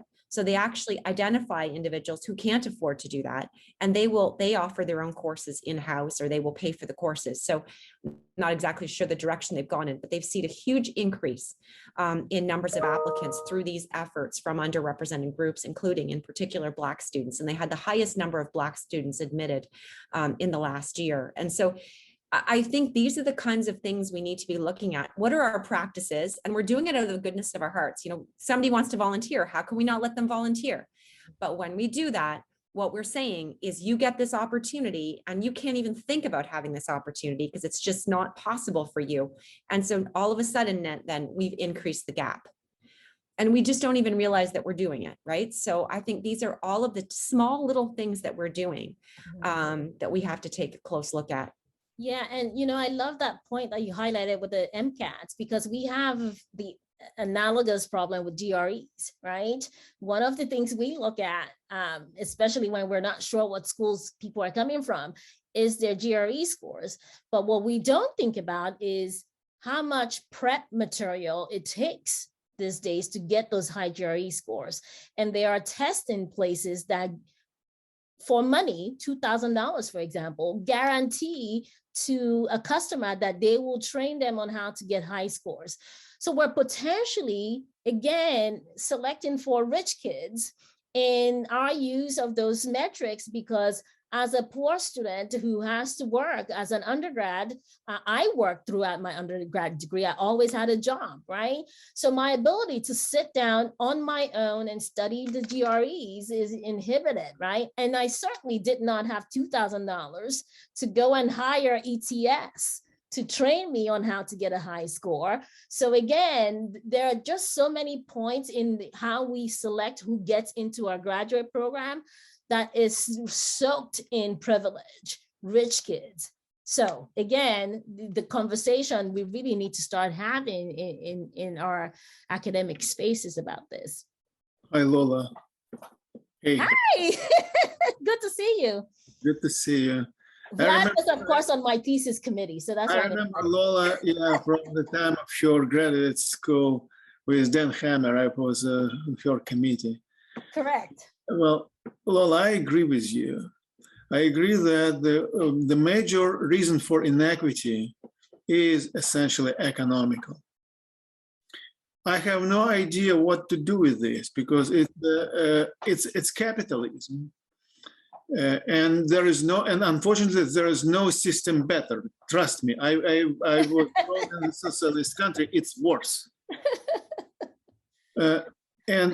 And I believe that the things should be fixed at much earlier age. It should be from the really small kids. Their opportunities to evolve, to develop, to excel, to mingle with other kids, to socialize, to adopt some rules of social ladder. And I have no idea how to do this because it should be done not even in the high school. It should be done in elementary school, maybe even before that. It should be done at the level of the parents, which we have no authority over. I mean, I have no idea what and how can it be fixed. The NIH, by the way, does a good job by sort of punishing you for not working in this direction and gratifying you for doing these things. But at the level of the university, especially school, medical school and graduate engineering school, I think that it is more on a conscience of the faculty, individual faculty, how to approach this. I mean, and it cannot be really changed in a way of decrees or laws. I don't know. The problem is clear. You enter the Ivy League, especially Ivy League schools, you see differences and inequities You don't have to have an explanation for this. I don't know. No, I think you have some valid point there. I do want to point out, though, that there is that socioeconomic issue there, that everyone is correct, that needs to go all the way down to even preschool to fix that, right?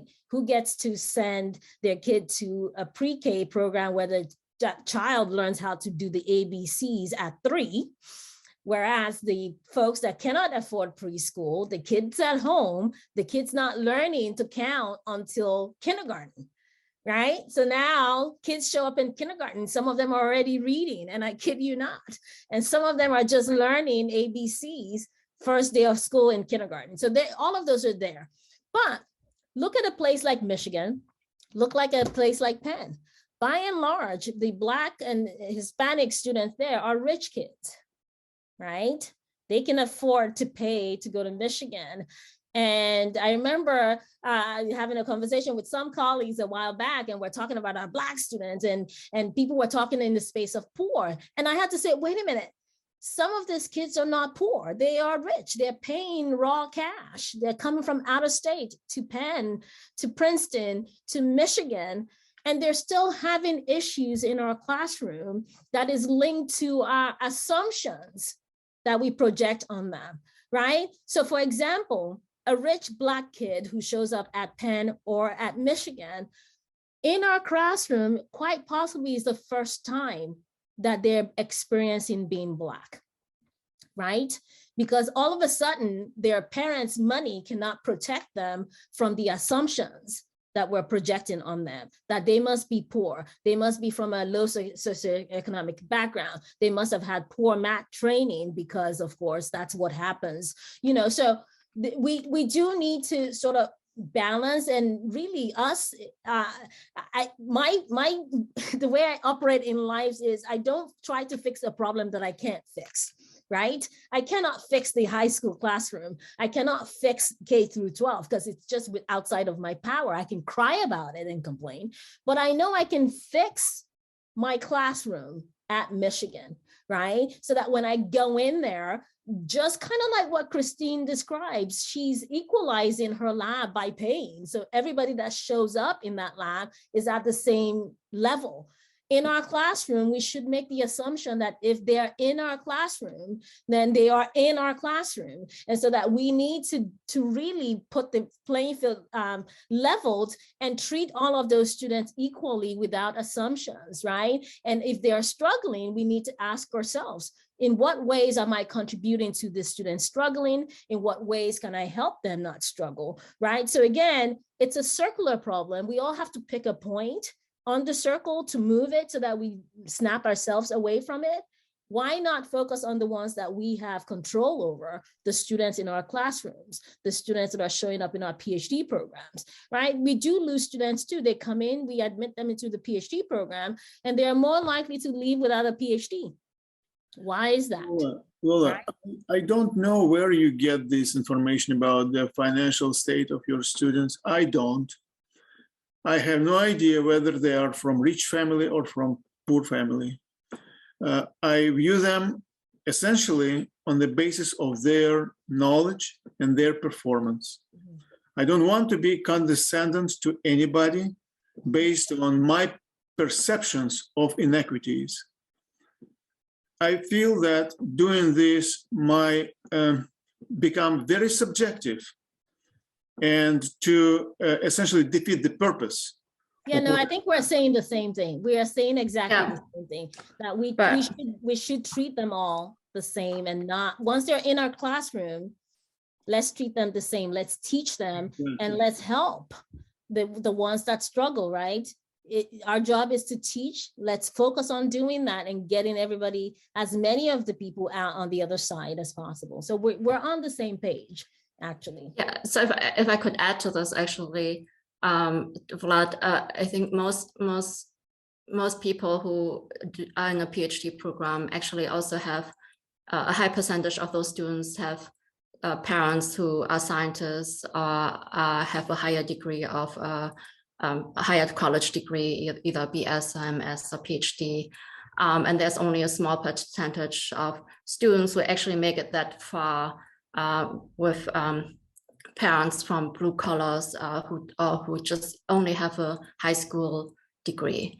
And that's, I'm just speaking out of experience too, because I come from, my parents only have a high school degree. They don't have a college degree.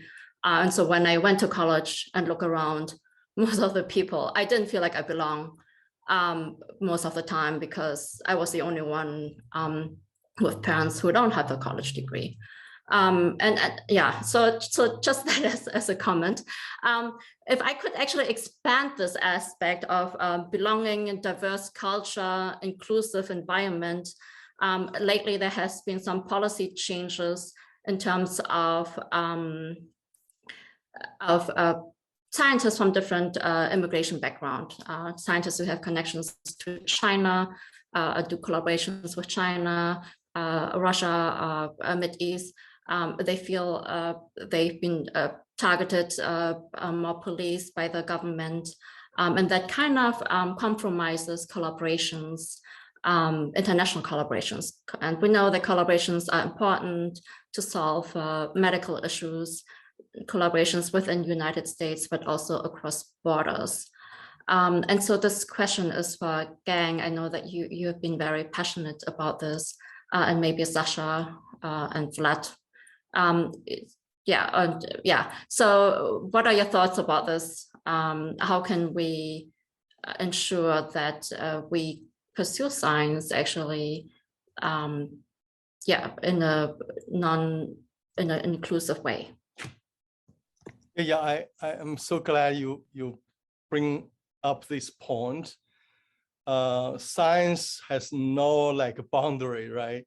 So we do need to have international collaboration, but also beyond that, we do want to have more and more students having the opportunity from outside the US to come to the US, right? So we have so many faculty members, their first degree, college degree are not from universities in the US, right? We have many of them. So we do want to encourage students, foreign students to come to the US to have their education here. We do want to encourage faculty members, even graduate students, to have international collaboration. So just over the last few years, there's so many issues targeting a particular group, for example, those from China, targeting them with political reasons, not because of science, right? That has been very toxic, right? Very toxic. So that also influences not only faculty members, but also graduate students, right? So I think this has to stop.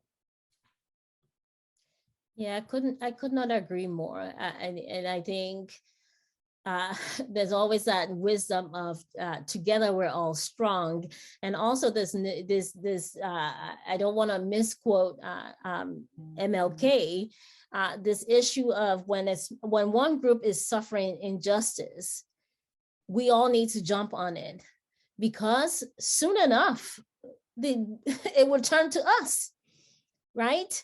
And that's what we're seeing here, right? And we're seeing some of our Asian faculty colleagues and students dealing with what many of us consider injustice, right? And not recognizing that they're all linked in many ways, that academic spaces, we really need to get together and understand that for us to succeed, we all have to act as one and help each other out. And so it cannot be pockets here. The way we deal with problems in academia, we focus on one thing at a time and not recognize that this needs to be generalizable. We need to be looking at everyone, and everyone should be jumping in and helping in any of these issues. Yeah, I cannot agree more. I have been thinking about those matters in part because of my Russian-American engagement, in part because I still go to Russia, where my mom today, she didn't feel well, she's 94, so I'm flying on Sunday. and live essentially and have friends on both sides of the aisle. And I observe the changes in the world, and the world is becoming extremely, extremely divisive, both in the sense of within the countries, as we see now in the United States, and internationally. And the cases are in the United States, not only, by the way, Asian Americans are prosecuted, but Americans are also prosecuted for international collaboration with China. And I just sometimes for very petty reasons with the whole power of the state.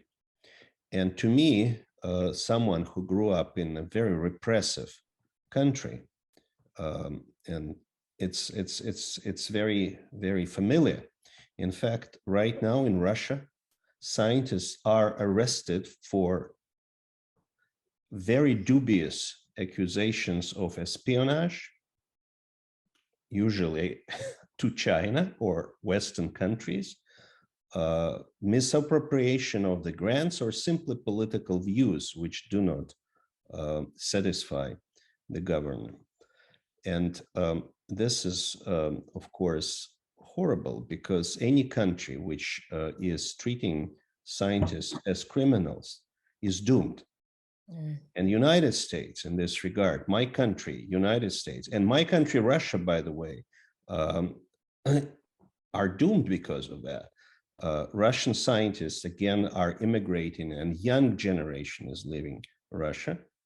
And I can tell you, I have increasing number of scientists who are leaving United States are going to other countries.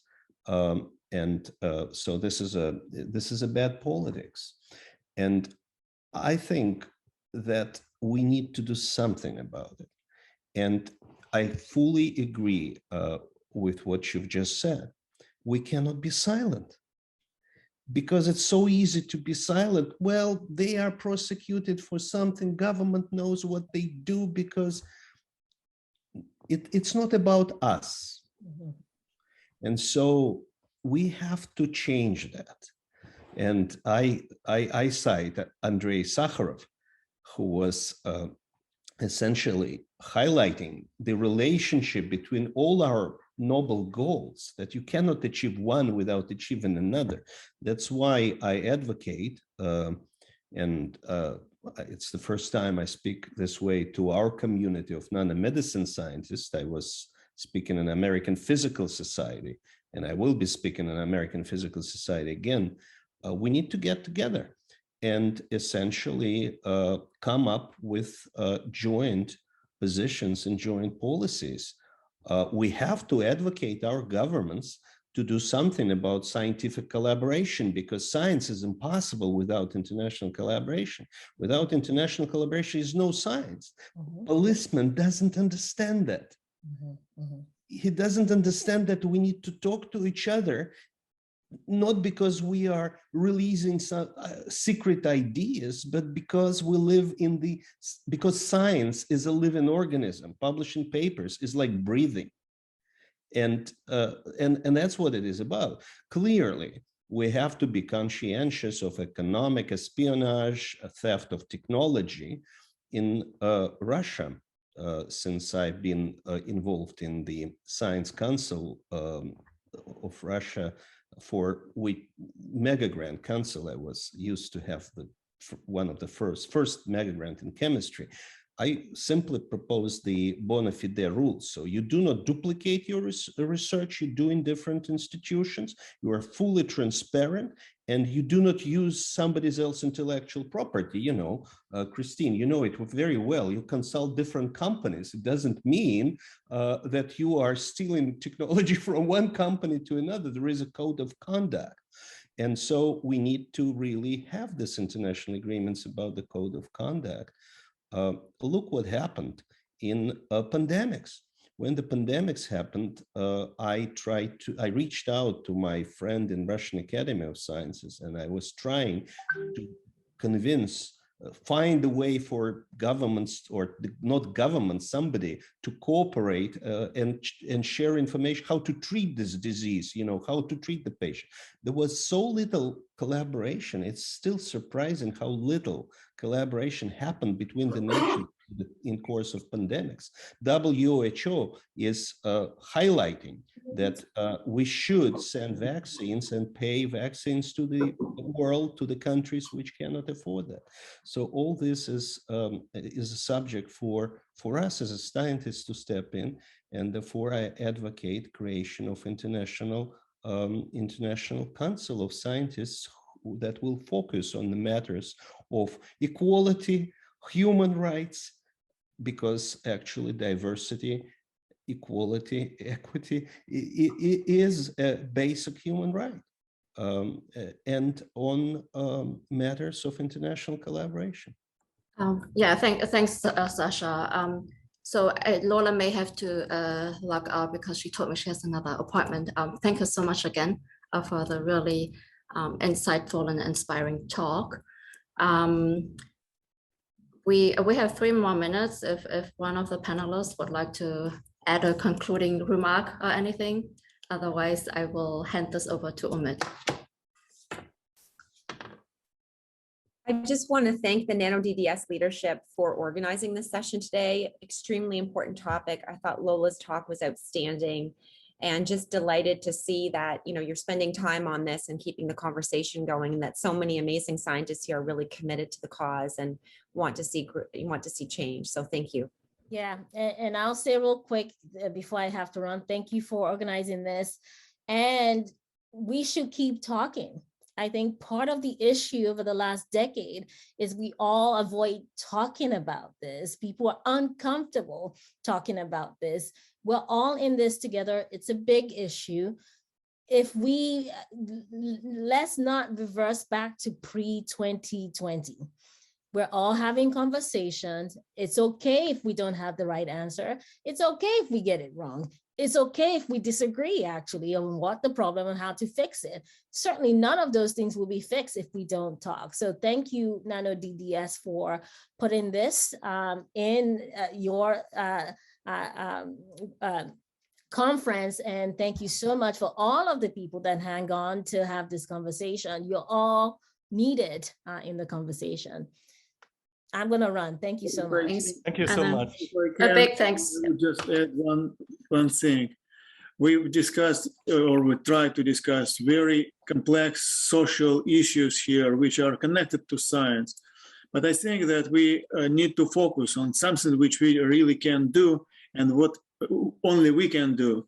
I'm talking about the anti-vax movements and sentiments in many countries, including this country and Russia. And these black, dark times of the Inquisition in psychology, who hate scientists and science, who essentially compromise the whole battle with pandemics. I think that scientists must be more active, going to people and explaining them the things. And because otherwise we are surrendering to the dark psychology. Yeah, well, thank you so much, Vlad, for your insights. And then also thank you for the big thank you to the other panelists who contributed to this great session. And Umit, it's all yours. Great. Thank you so much. What an outstanding session. And yes, I totally, that was one of the favorite sessions of the day in terms of really kind of tackling such an important topic. Great talks all around. I just wanted to take a few minutes to just thank all the speakers, my co-organizers, Gang Bao, Jacob Robinson, Julianne, of course, Professor Sasha Kavanaugh, who really created this forum, I guess, more than 2 decades ago. And we're looking forward to hopefully next time being together in person. And I wanted to just quickly also thank Alice Chow, who has been helping with the organization, as well as Jubina from University of North Carolina, who have both really been very supportive of this effort. And one last note, I guess, next year's meeting, Julianne will be the host. And I believe it's hopefully going to be in person at North Carolina. So I'll turn it over to Julianne to maybe say a few words about next year's meeting. Well, thanks, Omid. Yes, so we are looking forward to the next Nano DDS being held in Chapel Hill, and we anticipate it to be in person. So we hope you will be able to attend. And I would like to hand this over to Sasha. Well, I cannot be more thankful to all of you for taking part in this meeting, and I mean for organizing and the entire organizing committee, which I thank in the very beginning. It is important that we speak. During the pandemic, I think there is an enormous toll to all of us, to all faculty, to all students. Actually, speaking about the subject of our last panel, disproportionate toll affecting more female faculty, students, and so on and so forth. I know Christina has spoken about that. And one thing we need is communication and just seeing each other, talking to each other. The last session was quite emotional, which is good because it was sincere. Thank you very much, and see you all in Chapel Hill. Yes. Thank you. Thanks, everyone, and thank you for everyone that joined. The talks are recorded, and they'll be on the Nano DDS website. So for anybody that wants to log in and see them again, and looking forward to seeing everyone in Chapel Hill next year. Thank you. Thank you, everyone. Thank you. Bye. Bye. Bye.